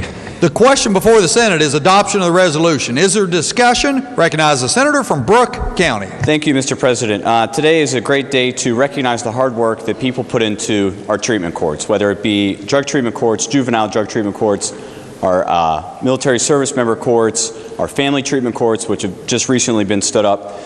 A lot of people make these things work, from the people who work in the court system, the volunteers who become a part of these programs, but I think most importantly, the people who participate in them, who have recognized that they need the help, and that these steps are necessary for them to get through their problems with addiction and get to another place in their life where they can become productive members of West Virginia again.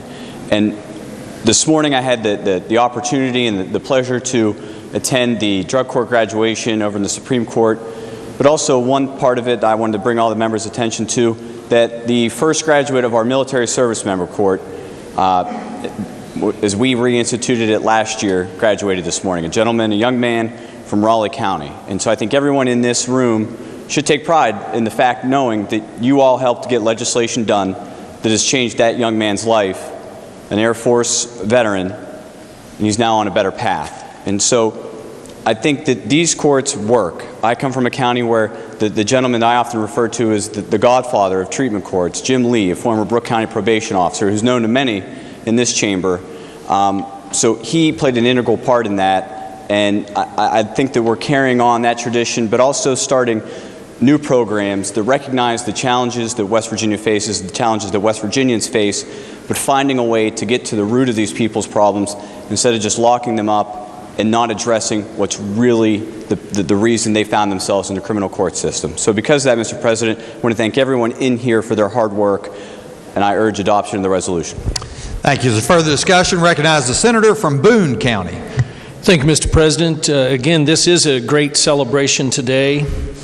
We have worked hard on this substance use disorder, and I would venture to say that about 90% of the etiology of where they end up in these courts, or at least 90%, have to do with just this rampant substance use disorder. Again, you have to get in trouble before you get into these courts.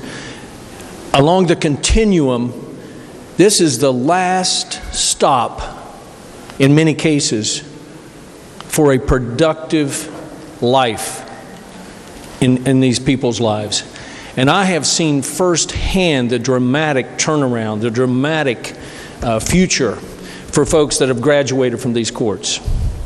I would be remiss if I didn't mention our 25th Circuit Judge, Will Thompson, who has been a national, state, local, and national leader with regard to these drug courts.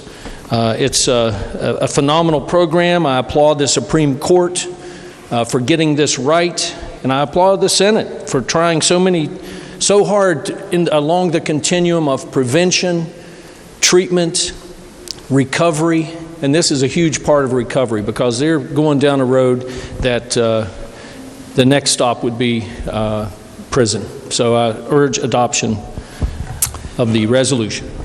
Thank you. Is there further discussion? Recognize the junior senator from the 8th. Yes, thank you, Mr. President. I urge adoption of this resolution as well and stand in support of it. What these courts do, what our judges do, what our family court judges do is just a wonderful job on one of the fronts of addiction and the opioid crisis here in the state. There's an education element, there's a health care element, and again, our courts have played an important and an essential role in getting people back on their feet. I've seen it, the folks that come through there and have become productive West Virginia citizens, not only for themselves, but for their families. And I would be remiss. Judge Thompson does a great job there in Boone. Judge Bailey does a great job here in Kanawha County. But all the judges across the state of West Virginia, I thank them for what they do, for the Supreme Court taking the role that it has in this, and I urge support, and I do stand in support of this resolution. Thank you. Further discussion? Recognize Senator from Cabell County. Thank you, Mr. President. As I've stated here previously, in a former life, I presided over juvenile court cases in Cabell County for many years. And it wasn't always the case that the leadership at the top of our judiciary recognized the value of diversion, rehabilitation, and drug court. In fact, some of the previous justices flat out cut back funding for these programs. And I'm glad to say that we have new leadership. The three justices that are here today represent that new leadership. The leadership focused on rehabilitation, recovery, atonement, a sense of resurrection.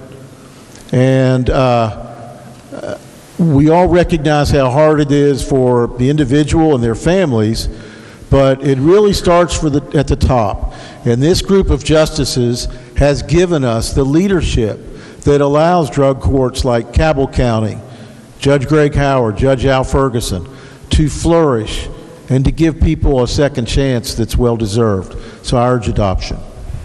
Further discussion? Further discussion? Recognize Senator from Morgan County. Thank you, Mr. President. I would have little to add to the eloquent remarks of my colleagues here in the Senate, but I will say that I'm appreciative of the work that is being done all across the state of West Virginia under the leadership of our Supreme Court of Appeals to salvage lives of West Virginians, our constituents, all of them. I urge adoption of the resolution. So further discussion? Recognize Senator from Raleigh County. Thank you, Mr. President. Let me say something to the folks that have gathered here today. We're very proud of you. You've accomplished something great in your life, and we're for you.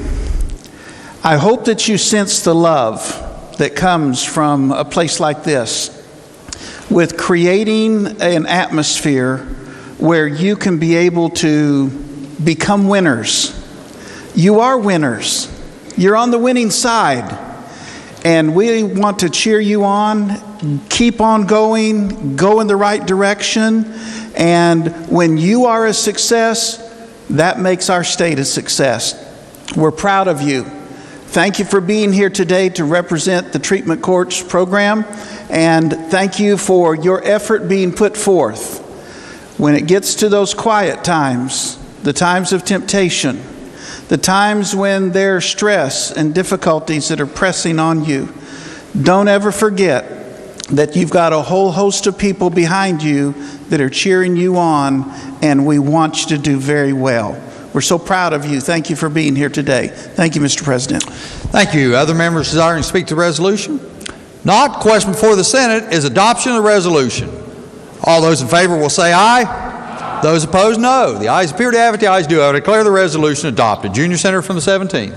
Thank you, Mr. President. I request unanimous consent that the comments by the senators from Brooke, Boone, the junior senator from the 8th, senators from Cabell, Morgan, and Raleigh be placed in the appendix of the journal. Without objection, so ordered. Junior Senator from the 17th. Thank you, Mr. President. I move the Senate stand in brief recess for the purpose of presenting this very important resolution. Junior Senator from the 17th moves that the Senate stand in recess for the purpose of presenting this important resolution. All those in favor will say aye. Aye. Those opposed, no. The ayes appear to have it. The ayes do have it. Declare the Senate in recess to present this resolution.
three of the seven deadly sins. That's pride, vanity, pride.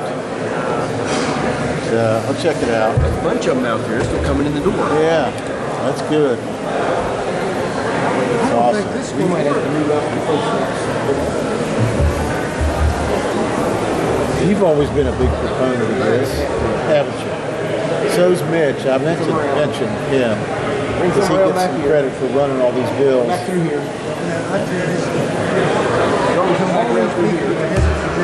Oh, yeah. Or have been there.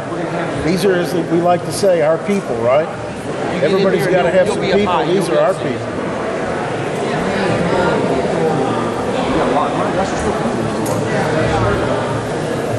Hell, I'm standing right here. How about that? I'll never get here in reality, so why not?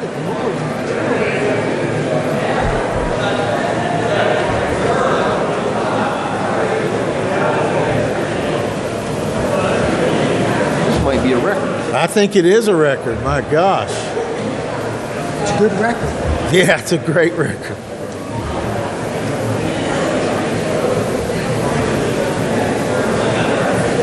It's a good day. It's a good day.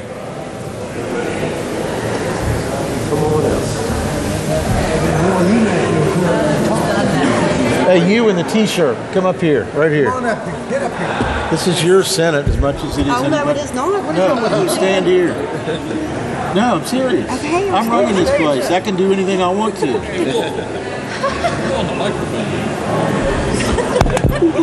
Oh. Well, I'm glad I didn't say that. Turn it over.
Senate will please come to order. The Senate will please come to order.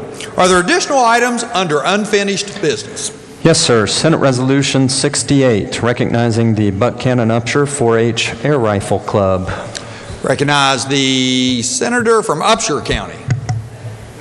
Mr. President, I request unanimous consent that the resolution be taken up for immediate consideration, committee reference be dispensed with, and the resolution be placed upon its adoption. Is there objection? Chair hears none. Clerk will please read the resolution. Senate Resolution 68, recognizing the Buchanan Upshur 4-H Air Rifle Club for excellence in marksmanship.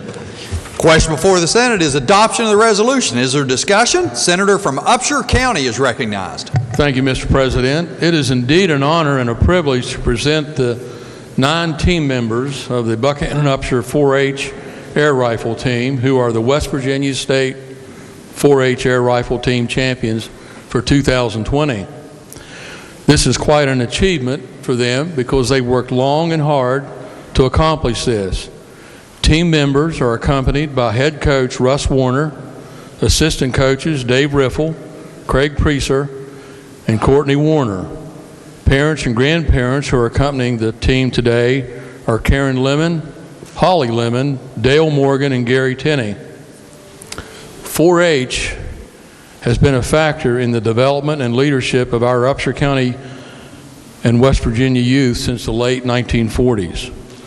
We're extremely proud of all who have participated in the past and the present, from our youth, our adult leaders, advisors, and mentors who have donated their time to the youth of our proud state.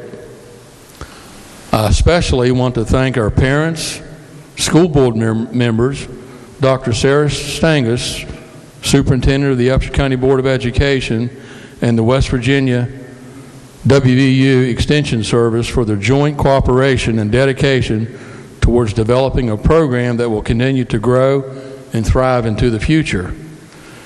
It does not stop here, as we are developing future team members for our great WVU rifle team throughout our great state. We are West Virginia proud, so 4-Hers, let's show our appreciation. Thank you. Is there further discussion? Further discussion? Not. Question before the Senate is on adoption of the resolution. All those in favor will say aye. Aye. Roll call's been demanded. Is the demand sustained? Demand is sustained. All those in favor will vote yea. Those opposed will vote nay. The clerk will prepare the minutes.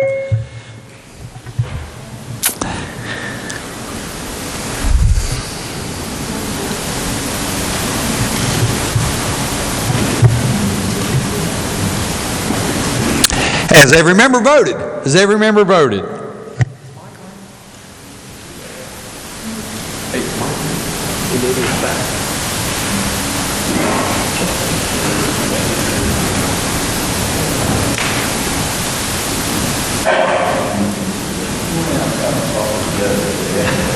Has every member voted? If so, the clerk will close the machine and ascertain the results. On this question, there being 32 yeas, 0 nays, 2 absent and not voting, more than the majority of those present and voting having voted in the affirmative, I declare the resolution adopted. Junior Senator from 17th. Thank you, Mr. President.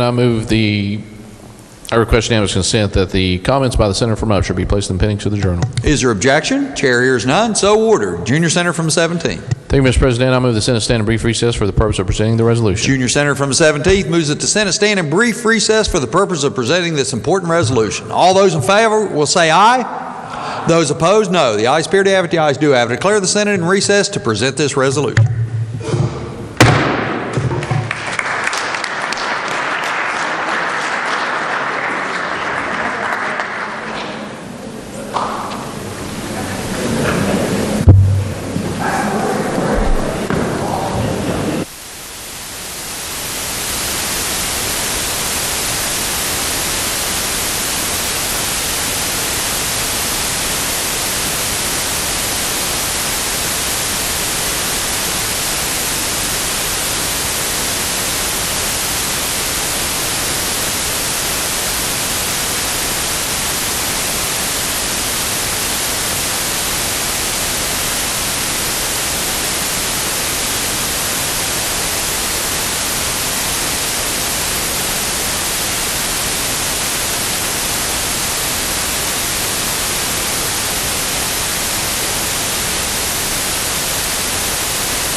hot mic.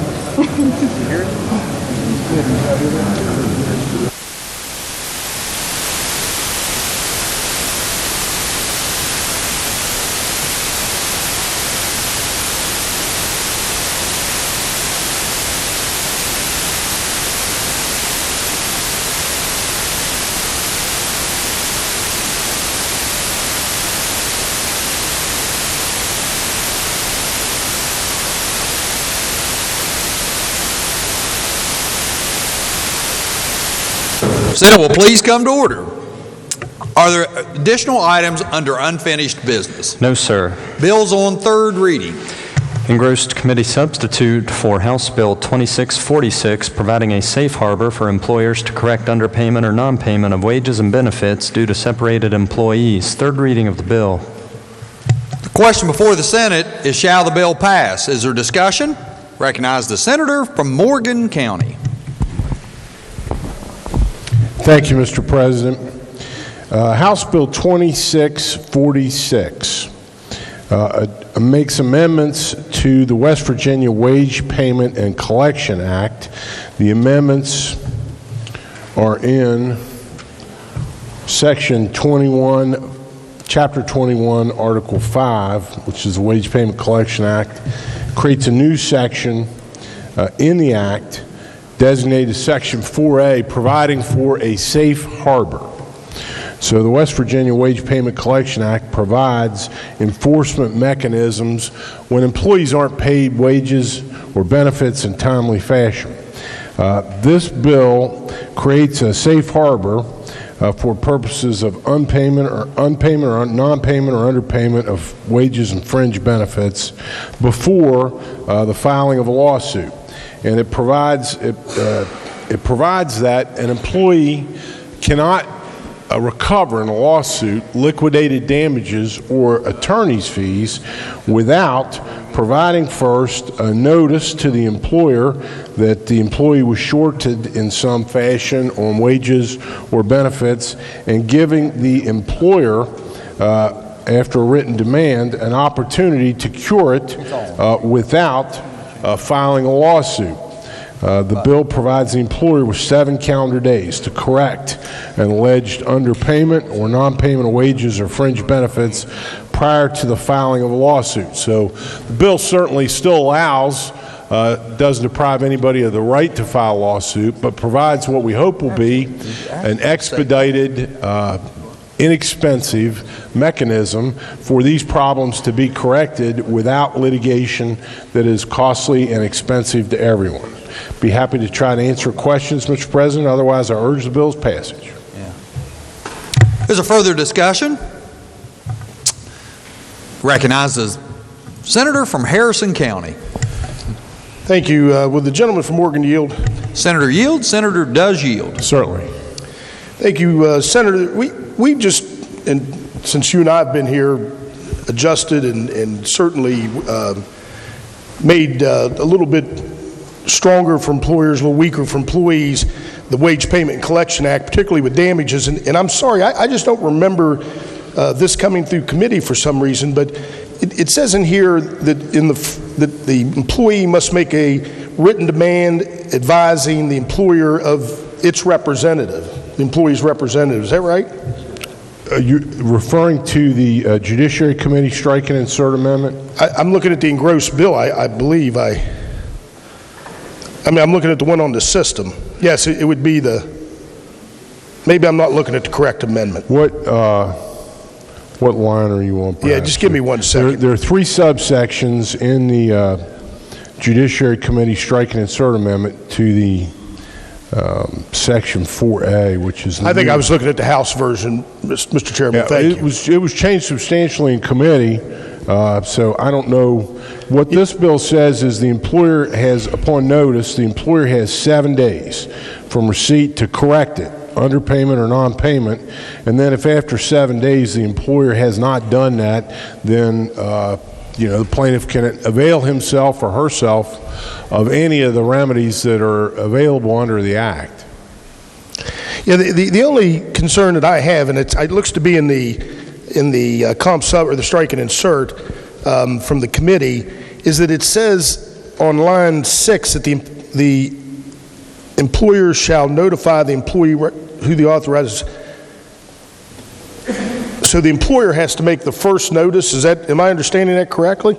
No, I don't know. The way it works is if you start at the top of subsection A, it says an employee in bringing an action for underpayment or non-payment of wages and fringe benefits due upon the employee's separation of employment is not entitled to liquidated damages or attorney's fees from an employer without first making the written demand. Then the return notice from the employer. I'm sorry, I didn't hear. Then the return notice from the employer. Yes. Yes, thank you. Thank you. Further discussion? Further discussion? Not. Question before the Senate is, shall the bill pass? All those in favor will vote yea. Those opposed will vote nay. The clerk will prepare the machine.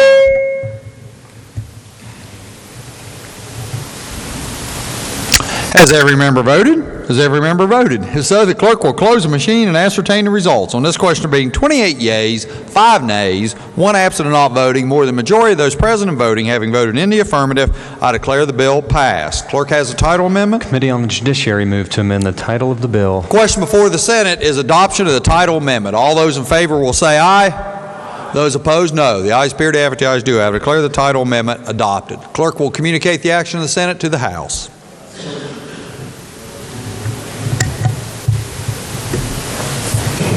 Recognize the junior senator for the 17th. Thank you, Mr. President. By action of the Rules Committee on third reading, House Bill 4499 has been moved to the Rules Committee calendar. Also, by action of the Rules Committee, House Bill 4398 has been moved from the Senate Committee on the Rules calendar to the Senate calendar on third reading. By action of the Rules Committee, the following bills, House Bills 2961, 2967, 4102, 4108, 4159, 4176, 4354, 4362, 4377, 4395, 4439, 4447, 4514, 4523, 4573, 4665, 4737, 4747, 4777, 4804, 4823, 4946, 4958 have been moved from the Senate Committee Rules calendar to the Senate calendar on second reading. I just want to make sure that all the members are aware that this has been reflects what you're seeing on your chamber automation system. Thank you, Mr. President. Thank you. Further bills on third reading. Engrossed committee substitute for House Bill 3049, improving dissemination of boiled water advisories to affected communities. Third reading of the bill. Question before the Senate is, shall the bill pass? Is there discussion? Recognize the senator from Marshall County. Thank you, Mr. President. The purpose of this bill is to require a public service district supplying water to immediately, but in no instance later than 6 hours, report the occurrence and the lifting of each boiled water advisory to the local departments of health and to the local Office of Emergency Management 911. The bill also requires a public service district make available through the mass notification advisory with both text and voice alert. Mr. President, I urge passage. Is there further discussion? Not. All those in favor will vote yea. Those opposed will vote nay. The clerk will prepare the machine.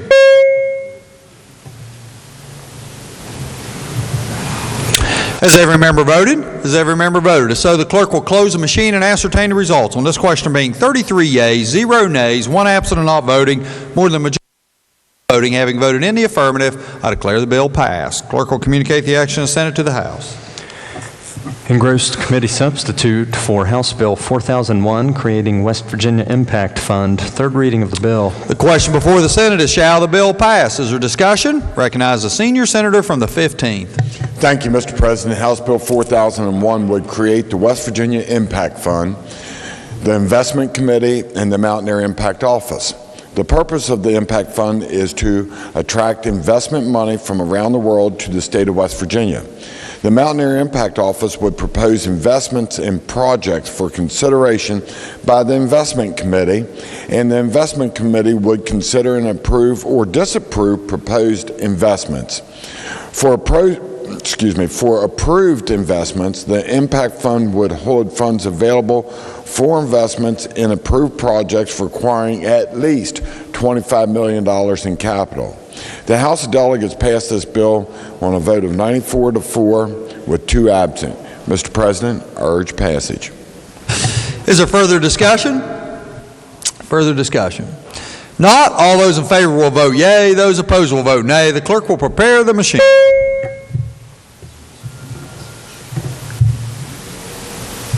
Has every member voted? Has every member voted? So the clerk will close the machine and ascertain the results. On this question being 30 yeas, 3 nays, 1 absent and not voting, more than the majority of those present and voting having voted in the affirmative, I declare the bill passed. Junior Senator from 17th. Thank you, Mr. President. I move the bill be made effective from passage. Clerk has a title amendment. Committee on Finance move to amend the title of the bill. Question for the Senate is adoption of the title amendment. All those in favor will say aye.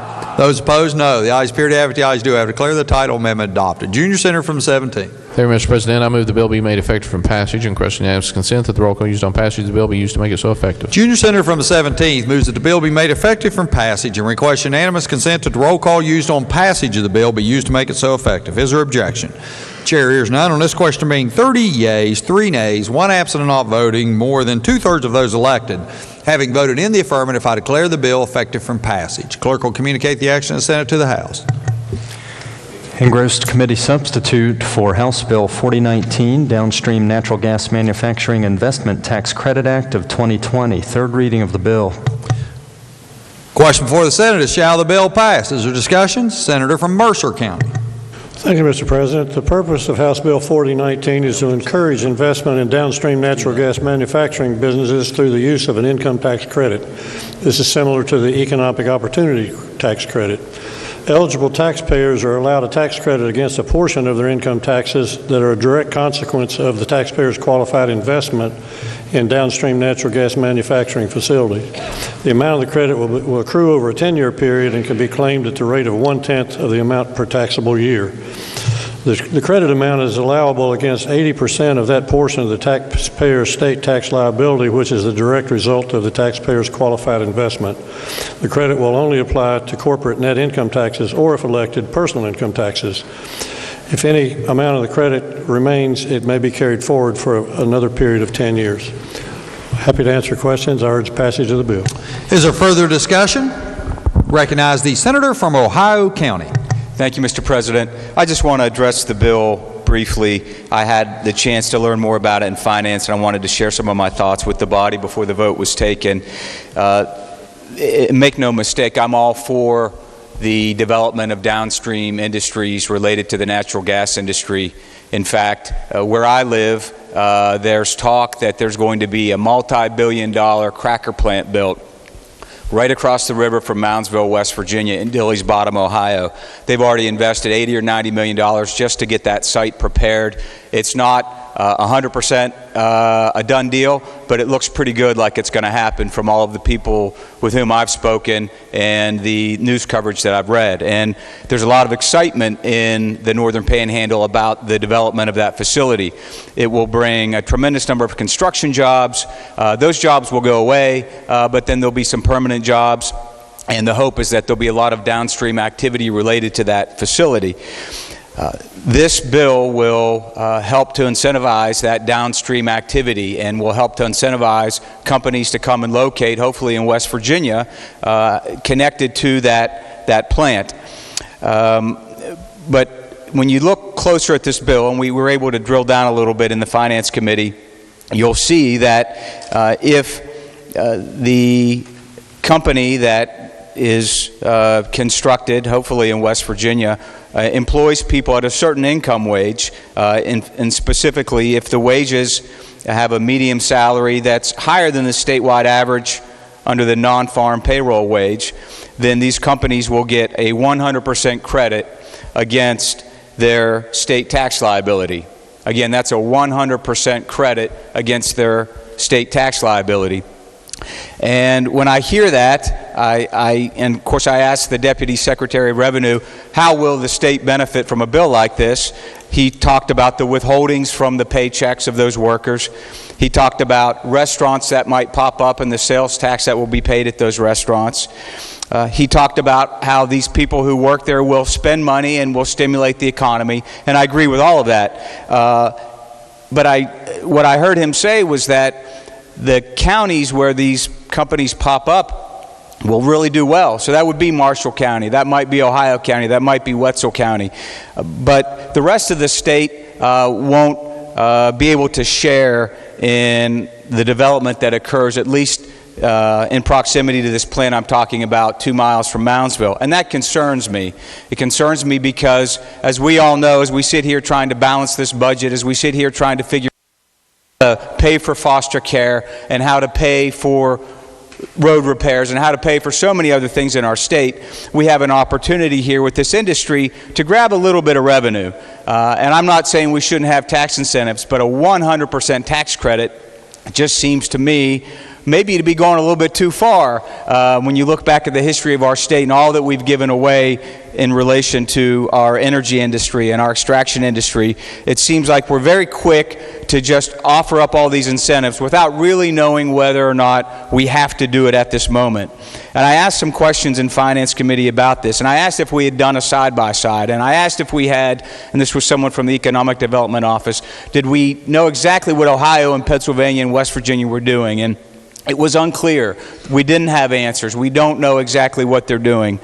And I had done a little bit of reading myself and came across an article about something that's going on in the Pennsylvania legislature right now, a similar bill to create incentives, and the governor has indicated he's going to veto that bill because he wants to look at it on a case-by-case basis. He doesn't want to just give a blanket tax credit to everyone that develops companies related to their natural gas industry. He wants to look at it on a case-by-case basis. And I just think that is the wiser approach. I think that's the better approach. I think we should look at it on an individual basis and look at projects, and if incentives are needed to bring that project here, then by all means let's give those incentives.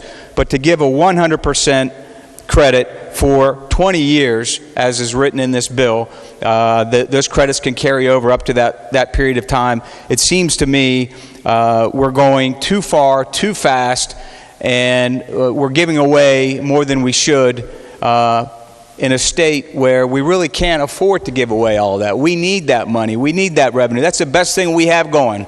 Right now, the best thing we have going is the natural gas that is under the feet of people in Wetzel and Tyler and Marshall and Ohio counties, up in the north central part of the state. We've got to take full advantage of that. And so I just wanted to express my concerns and my apprehension, not about tax credits generally, but specifically about giving away more than we can really afford to. Thank you, Mr. President. Further discussion? Is there further discussion? Senator wish to close debate?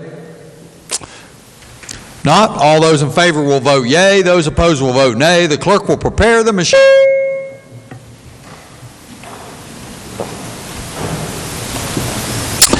Has every member voted? Has every member voted? If so, the clerk will close the machine and ascertain the results. On this question being 25 yeas, 8 nays, 1 absent and not voting, more than the majority of those present and voting, having voted in the affirmative, I declare the bill passed. Clerk will communicate the action of the Senate to the House. Engrossed committee substitute for House Bill 4020, removing authority of municipalities to require occupational licensure if licensure for the occupation is required by the state. Third reading of the bill. Question before the Senate is, shall the bill pass? Is there discussion? Recognize the senator from Morgan County. Thank you, Mr. President. The committee substitute for House Bill 4020 would amend 3 sections of the state code. Actually, it creates 3 new sections in the state code. One is in Chapter 7, Article 1. Chapter 7 is county government. Article 1 are county commissions. The other new section is in Chapter 8, and that's municipal organizations. And Article 12, it's a new section, Article 12, which addresses the general powers and specific powers of municipal organizations. And then the third new section is in Chapter 30, which relates to professions and occupations. In Article 1, general provisions applicable to all boards of examination or registration. So the amendments to each of those, the new sections that would go in each of those chapters and articles are essentially similar. But they stand for the proposition, Chapter 7, that unless it's specifically authorized to do so, a county commission cannot enact and enforce any law, ordinance, regulation, or rule requiring the licensing, certification, or registration of a person or business to conduct a trade, occupation, or profession within the jurisdiction of the county, if the idea is that if it's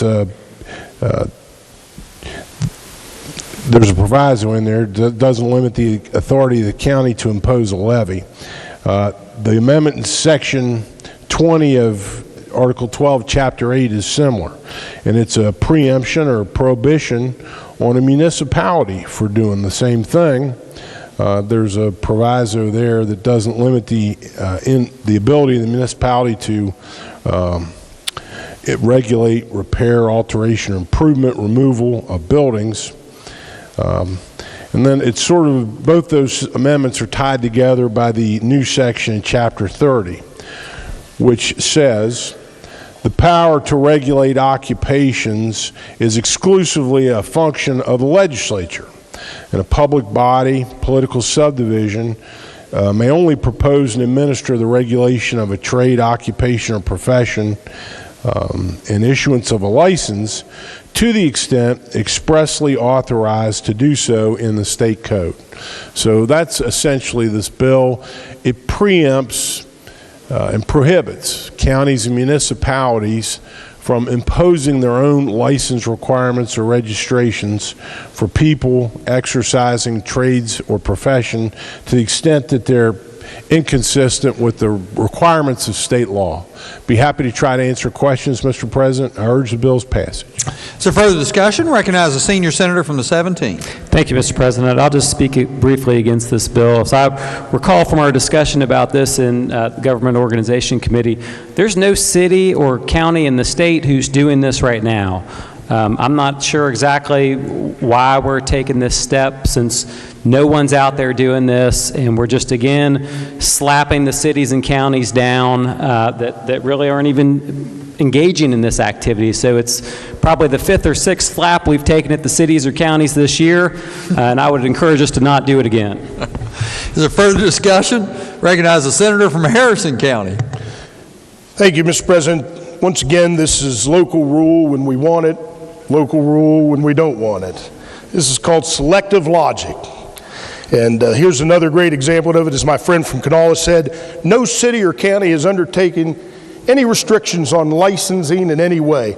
It would only be if this body, which it's planning to do, took away and stripped away the licensing requirements for many professions and many of the trades on which our seniors and our families depend to do work at their homes and businesses. I recommend a no vote on this bill, Mr. President. Is there further discussion? Further discussion. Senator wish to close debate?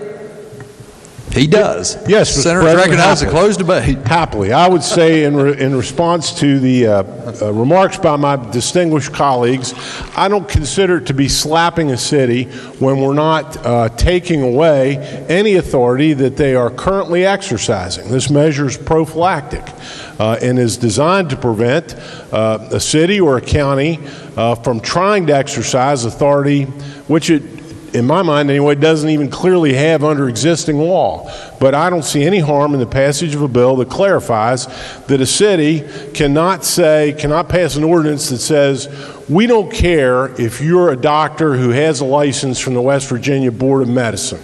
You can only practice medicine in this city if you've been licensed for 6 years, or if you meet some other requirement that the city seeks to impose, or that if you take some other test that the city designs itself. That's not an authority that the cities or counties, the political subdivisions of this state should ever have, and this bill clarifies that. I urge its passage. Question for the Senate is, shall the bill pass? All those in favor will vote yea. Those opposed will vote nay. The clerk will prepare the machine.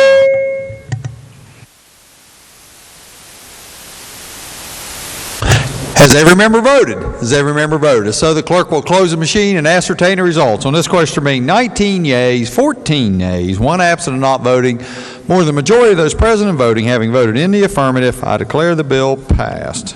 Clerk will communicate the action of the Senate to the House. Engrossed committee substitute for House Bill 4088, disposition of funds from certain oil and natural gas wells due to unknown or unlocatable interest owners. Third reading of the bill. Question before the Senate is, shall the bill pass? Is there discussion? Recognize Senator from Morgan County. Thank you, Mr. President. This bill, the House Bill 4088, it creates a single new section of code that would go in Chapter 37, Article 4. It's designated as Section 9. Chapter 37, Article 4 is partition. And then there's an amendment in the bill to an existing section of code in Chapter 55, Article 12A, Section 7.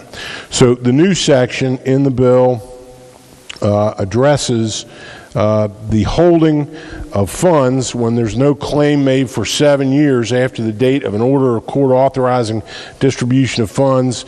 The law would require that money to be paid to the Oil and Gas Reclamation Fund established under another code section, 22629. So it relates to funds and proceeds due under this article before the effective date of the section, when you have unlocatable interest owners. And then the change in the in 5512A7 provides that the special general receiver of the county will pay the Oil and Gas Reclamation Fund established under 22629, funds which have accrued to the credit of mineral interest specified in the motion. So again, we're talking about the royalty interest due to owners or fractional owners who can't be found or located. Under current law, those would go to the surface owner. This changes that, at least for retrospective, for money that's held in the money that's been held to the Oil and Gas Reclamation Fund established under that section, under another section. And then there's additional language in the bill that makes it clear that the amendments made during 2020, if this bill becomes law, which provided for certain accumulated proceeds payable to the Oil and Gas Reclamation Fund, will take effect July 1. And any funds shall be transferred that have been unclaimed for 7 years or more after the date of the special commissioner's lease, whether or not the special commissioner's lease was signed before or after the effective date of the amendments to the section. The bill authorizes DEP to promulgate proposed rules. Be happy to try to answer questions, Mr. President. Otherwise, I urge passage of the bill. Is there further discussion? Not. All those in favor will vote yea. Those opposed will vote nay. The clerk will prepare the machine. Has every member voted? Has every member voted? If so, the clerk will close the machine and ascertain the results. On this question there being 32 yeas, 1 nay, 1 absent and not voting, more than the majority of those present and voting. Having voted in the affirmative, I declare the bill passed. Clerk has a title amendment. Committee on the Judiciary move to amend the title of the bill. Recognize Senator from Morgan County. Thank you, Mr. President. I request unanimous consent that the Judiciary Committee's proposed title amendment be withdrawn. Is there objection? Chair hears none, so ordered. Clerk will communicate the action of the Senate to the House. Engrossed committee substitute for House Bill 4094, continuing the foster care ombudsman. Third reading of the bill. Question before the Senate is, shall the bill pass? Is there discussion? Recognize the junior senator from the 17th. Thank you, Mr. President. House Bill 4094 is to continue the Office of Foster Care Ombudsman. The bill expands on the duties of the office. These are set out in the bill. The Foster Care Ombudsman is given broad investigative powers over state agency, the child placing agency, or residential care facility, which affects the rights of the health, safety, welfare, and rights of a foster child or foster parent upon receipt of a complaint filed on behalf of a foster child or foster parent. The bill sets forth reporting requirements beginning the third quarter of 2020 to both the governor and LACRA. The bill provides that the foster care ombudsman shall, with proper identification, have access to a foster family home, a state agency, a child placing agency, or a residential care facility. The bill provides that the foster care ombudsman has access to any foster child, foster parents, including medical records reasonably related to any investigation without a fee. There are also provisions for access to appropriate state government records. The foster care ombudsman was given subpoena powers. The records of the ombudsman are confidential. The bill provides for a limitation of liability for the foster care ombudsman participating in an investigation pursuant to this article, as long as the participation is not violative of any applicable law and done within the scope of employment. There are also criminal penalties for interfering with the work of an ombudsman or for committing a discriminatory, disciplinary, retaliatory, or reprisal action against a foster child or a foster parent for having filed a complaint. The foster care ombudsman shall receive funds as appropriated by the legislature. I'd be happy to take questions. Otherwise, I urge passage of the bill. Is there further discussion? Not all those in favor will vote yea. Those opposed will vote nay. The clerk will prepare the machine.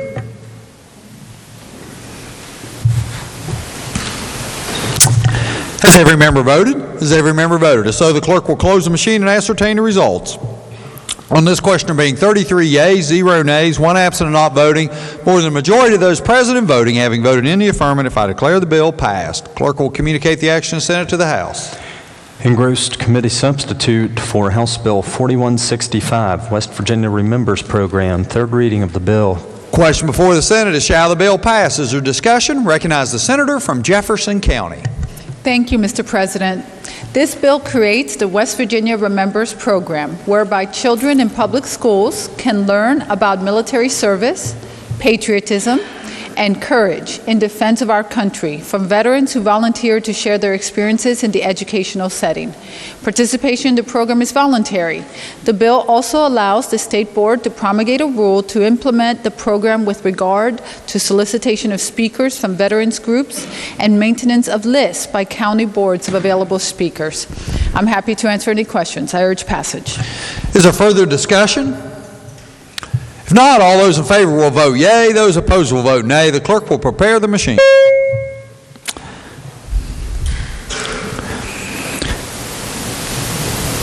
Has every member voted? Has every member voted? If so, the clerk will close the machine and ascertain the results. On this question being 32 yeas, 0 nays, 2 absent and not voting, more than the majority of those present and voting having voted in the affirmative, I declare the bill passed. Clerk will communicate the action and send it to the House.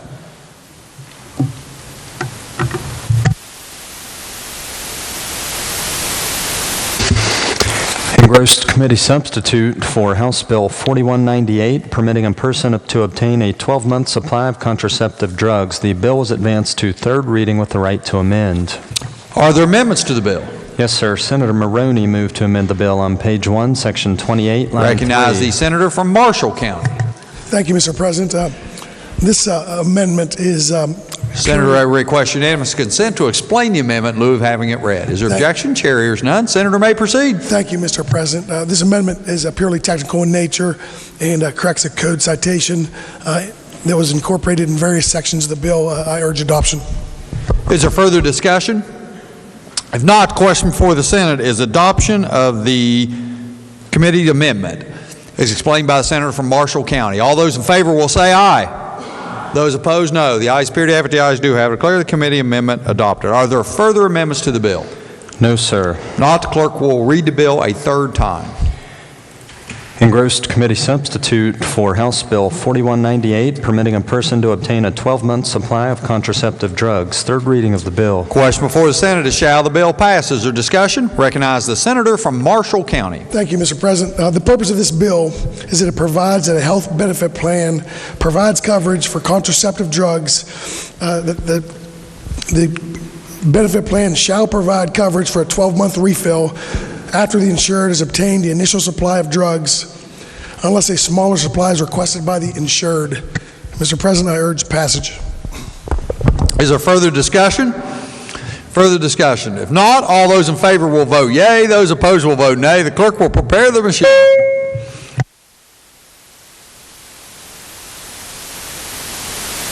Has every member voted? Has every member voted? If so, the clerk will close the machine and ascertain the results. On this question being 32 yeas, 0 nays, 2 absent not voting, more than the majority of those present and voting Having voted in the affirmative, I declare the bill passed. Clerk has the title amendment. Committee on Health and Human Resources move to amend the title of the bill. Question before the Senate is adoption of the title amendment. All those in favor will say aye. Those opposed, no. The ayes appear to have it, the ayes do have it. Declare the title amendment adopted. Clerk will communicate the action of the Senate to the House. Engrossed committee substitute for House Bill 4360, exempting certain persons from heating, ventilating, and cooling system licensing requirements. Third reading of the bill. Question before the Senate is, shall the bill pass? Is there discussion? Recognize the senior senator from the 6th. Thank you, Mr. President. House Bill 4360 amends a single section of code relating to licensing of HVAC workers. The bill requires crediting of verified military training and education toward meeting the licensing requirements. It also requires expedited issuance of a provisional license to applicants with verified military training and a license by reciprocity to applicants with a current license from another jurisdiction with requirements substantially equivalent to those of West Virginia. The bill also clarifies language exempting persons from HVAC licensing who perform incidental electrical or plumbing work on HVAC systems so long as they are licensed to perform that plumbing or electrical work. I'll entertain questions. Otherwise, I urge passage of the bill. Is there further discussion? Further discussion? Not. All those in favor will vote yea. Those opposed will vote nay. The clerk will prepare the machine.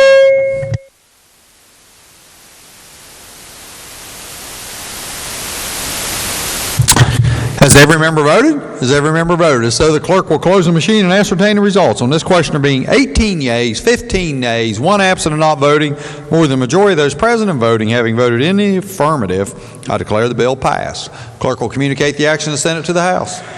Engrossed committee substitute for House Bill 4361 relating to insurance law violations. Third reading of the bill. Question before the Senate is, shall the bill pass? Is there discussion? Recognize the senator from Morgan County. Thank you, Mr. President. The House Bill 4361 is an agency bill that amends the West Virginia Insurance Fraud Prevention Act. That's Article 41 of Chapter 33, which is our insurance code. So the bill amends 5 sections in the Act, Sections 2, 5, 8, 11, and 12, and it inserts in the Act 2 new sections, which are designated as Sections 4A and 11A. The bill amends Section 2. It amends the definitions section, and there's a new definition in the Act, and it's a defined term, Fraudulent Insurance Act. And that's a lengthy definition that's inserted into the definition section, and then it's used throughout the bill in amendments to the other sections. The bill provides that it authorizes the insurance commissioner to accept proceeds from court-ordered forfeiture proceedings, which are to be posited in a special revenue fund, and we made that by a committee amendment subject to legislative appropriation, but it's a fund to be known as the Insurance Fraud Prevention Fund. It happens sometimes that insurance representatives of the Insurance Commission are involved in state and federal investigations that result in forfeitures, and so this is to give them specific authority to receive money. The section has some mandatory reporting requirements in it now. So if you're engaged, a person who's engaged in the business of insurance, you have a mandatory duty to report insurance fraud acts of which you're aware. There are amendments to authorize the investigators of the insurance commissioner, if they are certified as law enforcement officers, to make arrests for insurance fraud acts and to we authorize them to make arrests upon probable cause without a warrant if the persons meet the test for that. They have to be certified law enforcement officers. It defines new criminal offenses. It rewrites the sections involving the criminal offenses and new penalties for insurance fraud acts. Finally, the bill authorizes that the cost of investigation can be recovered, including workers' comp fraud and other matters involving workers' compensation insurance. I'll be happy to try to answer questions, Mr. President. Otherwise, I urge the bill's passage. Is there further discussion? Not, all those in favor will vote yea. Those opposed will vote nay. The clerk will prepare the machine.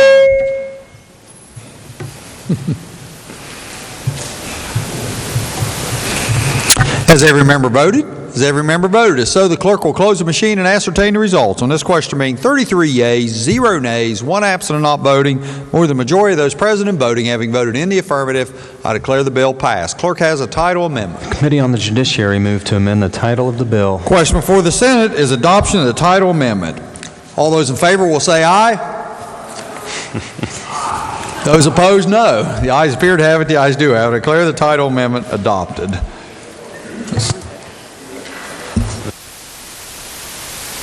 Clerk will communicate the action of the Senate to the House. Engrossed committee substitute for House Bill 4363, establishing the West Virginia Division of Natural Resources Police Officer Retirement System. Junior Senator from the 17th. Thank you, Mr. President. I request unanimous consent that the bill lie over one day while retaining its place on the calendar. Is there objection? Chair hears none, so ordered. Engrossed committee substitute for House Bill 4378, relating to disciplining teachers. Third reading of the bill. Question before the Senate is, shall the bill pass? Is there discussion? Recognize the senator from Jefferson County. Thank you, Mr. President.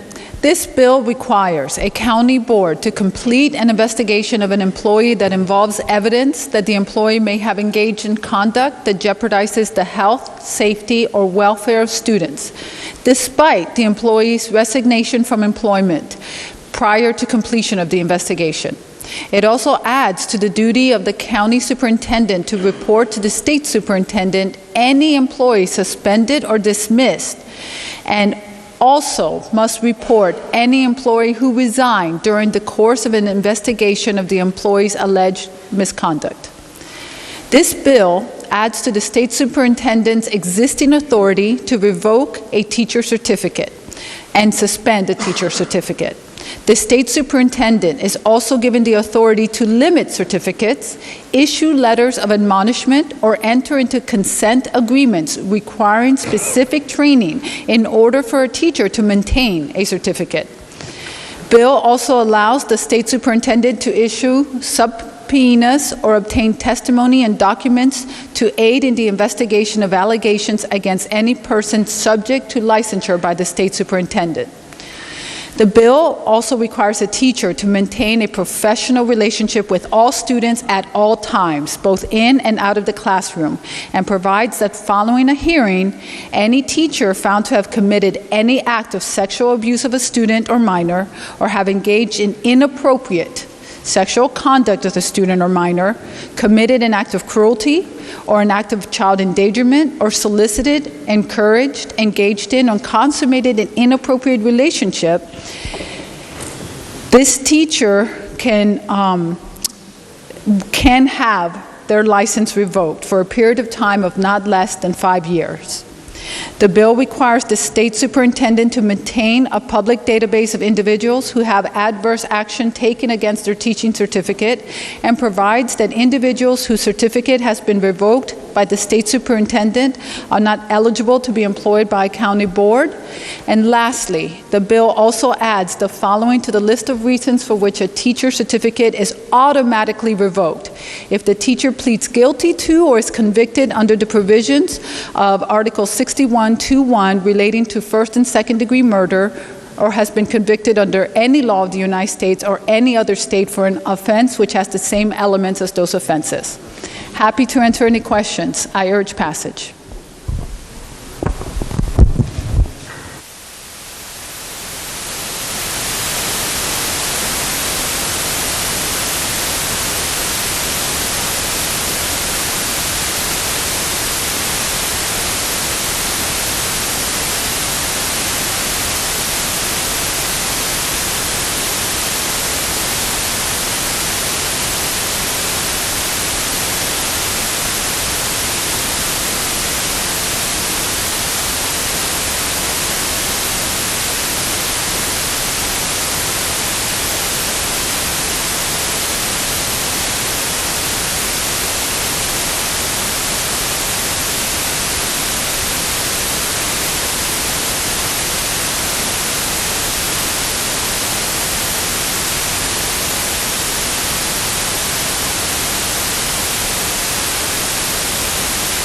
Is there further discussion? Recognize Senator from Boone County.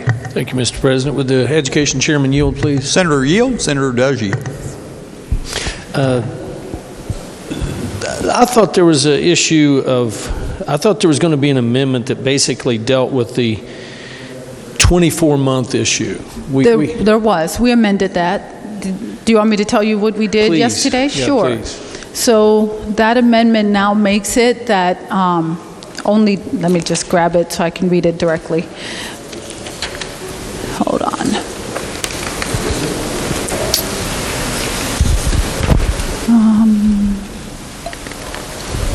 Sorry, there were several amendments that were submitted. I want to make sure I grab the right one. Do you have it? I do. Oh, good. Thank you. Council had it faster than I could get it. So we amended it to say, exploited a student by engaging in any of the aforementioned illegal or inappropriate conduct, which then escalated into a relationship with the exploited student within 12 months of that student's graduation. So it's taken from 2 years back to 1 year. Yes, and it also changed the language a little bit. So only if the conduct was started before that 12 months. All right.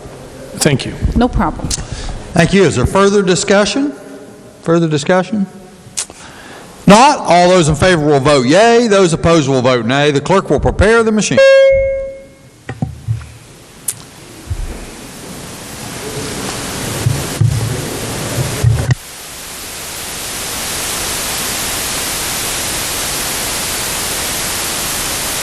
Has every member voted? Has every member voted? If so, the clerk will close the machine and ascertain the results. On this question being 33 yeas, 0 nays, 1 absent and not voting, more than the majority of those present and voting having voted in the affirmative, I declare the bill passed. Clerk has a title amendment.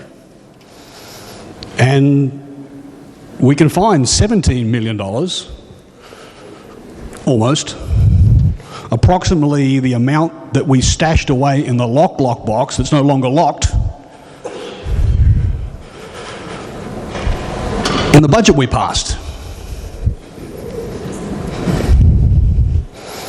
This is a tax cut, a tax break for AEP, for a utility.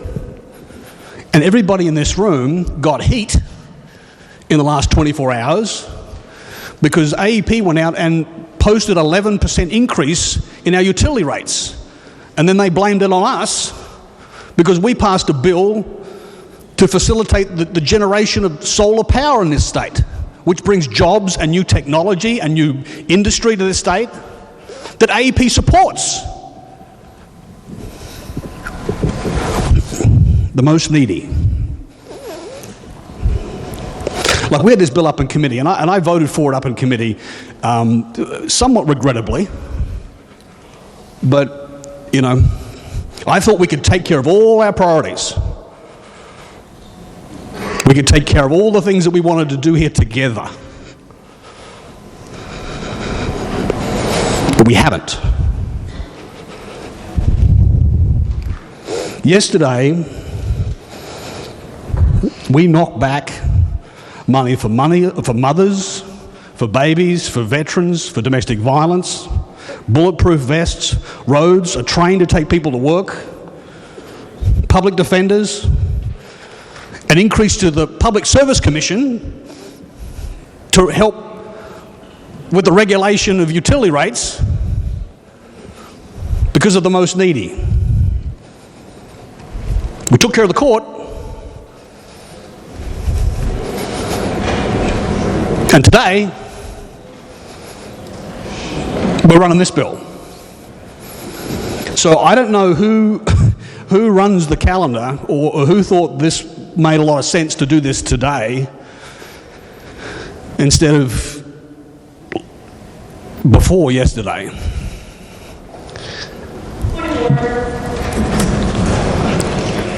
Item 49th.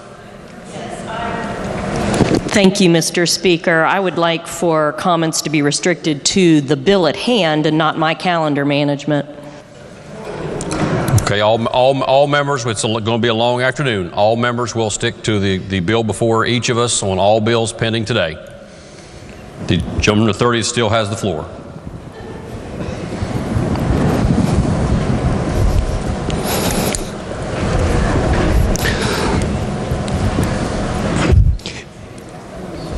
If we'd have run this bill 2 days ago, I would have been a yes.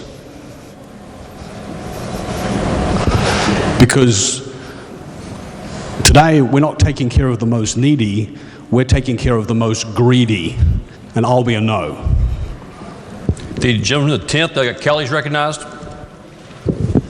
Thank you, Mr. Speaker. Would the gentleman yield? Certainly.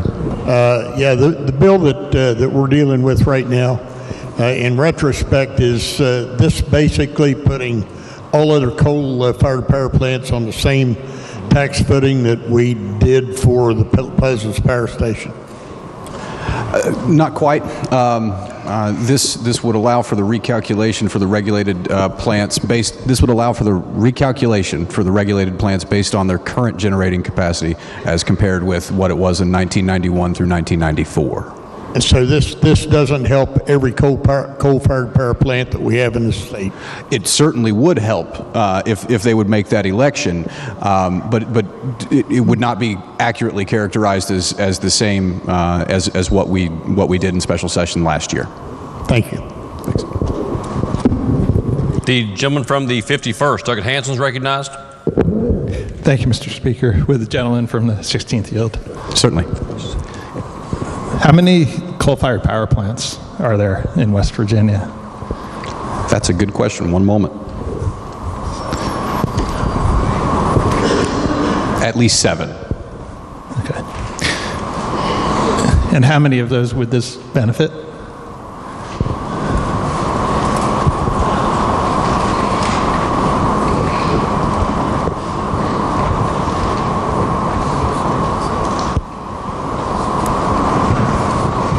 At least 6, if they would choose to opt in. Okay. I talked on the floor a couple days ago, real briefly, about the power plants and the difficulty they've had in competing in recent years. I brought that up in relation to that rate increase, the 11% rate increase that happened before we voted on the solar bill. And what I mentioned was I went back to the filing that AEP made with the Public Service Commission, where they listed what percentage of the time the coal-fired power plants were running in West Virginia. And if I represented to you that they're running about 50% of the time, does that sound about accurate to you? I believe that may be accurate, sure. Do you know why they're only running it half the time now, as opposed to previous years when they ran a lot more? In the private world, I'm not in electricity, so I don't know. Okay. Okay, thank you. I'd like to speak to the bill. The gentleman is recognized. The reason why the power plants are not running more than around 50% now is because they can't compete in the private market. It's because they're old, they're decades old, and they're inefficient, and there's newer generation in the PJM area that provides electricity at a lower price. It's the free market. If these were not utility-owned power plants, if these were privately owned power plants, most of them would shut down. Most of them would shut down because it's cheaper for the utilities to buy the power from the grid than it is to run their own coal-fired power plants. It's because the economics have changed over the last decade. We're in a different world than we were a decade ago. And so what this bill is trying to do is trying to get a commitment to keep these power plants open for another 5 years, which is a commendable goal because people work at these plants. West Virginians work there. People work in the mines. West Virginians work in the mines and supply these plants. And we all want those jobs to continue as long as they can. But taking steps like this are bucking the free market. The free market has changed. The economics of coal has changed. These newer natural gas-fired power plants generate electricity much cheaper than our coal-fired power plants. Renewables are generating electricity much cheaper than our coal-fired power plants because they have no fuel costs. The sun just has to shine or the wind has to blow, and that's free. So they can generate without any fuel costs. So they're always in the money. The natural gas plants are always in the money, and West Virginia coal-fired power plants are only in the money half the time. So I'm afraid that this legislation, should it pass, won't really impact that, because we are very far along in that story now. We're very far along in that. What it will do is decrease the amount of revenues we have to take care of our priorities by millions of dollars a year. But what it won't do is change the underlying economics that our West Virginia power plants are being subject to. Thank you, Mr. Speaker. The gentleman from the 13th, Doug Cadle's recognized. Thank you, Mr. Speaker. If you think a solar plant is more efficient than a coal-fired power plant, you must have been smoking something while you was outside.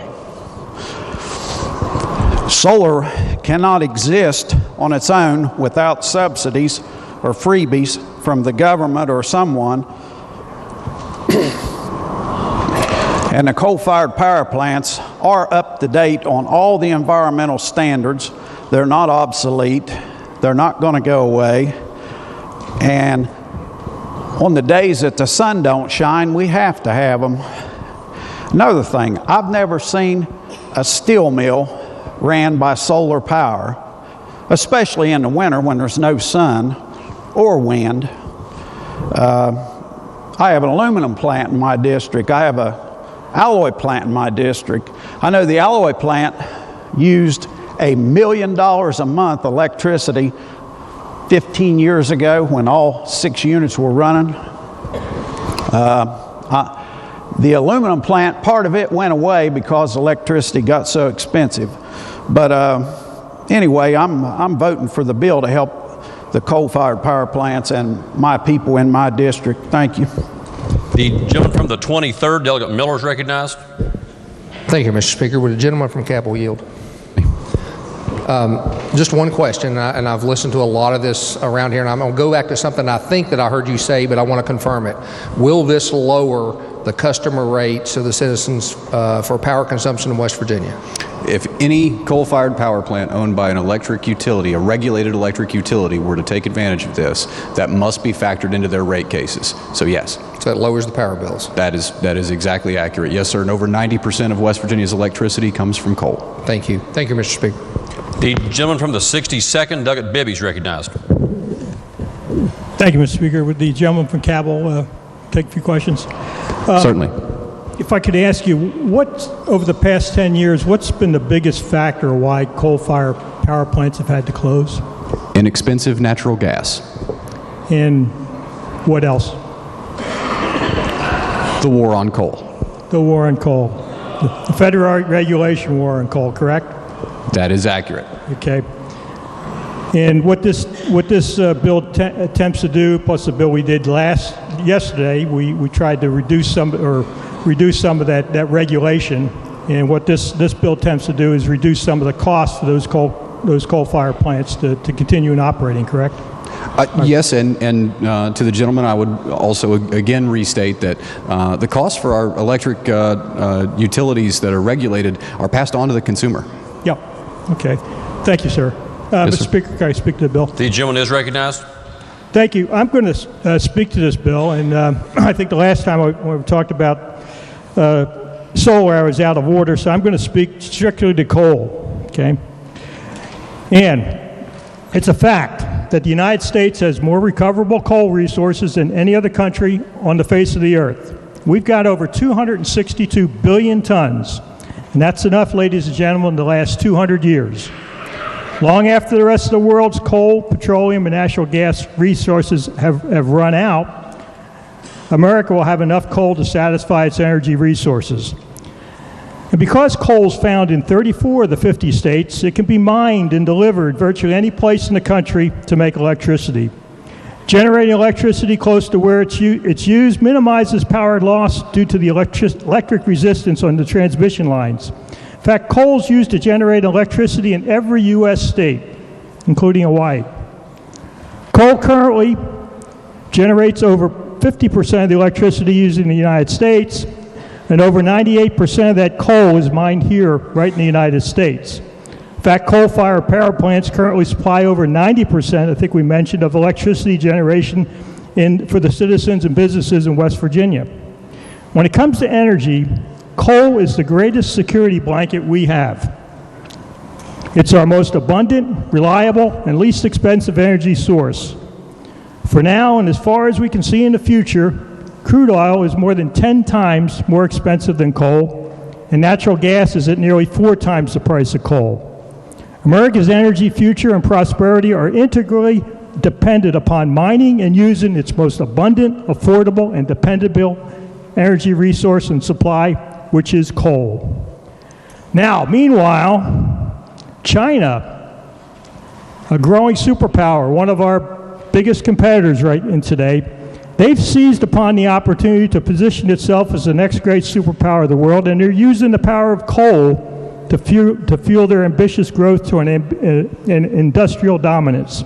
Although China will be using significantly more coal than the U.S., they have a lot less of it. In fact, they have about 126 billion recoverable tons compared to ours of 262 recoverable tons.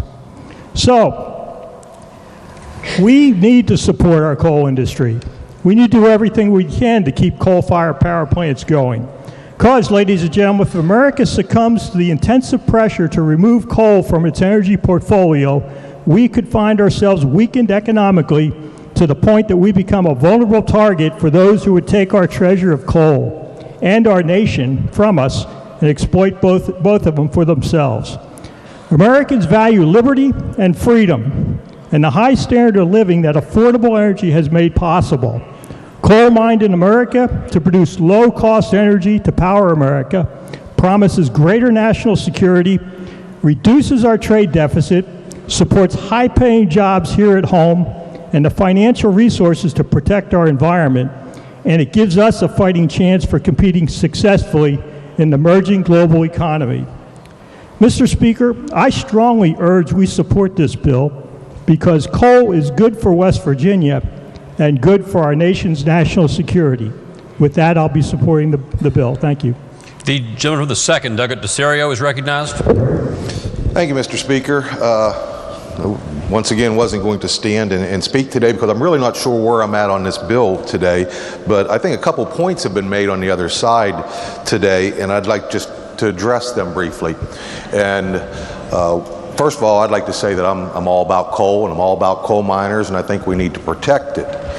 But I think we need to get by the campaign slogan of the war on coal and be honest about the war on the American manufacturing sector is why we are in the situation we're in today. As my friend spoke about today, a solar plant may not run a steel mill. How many steel mills we got? How much did Ormet, the aluminum smelting business, or Reynolds Aluminum, when they closed, do you people realize it's not a war on coal, it's a war on the American manufacturing sector? We make nothing here anymore. And I hear all this rhetoric about a very little bit of solar power. How come I never really hear how many BTUs are out there being produced by natural gas? And even on top of that, we keep suppressing that in this state because if you look all over Ohio and Pennsylvania, these gas-fired powerhouses are popping up all over the place. We're being left out because we're fighting them. Once again, I'm behind coal. I'm behind my friends that are coal miners, but I'm not behind this campaign slogan of the war on coal. Let's be honest and say what it is. It's a war on the American manufacturing sector, and that's where we need to do something. Thank you, Mr. Speaker. The gentleman from the 16th, Douglas Linville, to close debate on the bill. Thank you, Mr. Speaker. Just want to go over a few things again from this bill, a few of the highlights. First, this is cleanup from a bill that we had last year and takes care of some of that. The second thing that I would state is that this is an attempt to keep some of these power plants continuing to operate. okay? If the regulated utility companies were to opt in on this, they have to commit to keeping them open through 2025, July 1, 2025. And we've heard in this body a number of times about the total number of jobs that are ascribed to any single particular power plant. We heard a lot about the Pleasance power plant. We heard a lot about the downstream jobs. This is a jobs bill. But more than anything, this is a bill where the consequence of it is that these savings must be passed on to the electric rate consumers for any of these plants that are owned by a regulated electric utility. So there's been a lot of discussion in this body that, oh, you voted for an electric rate increase or any of those sorts of things, or that they just filed for an electric rate increase. This is your opportunity to vote for an electric rate decrease. I urge passage of the bill. The question before the House is, shall the bill pass? Those in favor of passage of the bill will vote aye. Those opposed will vote no. The clerk will prepare the machine.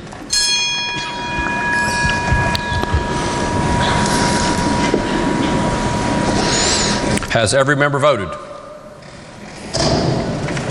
If so, the clerk will close the machine and ascertain the result. On that question, there were 78 ayes, 21 nays, and 1 member absent not voting. A majority of members having voted in the affirmative, the chair declares the bill passed. The clerk will please report the title. Committee Substitute for Senate Bill 793. Are there amendments to the title?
For what purpose does the gentleman with 66, Douglas Espinoza, seek recognition?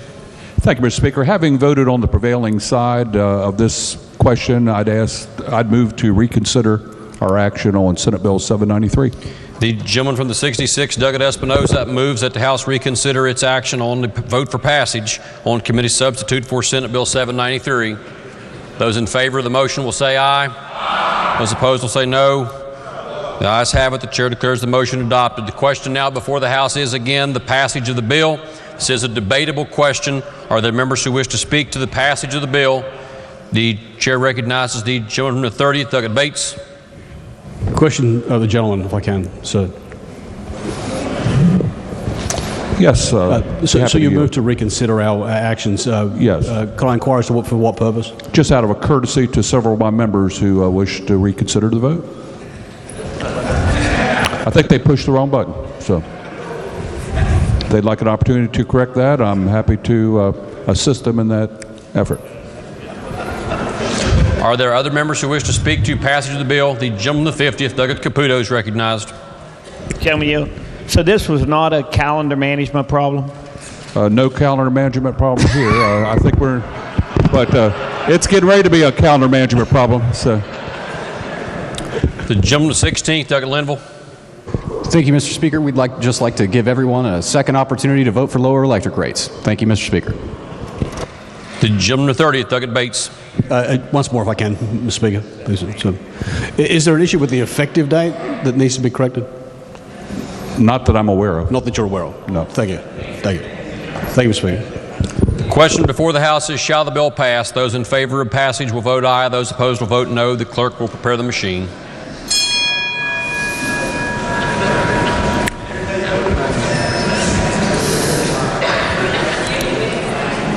Has every member voted? If so, the clerk will close the machine and ascertain the result. On that question, there are 80 ayes, 17 nays, and 3 members absent not voting. A majority of members having voted in the affirmative, the chair declares the bill passed. The clerk will please report the title. Committee substitute for Senate Bill 793. Are there amendments to the title? If not, the title is read by the clerk will be and remain the title of the bill. Clerk will please communicate the action of the House to the Senate. Next bill on third reading. Senate Bill 830, eliminating special merit-based employment system for health care professionals. The gentleman 28th, Douglas Pack, to explain the bill. Thank you, Mr. Speaker. The purpose of this bill is to repeal a section of code created last session to permit DHHR to develop a special merit-based system including specific classifications for state-operated acute care, long-term care, and psychiatric care facilities. Mr. Speaker, I urge passage. The question before the House is, shall the bill pass? The gentleman 27th, Douglas Ellington, is recognized. Would the Vice Chair yield to questions? Certainly. The purpose of this bill is to repeal previous legislation? Yes. Any particular legislation that we had, particularly House Bill 3131? That would be the particular bill, yes, sir. And that was the bill that we enacted last year to allow DHHR the liberty to hire personnel outside of Department of Personnel to fill spots that they were having trouble filling. You are correct, sir. And in order to save money to the state by not having to contract a lot of staff? Yes. And it was not implemented. It was supposed to be implemented July 1st of 2019. You are again correct. And nothing happened. How about that? And we're going to repeal that to get them off the hook, so to speak. That would be a policy decision. Gee, I wish all of us could get off the hook that easy. Okay, thank you. Are there other members who wish to speak to the bill? If not, the question before the House is, shall the bill pass? Those in favor of the passage will vote aye. Those opposed will vote no. The clerk will prepare the machine.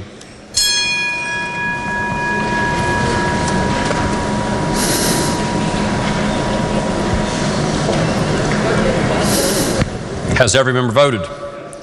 If so, the clerk will close the machine and ascertain the result. On that question, there were 79 ayes, 18 nays, and 3 members absent not voting. A majority of members having voted in the affirmative, the chair declares the bill passed. The clerk will please report the title. Senate Bill 830. Are there amendments to the title? If not, the title as read by the clerk will be and remain the title of the bill. The clerk will please communicate the action of the House to the Senate.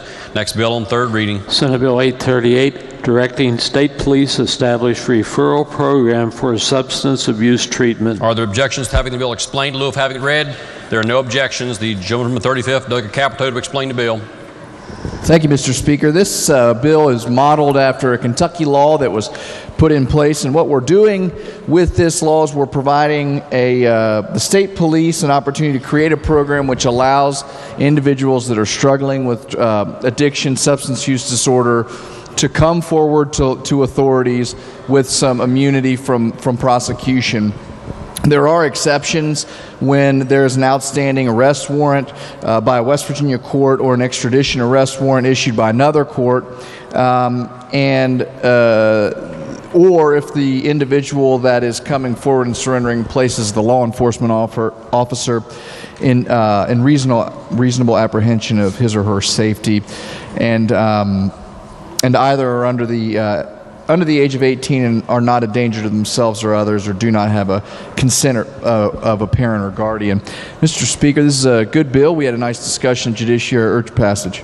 The question before the House is, shall the bill pass? Or are there members who wish to speak to passage of the bill? If not, those in favor of passage will vote aye. Those opposed will vote no. The clerk will prepare the machine.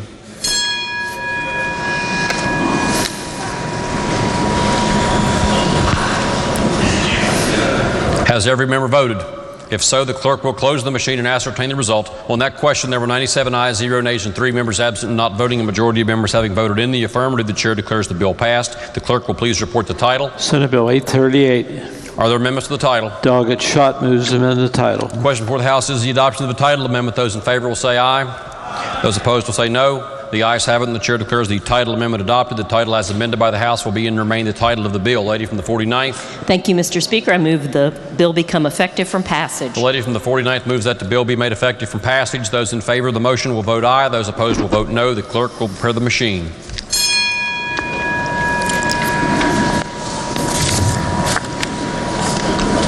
Has every member voted? If so, the clerk will close the machine and ascertain the result. On that question, there were 97 ayes, 0 nays, and 3 members absent and not voting. 2/3 of members elected having voted in the affirmative. The chair declares the bill effective from passage. The clerk will please communicate the action of the House to the Senate and request concurrence therein. Next bill on third reading. Senate Bill 839, creating State Advisory Council on Post-Secondary Attainment Goals. Are there objections to having the bill explained in lieu of having read? There are no objections. The gentleman from the 13th, Doug Higginbotham, to explain the bill. Thank you, Mr. Speaker. This bill establishes the State Advisory Council on Post-Secondary Attainment. The purpose of the council is to collaborate with HEPC and the Community and Technical College Council to identify high-value and in-demand post-secondary credentials, to develop a plan to assist the state in achieving the post-secondary attainment goal of having 60% of West Virginians between the ages of 25 and 64 to hold a degree, certificate, or other post-secondary workforce credentials. That is the bill, Mr. Speaker, and I urge passage. The question before the House is, shall the bill pass? Are there members who wish to speak to passage of the bill? If not, those in favor of passage will vote aye. Those opposed will vote no. The clerk will prepare the machine.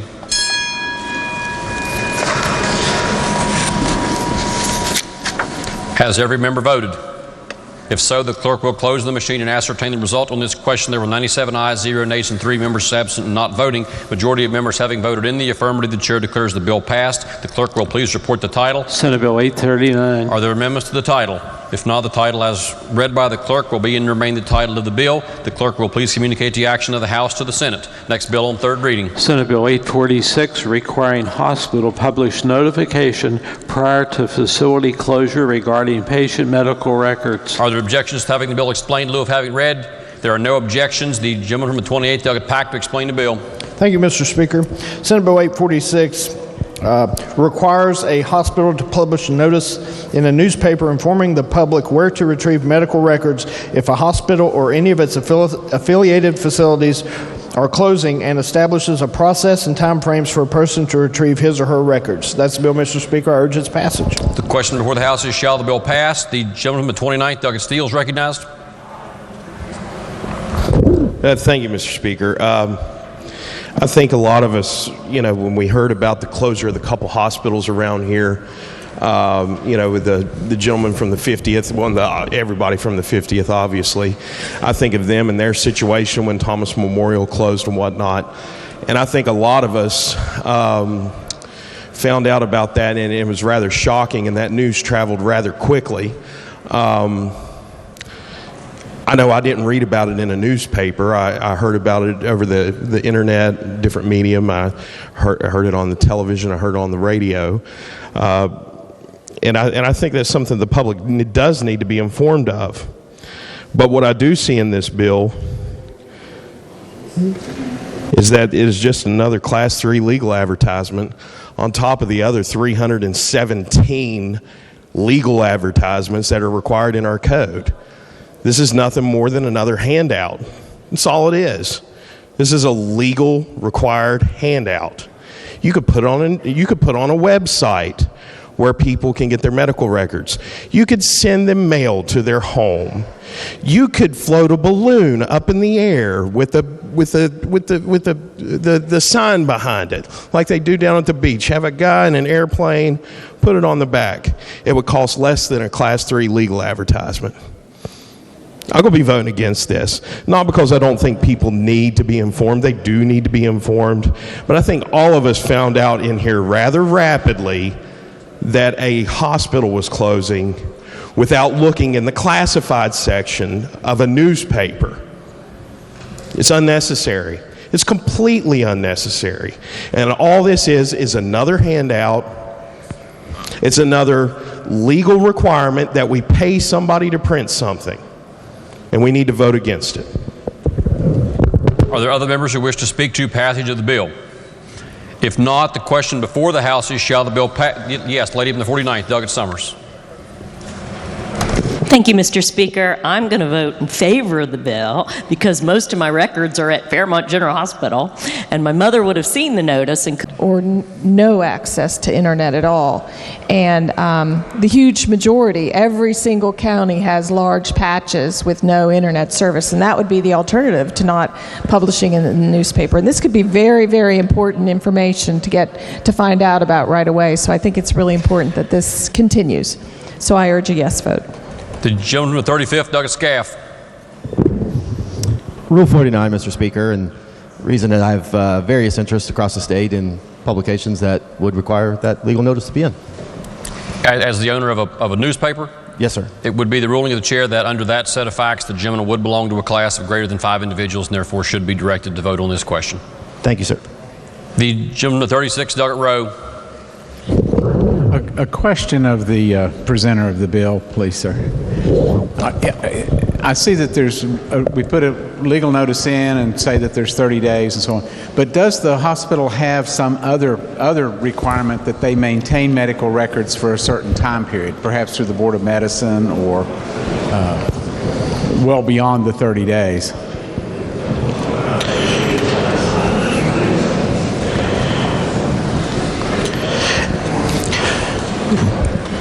It doesn't directly address that. It would be my understanding that these records would be maintained because it requires the hospital to provide notice of where the medical records and images could be picked up. In other words, this could not be read to say that this would override any other requirement, maybe that the Board of Medicine or the hospital board would require records to be kept a certain number of years. As an attorney, we have to keep them at least 5 years, and that's an independent professional requirement. But I'm just wondering if this could in some way complicate that. I did not read that way. All right. Thank you, sir. The gentleman 28th, Doggett Pike, to close debate on the bill. Thank you, Mr. Speaker. I didn't really expect a whole lot of consternation about that, but I should have considered that was false when my friend from the 29th happened to be in the room. And as much as I have the utmost respect and admiration for my good friend from Raleigh, I respectfully disagree with him on this. While it's true that in MacArthur and Crab Orchard and Mabscott, the internet is impeccable. It's impeccable. In Greenville and Monroe County, it's non-existent. No internet, no broadband, no Wi-Fi. If you're lucky, you have dial-up on AOL, and it's awesome. Okay? So that, coupled with the fact that a lot of older people maybe aren't inclined to use the internet, That makes it problematic. But you know what they do use in Monroe County? They use the Monroe County Watchman. And it comes out once a week and they read it. The reason I know they read it is because they tell me they read my article. And I appreciate them for it. But that's important. That is important to these folks in Monroe County. Additionally, Mr. Speaker, if we consult our handy-dandy bill, it also says that the hospitals may publish this on their webpage. So it doesn't preclude that. It doesn't preclude them from putting it on Facebook. They can do all of those things. They just need to put it in the newspaper for those of us less fortunate that don't have the internet. For those reasons, Mr. Speaker, I urge its passage.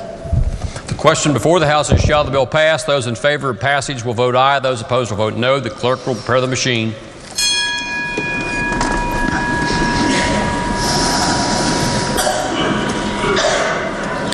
Has every member voted? If so, the clerk will close the machine and ascertain the result. On that question, there were 89 ayes, 9 nays, 2 members absent, not voting. A majority of members having voted in the affirmative, the chair declares the bill passed. The clerk will please report the title. Senate Bill 846. Are there amendments to the title? If not, the title as read by the clerk will be and remain the title of the bill. Lady from the 49th. Thank you, Mr. Speaker. I like this bill so much, I'd like to move it effective from passage. The lady from the 49th moves that the bill be made effective from passage. Those in favor of the motion will vote aye. Those opposed will vote no. The clerk will prepare the machine.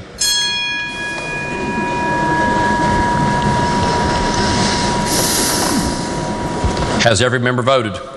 If so, the clerk will close the machine and ascertain the result. On that question, there were 92 ayes, 5 nays, and 3 members absent, not voting. 2/3 of members elected having voted in the affirmative. The chair declares the bill effective from passage. The clerk will please communicate the action of the House to the Senate. Next bill on third reading. Senate Bill 848, clarifying persons charged with DUI may not participate in military service members' court. Are there objections to having the bill explained in lieu of having it read? There are no objections. The gentleman from the 27th, Delegate Schott, to explain the bill. Thank you, Mr. Speaker. This bill, as the title indicates, deals with the recently enacted Military Service Member Court.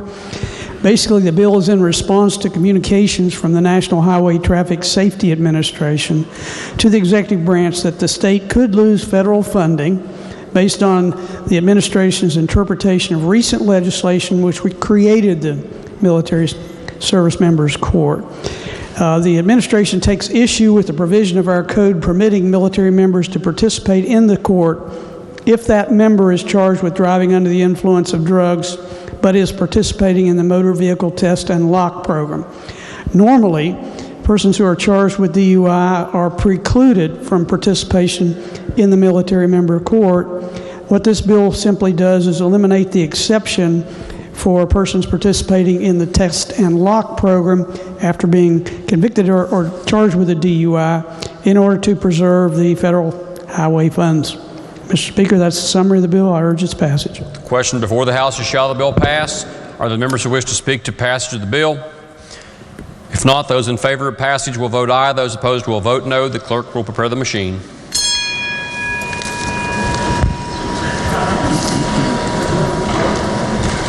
Has every member voted?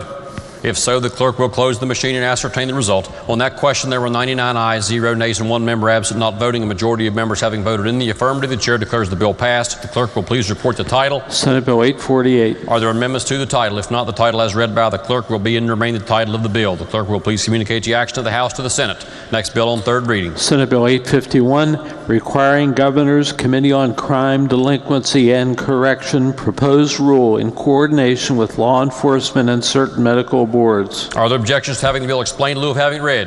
There are no objections. The gentleman from the 35th, Delegate Capito, to explain the bill. Title's a pretty good descriptor here, Mr. Speaker. The bill directs the Governor's Committee on Crime, Delinquency, and Correction to coordinate with state and county and local law enforcement, boards of medicine, osteopathy, and pharmacy to establish protocols for law enforcement and medical professionals to establish substance use treatment and absence-based recovery referral programs. This bill is a companion bill piece of legislation and is similar in form and substance to the bill that I previously described, Senate Bill 838. Urge passage. The question before the House is, shall the bill pass? Are there members who wish to speak to passage of the bill?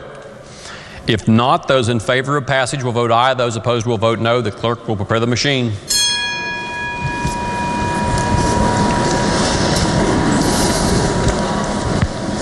Has every member voted? The gentleman in the 30th, Douglas Bates, your vote's not registered. Has every member voted? If so, the clerk will close the machine and ascertain the result. On this question, there were 98 ayes, 0 nays, and 2 members absent not voting. A majority of members having voted in the affirmative, the chair declares the bill passed. The clerk will please report the title. Senate Bill 851. Are there amendments to the title? Delegate Schott moves to amend the title. The question before the House is the adoption of the title amendment. Those in favor of the title amendment will say aye. Those opposed will say no. The ayes have it, and the chair declares the title amendment adopted. The title as amended by the House will be and remain the title of the bill. The clerk will please communicate the action of the House to the Senate and request concurrence therein. Are there further bills on third reading? If not, bills on second reading. Senate Bill 51, specifying forms of grandparent visitation. Are there amendments? If not, the bill will be advanced. Committee substitute for Senate Bill 120, establishing priorities for expenditures for plugging abandoned gas or oil wells. Are there amendments? If not, the bill will be advanced. Senate Bill 180, relating to Second Chance Driver's License Program. Are there amendments? The Committee on Judiciary moves to amend the bill. Are there objections to having the amendment explained in lieu of having it read? There are no objections. The gentleman in the 35th, Delegate Capito, to explain the amendment. Thank you, Mr. Speaker. We're adding with this committee amendment, we're adding a sunset provision. I urge adoption of the amendment. The question before the House is the adoption of the amendment. Are there members who wish to speak to the amendment? If not, those in favor of the amendment as explained by the gentleman in the 35th will say aye. Those opposed will say no. The ayes have it. The chair declares that amendment adopted. Are there further amendments? If not, the bill will be advanced to third reading. Next bill on second reading. Committee substitute for Senate Bill 193, setting forth timeframes for continuing purchases of commodities and services. Are there amendments? Committee on Finance moves to amend the bill. Are there objections to having the amendment explained in lieu of having it read? There are no objections. The gentleman from the 64th, Douglas Householder, to explain the amendment. Thank you, Mr. Speaker. Ladies and gentlemen, the Committee on Finance reported the bill with an amendment that eliminates the extension of time beyond 180 days. I urge adoption. The question before the House is the adoption of the amendment as just explained by the gentleman from the 64th. Are there members who wish to speak to the amendment? If not, those in favor of the amendment will say aye. Those opposed will say no. The ayes have it, and the chair declares that amendment adopted. Are there further amendments? If not, the bill will be advanced to third reading. Committee substitute for Senate Bill 195, updating powers of personal representatives of deceased persons' estates. Are there amendments? If not, the bill will be advanced. Committee substitute for Senate Bill 213, relating to administration of trusts. Are there amendments? If not, the bill will be advanced. Committee substitute for Senate Bill 275, creating Intermediate Court of Appeals. Are there amendments? Committee on Finance moves to amend the bill. Are there objections to having the amendment explained in lieu of having it read? There are no objections. The gentleman from the 27th, Delegate Schott, to explain the amendment. Thank you, Mr. Speaker. Essentially, the Finance Committee strike and insert amendment incorporates verbatim the strike and insert amendment that came from the judiciary, and that's the reason I will be explaining it. The first thing I'd like to make clear is that this is the Intermediate Court of Appeals bill. And of course, we've all received a great deal of communications regarding this bill. The first thing I want to make clear regarding the cost of the bill, this bill will not cost us 1 penny in the upcoming budget year. It will not compete with foster care for a penny. It won't compete with the IDD rate waiver. It won't compete for this year's budget nor yet next year's budget. In fact, the first time that it'll have any impact on our budget would be the second half of the 2023-24 budget. And the reason for that is the amendment that occurred in the Committee on the Judiciary, which postponed the effectiveness of the Intermediate Court of Appeals from this coming July 1st until January 1 of 2023. Originally, the bill would have required, as it came out of the Senate, 2 panels of 3 judges each, split between a northern and southern district of the state, that would begin serving on July 1 of this year. It would have required an appointment of those judges for a short period until next spring, when they would be elected to 10-year terms. What the strike and insert amendment from the Judiciary Committee, which was incorporated into the Finance Committee's strike and insert amendment, basically changes that practice, not only the timing of that practice, but the way it will take place. Under this amendment, basically, these judges will be elected. There'll be 6 judges elected on staggered terms beginning the spring or a primary election of 2022. Okay, so 2 years away from this upcoming spring. The staggered terms would be 2, 1 in each district for 4 years, 2, 1 in each district for 6 years, and 2 in each district for 10 years. And then at the expiration of those staggered terms, each judge would, or each position would run for 10-year terms. That's the length of term. The bill that's before you, the strike and insert, would require a runoff election if no candidates in those elections receive 40% of the vote. Now, basically, the jurisdiction of the bill as it came out of the Senate, the appellate jurisdiction, and let me just make it clear that the authorization for an intermediate court of appeals is in our Constitution. And as all of you know, that we have, on at least the past 2 years, and I think the past 3 years, adopted a bill overwhelmingly that asserted our belief that every person should be entitled to a full and meaningful appeal. What the Constitution does is allow us to establish an intermediate appeal court that would basically accomplish that purpose without any question as to whether that was accomplished by the adoption of intermediate court of appeals.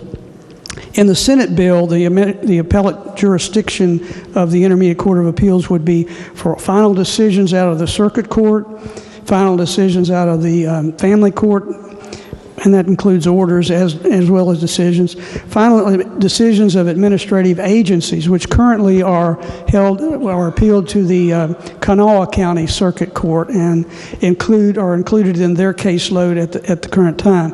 Would also have included final orders or appeals, decisions from the Workers' Compensation Board of Review, and final orders and decisions in guardianship and conservatorship cases. In the strike and insert amendment, we have added to that criminal cases that are appealed from our circuit courts, as well as writs of habeas corpus.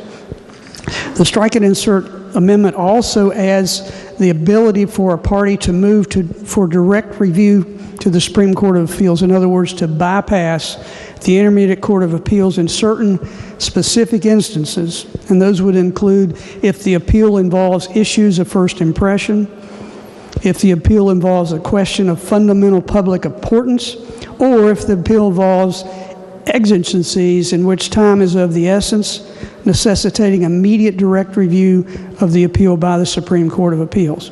And that is a much broader test it's much broader and captures more cases than the test in than the Senate version. We've also added a provision to address the issue of penalizing people in the form of a delay, as if the case goes from the intermediate court to the Supreme Court, and that is the legal judgment interest rate would actually double if the appealing party does not substantially prevail in the case. So in other words, there would be an additional interest rate, or an additional interest rate bump, let me put it that way, on the judgment if the party that elects to go to the final step in the Supreme Court and does not substantially prevail, then the party that's inconvenienced, let's say, by the delay, collects an additional judgment rate. I believe that's essentially the difference in the Senate bill and the strike and insert amendment that basically came through both the Judiciary Committee and the Committee on Finance. Mr. Speaker, I believe that captures all essential changes. I urge the adoption of the strike and insert amendment. Are there amendments to the amendment? Delegate Zukoff moves to amend the amendment. Does the lady from the 4th wish to explain the amendment in lieu of having it read? Yes, Mr. Speaker, thank you. The purpose of my amendment is to provide children and families impacted by decisions entered by the circuit courts the right to appeal those decisions to the Intermediate Court of Appeals. This amendment accomplishes that by amending the portions of the code which set out a right to to appeal in child welfare cases under any part of Chapter 49 in the Code, which involves all sorts of courts actions impacting child welfare, so that they may be appealed to the West Virginia Intermediate Court of Appeals. This right of appeal to the Intermediate Court shall coincide with the day the Intermediate Court is open for business beginning January 1, 2023. The amendment also removes specific language set out in the bill which would have removed those cases from the Intermediate Court's jurisdiction and adds language which would specifically include those cases in the Intermediate Court's jurisdiction. The types of cases covered in this proposed amendment would include child abuse and neglect proceedings, foster care cases, and juvenile justice cases. This amendment would allow the Intermediate Court to review and consider cases involving the proposed termination of parental rights, the ordered transfer of foster children from one facility to another, the transfer of juvenile offenders to adult offender status, and all other aspects of cases involving the rights of children and their parents and guardians, and a plethora of other cases which profoundly impact the rights and interests of West Virginians' children and their families. The bill before this body already gives the Intermediate Court the obligation to review all family court matters, and the proposed Finance Committee amendment, which gives it the responsibility to review all criminal proceedings which involve an adult. It just doesn't make any sense to deny children and their families the same additional right of appeals and protections offered by this bill if we're going to have an intermediate court. The question before the House is the adoption of the secondary amendment as just explained by the lady from the 4th. The gentleman at 27th, Dr. Schatz, recognized. Thank you, Mr. Speaker. This really involves certainly a policy question. The thinking behind the fact that these appeals would go directly to the state Supreme Court rather than through the Intermediate Court of Appeals is the finality and the need for finality and promptness, I guess is a better word to say. The idea is that these cases need to be disposed of as quickly as possible in order to bring some stability and finality to the family unit. Giving them to the Intermediate Court of Appeal, and I'm not going to focus too much on the cost of that. Obviously, there's an additional cost to that, but does bring into the equation some issue of delay. The court may be able to take them up as quickly as the Supreme Court would be able to take them up, but it also opens the opportunity for the losing party to appeal to the next level.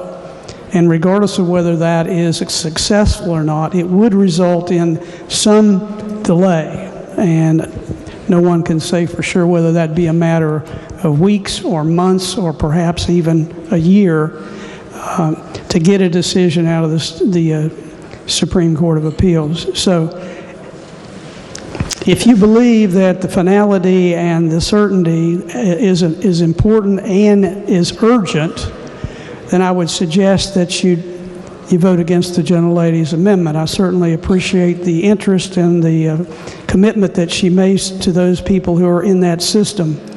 But I believe that because we are diverting cases from the Supreme Court in order to have them decided in the Intermediate Court, they would be in a position to get to this case more quickly than they are now, and they do take these cases now, and I know they give them some priority. But by diverting other cases away from the Supreme Court, they can give these cases much quicker attention and get the kind of finality and certainty that these families need. So for that reason, I would urge rejection of the gentlelady's amendment. Are there other members who wish to speak to the secondary amendment? If not, does the lady from the 4th wish to close debate on the secondary amendment? Lady is recognized.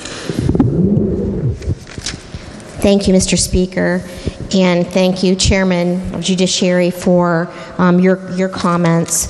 So may I ask, will you yield for a question? So just so I understand, and I think so everybody else does as well, that your comments reflect that the Intermediate Court will be taking the criminal and the civil cases, so that's going to free up time from the state Supreme Court to give them additional time for the children. Yes, that would be my opinion as to how the court's going to operate, yes. Okay. But I thought the whole idea behind this intermediate court system was that it was to speed up all appeals. It's going to be like anything else. It depends on what the volume of work that goes into that court is. Obviously, if they have criminal cases as well as cases from the circuit courts, the administrative courts, the family courts, the Workers' Compensation Appeal Board, they're going to have quite a caseload. And a number of those cases will be diverted from what would now go to the Supreme Court, which should open up their docket more to allow them to take these cases for abuse and neglect and family court, or those type of cases, much quicker. Thank you.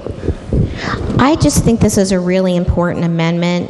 If we have a great need for the intermediate court, then we should let our children and family issues be taken there as well. I did put out a handout. It's the foster care placement record. I wasn't aware that this was even available on DHHR's website, but you can see that this last month our caseload went from 7,109 to 7,151 in 1 month. And I bring that up because I think it's important that children and family matters have as much of an expeditious system for appeals as everyone else in the system. And because of the great number that we have of these foster care cases, it really has stressed the courts. I believe that's the case. In my district, for example, and I can only speak to my own district, our court cases for children and families have increased so much that this past year, our county commission went from funding a part-time juvenile assistant prosecutor to a full-time juvenile assistant prosecutor, and she began that work on January the 1st, just to give you some idea of the increase that this is having in our court system. And coordination has become so difficult in my district, especially around child abuse and neglect programs, that at the call, our school system administrators, prosecutors, and CPS workers began meeting on a monthly basis last November to assure that none of the children that are in school anyway fell through the cracks. And this was at the request of our school administrators because it's become such a difficult issue in our area. So if the purpose of the courts to expedite the appeals, I can't think of another area of law that should be expedited more than our children and families. So thank you, and please vote green. The question before the House is shall the secondary amendment be adopted? Roll call has been demanded. Is the demand sustained? Demand is sustained. The question is, shall the secondary amendment explained by the lady from the 4th be adopted? Those in favor will vote aye. Those opposed will vote no. The clerk will prepare the machine.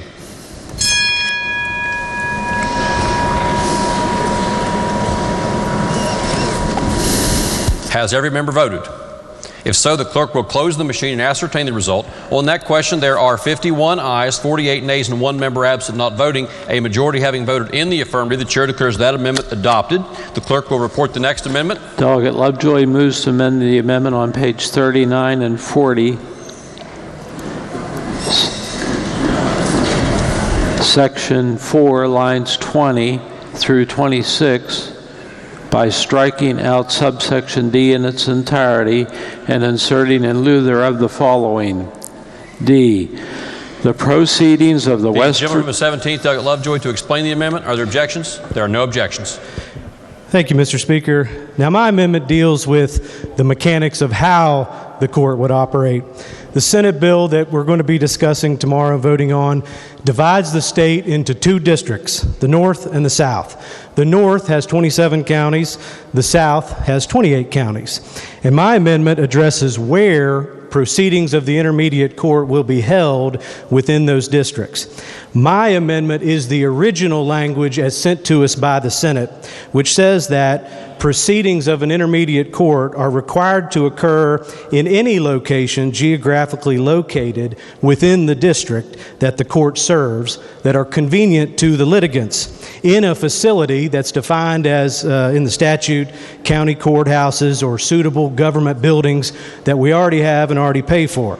The competing amendment that was put in judiciary by my good friend from Raleigh County it ceded in the north that the court would be in Clarksburg and ceded in the south that it be in Beckley. Specifically, the language is that the courts shall be seated in Clarksburg and Beckley, But in all fairness, they may conduct proceedings elsewhere by a process undefined called special assignment.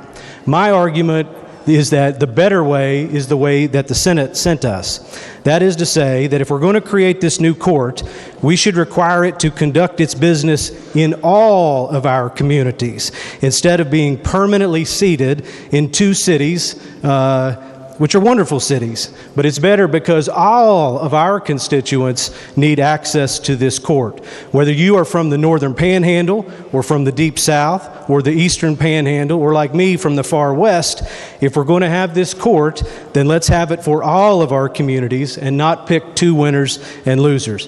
For me, my friends, it's an issue of fundamental fairness. I would ask you to support the amendment. I would reserve the right to close and ask for the yeas and nays, Mr. Speaker. The question is on the secondary amendment. The gentleman from the 29th, Doug Steele. Does the gentleman yield? We did talk about this in judiciary quite a bit, where that amendment passed up there, and then of course it passed in finance. So this has been through half the House already so far. One of the questions that we talked about with not having a permanent location, I would ask you some of those questions now. I'm an attorney, you're an attorney. We have a case pending before the Intermediate Court of Appeals. Where do we call to talk to the clerk? Under the bill as it is? No, under your amendment. You would call to the offices set up by the Supreme Court of Appeals, who would be over the Intermediate Court. So you would call the Supreme Court? Yes.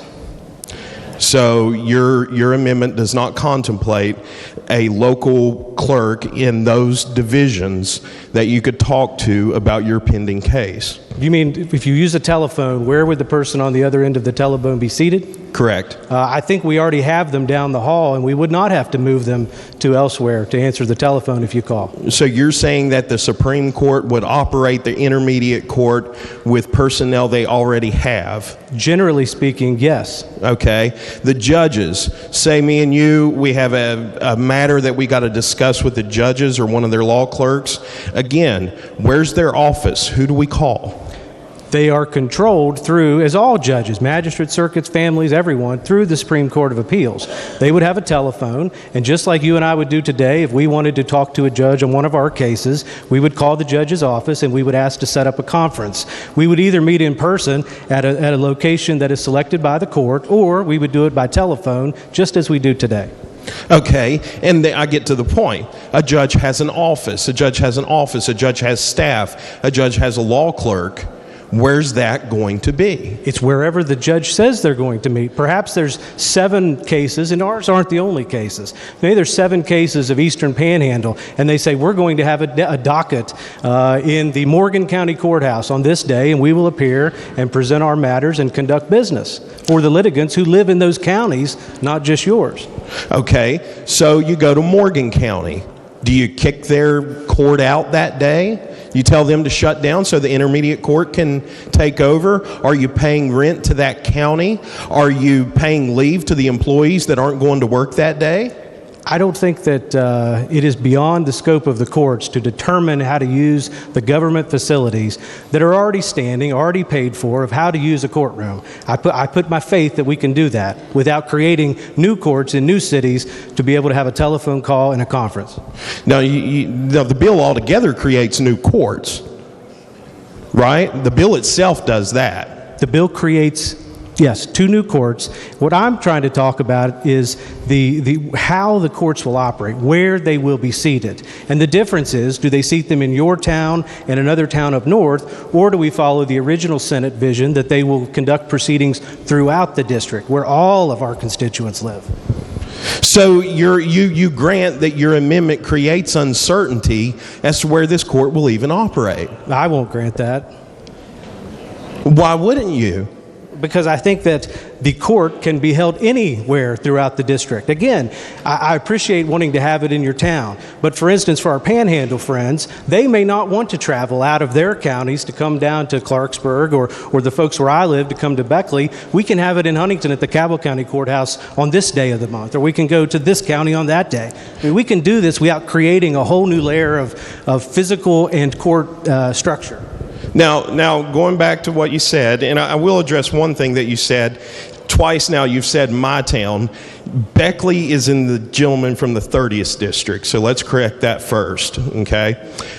Secondly, under the House Judiciary Amendment, which became the House Finance Amendment, you did grant earlier that the court can hear cases throughout the district, as you're trying to point out right now. But what it does is it establishes a permanent location where those judges and staff will have offices, right? Yeah, and may I explain? There is a concept I'll call inertia, which is once you have a fixed base, that's where it's going to operate. I'll give you a great example. We have a fixed base for the Supreme Court, and it's down the hall or across the way. And that is the fixed location for the Supreme Court. And it is true, like you propose, they may, by special assignment, hear cases elsewhere throughout the state of West Virginia. Do you know how many arguments they heard in the year 2019 outside of Charleston? I know it'd have to be quite a few because it's usually just at the College of Law. Yeah. How many would you guess? I would say about 5. Well, you actually a few more because they did 7. So Okay. 7 litigants, I guess 14 because there's 2 sides to every case, got to have their cases heard in their communities. Right. Now, I submit to you the same thing will happen in terms of inertia. If you have a fixed structure, just like we have here, that's where the court's going to be. And that's what I think does a disservice to the people in everyone else's community who also want to have meaningful participation in this court. Okay. I don't have any further questions to speak to the amendment. The gentleman is recognized. Mr. Speaker, thank you. One of the things that was tried to introduce into this bill as it came over from the Senate, and what a lot of folks have already voted on in here, I would remind the body that 50% of this body has already voted for these physical locations as they exist inside this bill. That was one of the things that this body decided that they want to change in Judiciary Committee and Finance Committee. What the gentleman's amendment seeks to do is to take it back to the Senate version that 50% of us have already said that they've wanted to change. What we've done with the House Judiciary Amendment and the House Finance Amendment is create certainty as where the physical offices are located. Now, as you know, the gentleman tried to point out, Beckley is rather close to where I'm at, but Beckley is also rather close to a large portion of southern West Virginia, whether that be McDowell County, whether that be Wyoming County, whether that be Mercer County or Greenbrier County or whatever the case might be.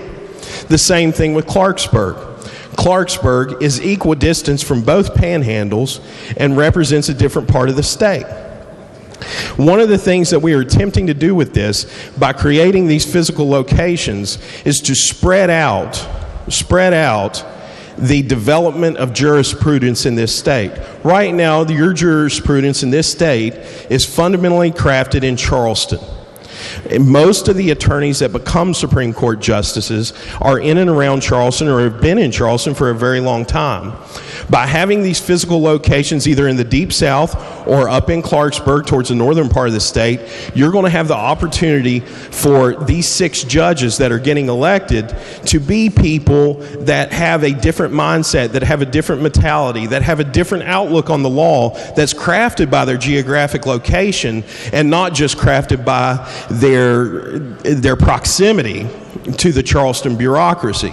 You're going to have people that come from Lewisburg, that come from Princeton, that come from Welch, that come from Pineville to become intermediate court judges that are going to have a different outlook on things than what a Charleston attorney would. And that voice is going to be more representative of our districts, and it's going to be a better complement to our entire body of law. And to me, that's a very important concept, and it's a concept that's very important to a lot of the people that are already in here that have already voted on this.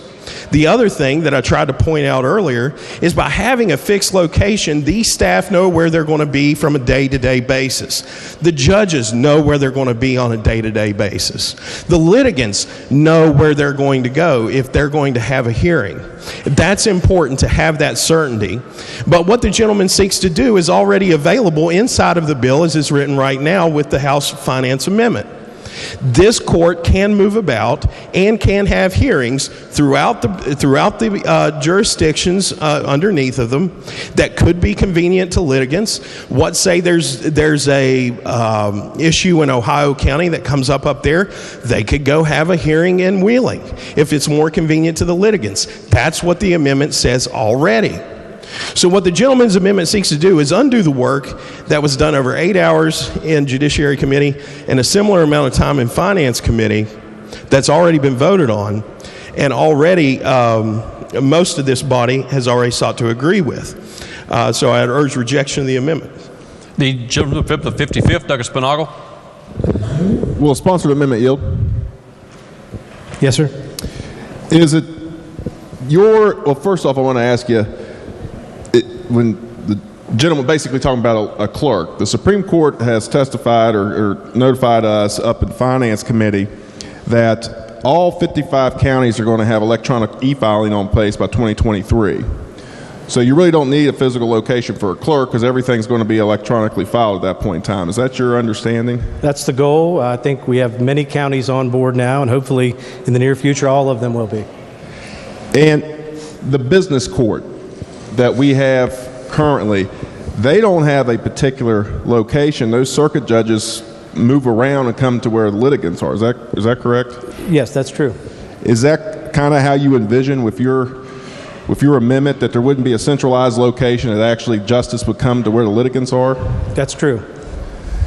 Also, do you envision with your amendment not coming back in the future to the legislature and asking to build a $25 million courthouse here and a $25 million courthouse here, because that wouldn't necessarily be needed because they're actually coming to the location with the litigants? Yeah, I think that's one of the goals the Senate had. It certainly made sense to me. Is let's use facilities we've already paid for. We have courthouses, we have state, federal, and municipal facilities that the people have paid for that the people could use, and so I think it's an issue of good stewardship as well.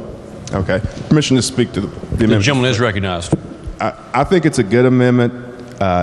We're not picking winners and losers going into this. Let's first establish an intermediate court.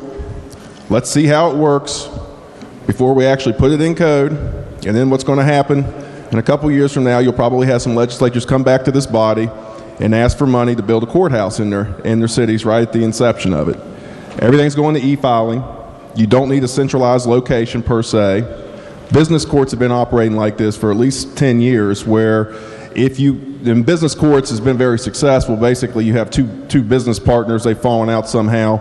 They fast track it. Circuit judges have expertise in this, and they come to your county and they deal with it that way.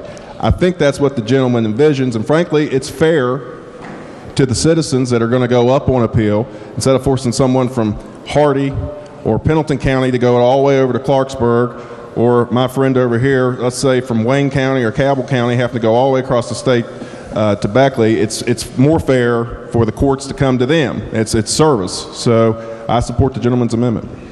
The gentleman from 36, Douglas Rowe.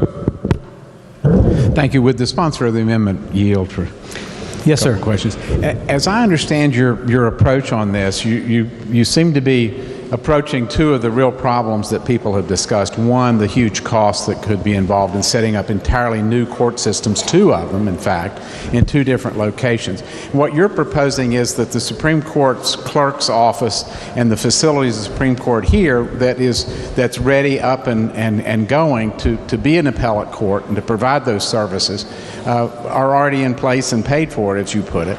And so all they would have to do is to receive the information and then present it, and then the hearings would be wherever it would be convenient to the litigants to have them. Yes, sir. I mean, if we're going to do it, let's do it efficiently. So we don't need two new parking lots or two new buildings and so on. And then the other thing is that I think is great concern is the travel distance for people. I think the appeals from family court will involve mostly non-represented litigants, people who've represented themselves, who filed on their own, and they're going to be going to this rather difficult, cold appellate process, well, at least if it was in their hometown, it would be much more available, much less costly for them. They wouldn't have to go spend a night in a hotel, perhaps, if the case was going to be heard hours away or early in the morning. An 8 o'clock or 9 o'clock docket from Beckley to Huntington would be quite a difficulty, I think, for them. So is that the idea with having it in different locations in the district as Yes, sir. I opposed mean, to one? we seem to be focusing so much on the lawyers, and while I appreciate that at times, we're not talking about the litigants. And so we want to make this the most accessible to the people that are going to be availing themselves of the court. Yeah. Well, I was just thinking in terms of the numbers. Kanawha County is about 10% of the state population. And if it's in a district, that would be about 20% of all the cases could be arising in Kanawha County. And to have everybody get on the turnpike and drive to Beckley, 20% of the caseload, just to have it in Beckley seems very, very inconvenient to the litigants. I would agree. Thank you, sir. Thank you, Mr. Speaker. The gentleman from the 17th, Douglas Lovejoy, to close debate on the amendment. Thank you, Mr. Speaker. I appreciate the discussion and debate on the amendment, particularly from my good friend from Raleigh. I think he hits on a good point that the centralized locations impact the ability of folks out in the field to contribute to the process. And the same logic that would apply when he says Charleston is bad because is no better that these other two cities are better because. I submit the better way is let's let all of our communities, our people are the ones, our businesses are the ones going to be in this court. Let's have it there. So I submit it's a better amendment. I appreciate your consideration and ask for the roll call. A roll call was demanded on the secondary amendment. The demand is sustained. The question is, shall the secondary amendment be adopted? Those in favor of the secondary amendment as explained by the gentleman from the 17th will vote aye. Those opposed will vote no. The clerk will prepare the machine.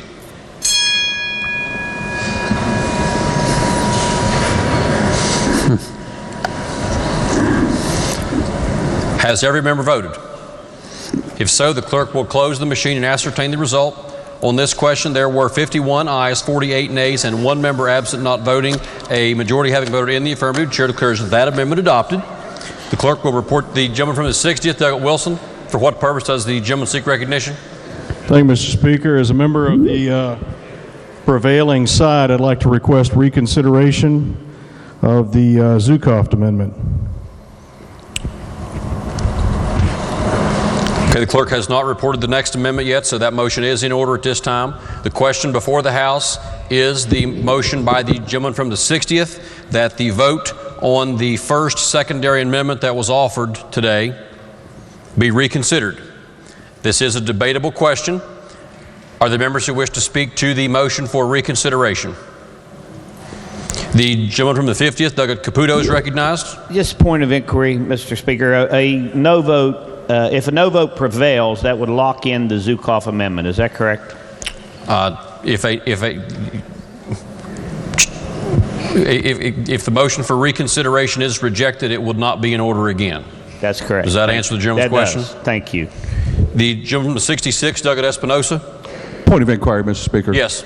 So a green vote on this motion would allow us to reconsider our action on the Zukoff amendment. Is that correct? If the motion for reconsideration is adopted, the question before the House would then be on the adoption of the secondary amendment again. Thank you for that clarification. Gentleman is correct.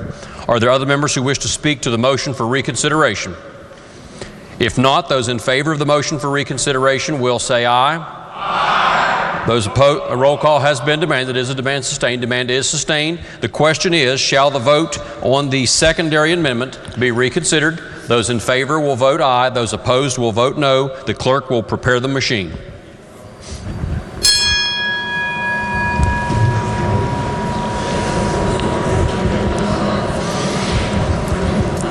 Has every member voted?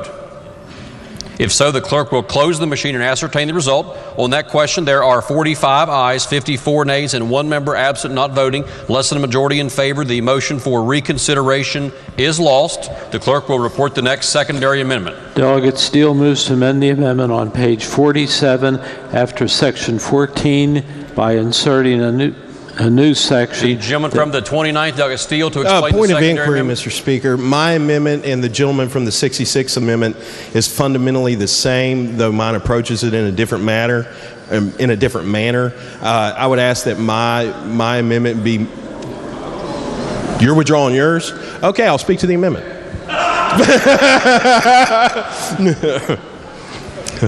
Carry on. Which one was this? Okay, so much has happened in the last 30 minutes. So, Mr. Speaker, thank you. Where criminal is now included in the bill and actually some of the civil cases, one of the issues that has been brought up is if you go to West Virginia Code 532, that is the statutory powers of the Attorney General in that chapter. In there, the Attorney General is to appear as counsel for the state in all cases pending in the West Virginia Supreme Court of Appeals and any federal case. What this amendment does is it includes the Intermediate Court of Appeals in that. I think some of the communications that some folks have gotten from be it their prosecutor or county commissions up to this point have indicated that this was not addressed in the bill, and that's correct. It's not, because we put criminal in the amendment process. So what this amendment does is it makes very clear that the Attorney General is to represent the state in matters before the Intermediate Court of Appeals, and that would also include matters with DHHR and things like that before the Intermediate Court of Appeals. The Attorney General's office would be handling that. So it's just to make it consistent with what's already in the code, and we'd urge adoption. The question before the House is the secondary amendment as just explained by the gentleman from the 29th. Are there members who wish to speak to that secondary amendment? The gentleman from the 4th, Doug Canestraro, is recognized. Thank you, Mr. Speaker. As somebody that's worked as an assistant prosecutor, a county prosecutor for 12 years now, these cases become personal to us, especially when you've worked months working up an indictment, working on discovery, meeting victims, working to go to trial in some cases. And in most cases that are appealed have been tried by a prosecutor on the county level before they're appealed. I don't think we should set in stone some amendment that says the Attorney General shall appear as counsel for the state. If anything, I think the amendment should read that the prosecutor should appear as counsel for the state in the Intermediate Court of Appeals. And the reason I believe that is we're the ones that worked on the case the whole time. We're the ones that met with the families, met with the witnesses, met with the officers, and invested our time. We're the ones that know cases, that know that case in and out. What arguments should be made and shouldn't be made before an appeals court. And I think that this amendment has the potential and does affect that. And therefore, I would vote against the amendment. The gentleman from the 20th, Doug Brown, is recognized. Thank you, Mr. Speaker. Listening to my colleague from the 4th reminds me, and I agree with my colleague from the 4th, reminds me of a case we had in Mingo County a couple of years ago, which was unfortunate, but I did help prosecute. Was the coal CEO, Ben Hatfield. He was shot and killed in Mingo County when he was at his wife's grave, actually, dusting off her headstone, and somebody come from behind and shot him in the head. We prosecuted that, and we got involved with the victims from day one, and it's a tough situation. It makes no sense to me to basically reassign another prosecutor to that case. For the reasons stated by the gentleman from the 4th, I'd ask you to consider those considerations, and if we're going to do it, let's let the prosecutors handle it. The gentleman from the 66, Doug Espinosa. Speaker. Thank you, Mr. Speaker. I'd urge adoption of the gentleman's amendment. As you might have gathered, I offered a similar amendment that had planned to withdraw.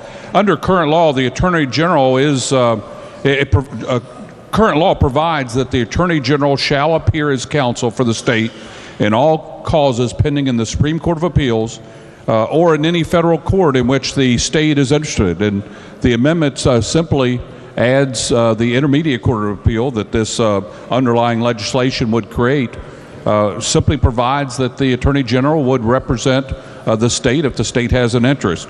I've heard from several folks associated with county government that are concerned that without this amendment, they could see basically an unfunded mandate in order to have to prosecute these cases or represent these cases. So I think this is a way to ensure that our county prosecutors aren't harmed from a budgetary standpoint, and simply extends current law with regard to the Attorney General's responsibilities for representing the state at the Supreme Court of Appeals and in federal court to this Intermediate Court of Appeals. I'd urge adoption of the gentleman's amendment. The gentleman with 32nd, Doug Fast.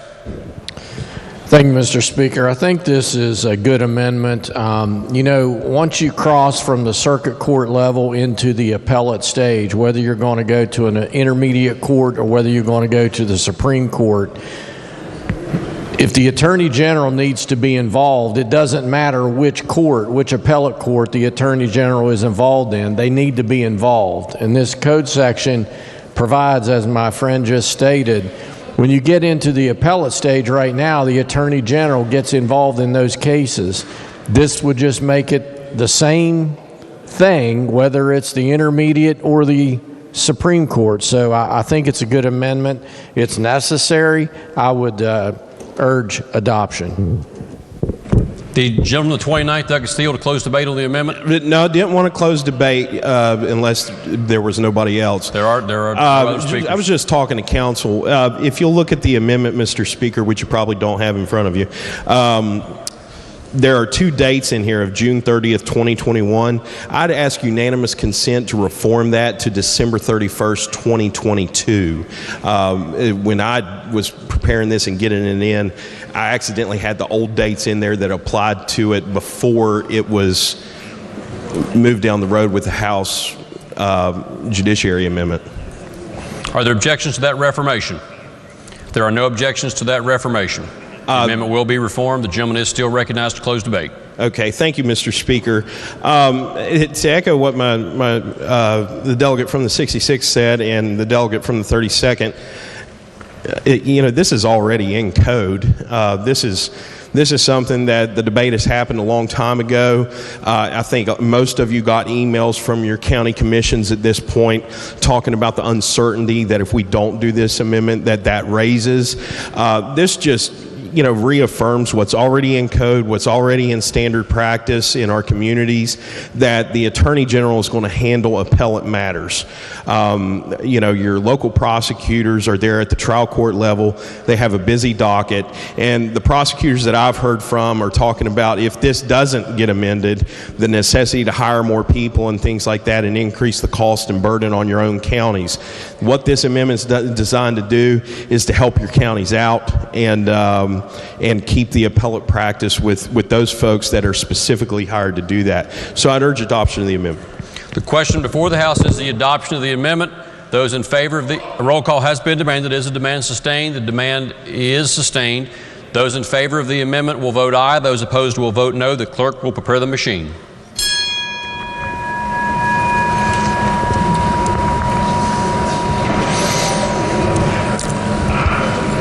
Has every member voted?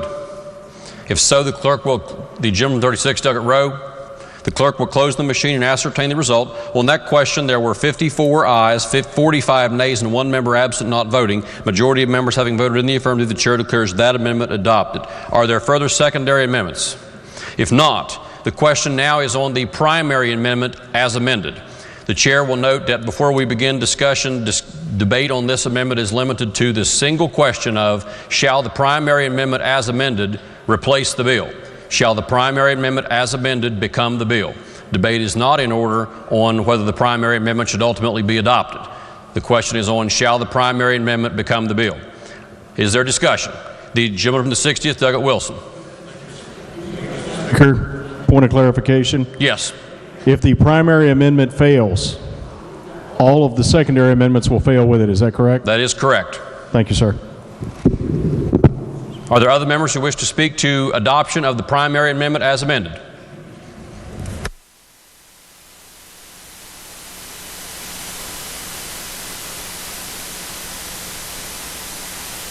The gentleman of 27th, Dr. Schott.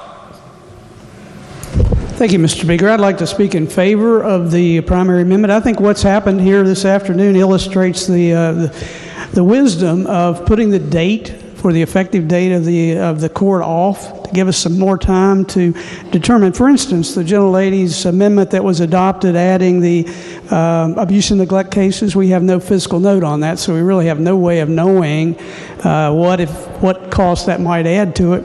We've also now based on the gentleman from the 17th Amendment, saved a good bit of money on the fiscal note that came from the Supreme Court, which anticipated separate fixed locations. So the cost is certainly up in the air at this point, allowing us at the time between two sessions to determine exactly what we want this court to cover and what the cost is going to be and how it fits within our budget makes a great deal of sense.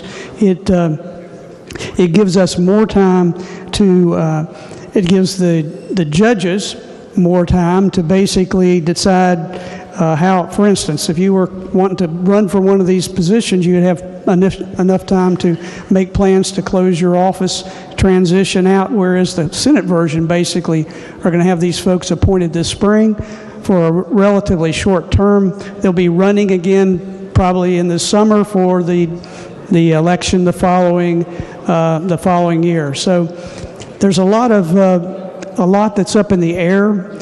But this gives us time to plan and balance out our budget requirements as we staff this court and determine what jurisdiction we're going to give it. So I think it makes a great deal of sense to delay the implementation of this, and that's exactly what the Strike and Insert Amendment does. The question before the House is, shall the primary amendment as amended be adopted? Those in favor of the motion of the amendment will say aye. Aye. Those opposed will say no. The ayes have it. The chair declares the primary amendment adopted. Are there further amendments? The gentleman, the 55th, Douglas Spinagle. Mr. Speaker, I would just request that you go ahead and refer it on for 95A financial notes so we know exactly the price tag with this tomorrow if it changes. If you can make that request. The chair will certainly make the request. We'll do the best we can. Are there further amendments? If not, the bill to be advanced to third reading. Next bill on second reading. Senate Bill 278, providing various methods to deal with defendant who becomes incompetent during trial. Are there objections to having the amendment explained in lieu of? Are there amendments? The Committee on Judiciary Are there objections to having the amendment explained in lieu of having it read? There are no objections. The gentleman from the 27th from 35th, Doug Capito, to explain the amendment. One moment, Mr. Speaker.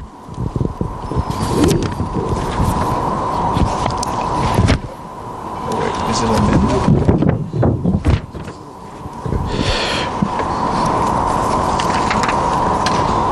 Thank you, Mr. Speaker. Strike and insert amendment before you. It incorporates substantially the provisions of House Bill 4009 relating to the process for involuntary hospitalization, as well as amendments that have been agreed to by stakeholders, and the summarization of those are as follows. It amends the code pertaining to probable cause hearings and adding language requiring a magistrate, mental hygiene commissioner, or circuit court judge at the conclusion of a probable cause hearing to enter an order stating whether or not it is reliably predictable that the deterioration will occur without clinically necessary treatment. It also requires outpatient treatment to be based upon a plan jointly prepared by the DHHR and the Comprehensive Community Mental Health Center or licensed behavioral health provider, and provides that no licensed behavioral health facility, community mental health center, or licensed behavioral health provider, nor any of their directors, officers, employees, or agents shall be liable for injury or civil damages. And it also allows defendants to receive competency restoration services at an outpatient mental health facility or one of the other facilities lined out in the strike and insert. Urge adoption. Is there discussion on the amendment? Gentleman from the 36th, Delegate Rowe. Thank you, Mr. Speaker. Would the gentleman yield for a question or two? Gentleman yields. Yes. Now, does the defendant who can't stand trial because they have mental problems and disability, would they remain in the custody of the criminal justice system, or would they be transferred for medical care to DHHR or another medical facility? Let me look into that. Okay. My concern is that we're spending millions and millions of dollars in psychiatric hospitals where the referral has been made from the criminal justice system rather than from a medical provider. And the difference is that we cannot have those folks' services paid for by Medicaid if the referrals, it's my understanding, if the referrals from the criminal justice system. Whereas if it's a medical treatment, then and a medical referral, then Medicaid would pick up the costs of the care. Do you know about any of that? I don't. Okay, all right. Thank you, sir. Further discussion? Gentlelady from the 51st, Delegate Fleischauer. Thank you, Mr. Speaker. I urge rejection of this bill. We do have a problem with the best way to deal with competency and mental health issues, but the solution to that problem is not transferring people to mental health facilities and giving total immunity to community mental health services. There are several things about this bill that trouble me, but that is one of the things that troubles me the most. People have constitutional rights, and when we're sending them to a private facility where they would otherwise be in a state facility where they would have access to their rights is wrong, and I urge rejection. Gentleman from the 35th wishes to close debate. If not, the question for the House is the adoption of the amendment as offered by the gentleman from the 35th. All those in favor will say aye. Aye. All those opposed will say nay. No. In the opinion of the chair, the ayes have it. The ayes do have it, and the amendment is adopted. Are there further amendments? If not, the bill will be engrossed and advanced to third reading. Committee substitute for Senate Bill 291 requiring PEIA and health insurance providers provide mental health parity. Are there amendments? The Committee on Finance moves to amend the bill on page 11, section 7. Chair recognizes the gentleman from the 64th. Thank you, Mr. Speaker. Ladies and gentlemen, the committee reported the bill with an amendment that would modify the annual reporting requirements imposed on PEIA and the private carriers to the end that after their initial reports, they are only required to make those reports for any year during which they make significant changes to how they design and apply medical management protocols. I urge adoption. Is there discussion? Gentlelady from the 51st. Thank you. Thank you, Mr. Speaker. Would the gentleman yield? Yes. So what are these annual reports actually? Well, the insurance commissioner requires, give me 1 second here.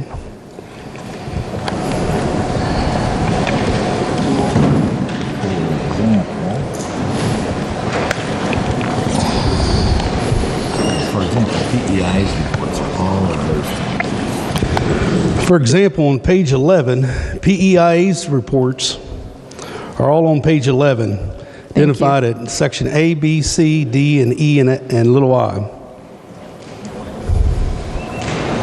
Would you like for me to read them out, or did you find? No, I'm looking at it. Oh, yeah. Well, I'm just wondering what we would miss. These reports would be open to the public, right? We're just saying that if these reports change, then they would have to submit the new report. But they don't have to submit them if there's no changes. I understand that, but this is, it's not just if they change. They wouldn't have to provide them at all. Anytime that they make any significant changes. To what? To how they design and apply medical management protocols, then they must submit the report. But if there's no changes, then the report would just say that they submitted a year ago or whatever. Well, if they have actuarial estimates and then they have the actual results, there could be very large fluctuations in those, and that kind of information is currently being reported, and it's also open to the public, right? Yeah, the insurance commissioner by rule is going to flush out what you're talking about. So keep in mind, if there's significant changes, then they're required to submit another report. Well, that's up to them. I guess is the insurance commissioner going to require reporting of information that would be available to the public? But remember, you're going to make that decision next year, I would believe, through, during rulemaking. Which decision?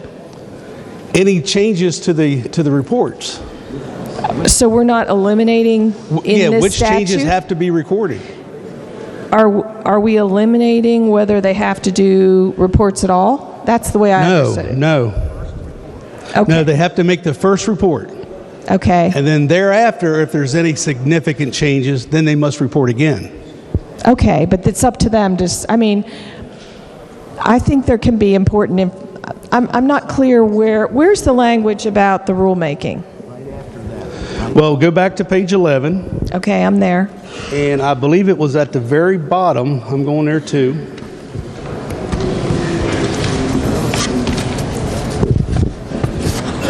So it is still going to be required to update the annual plan document? Yes. And it's still required to report to the Joint Committee annually? Yes. Okay, thank you.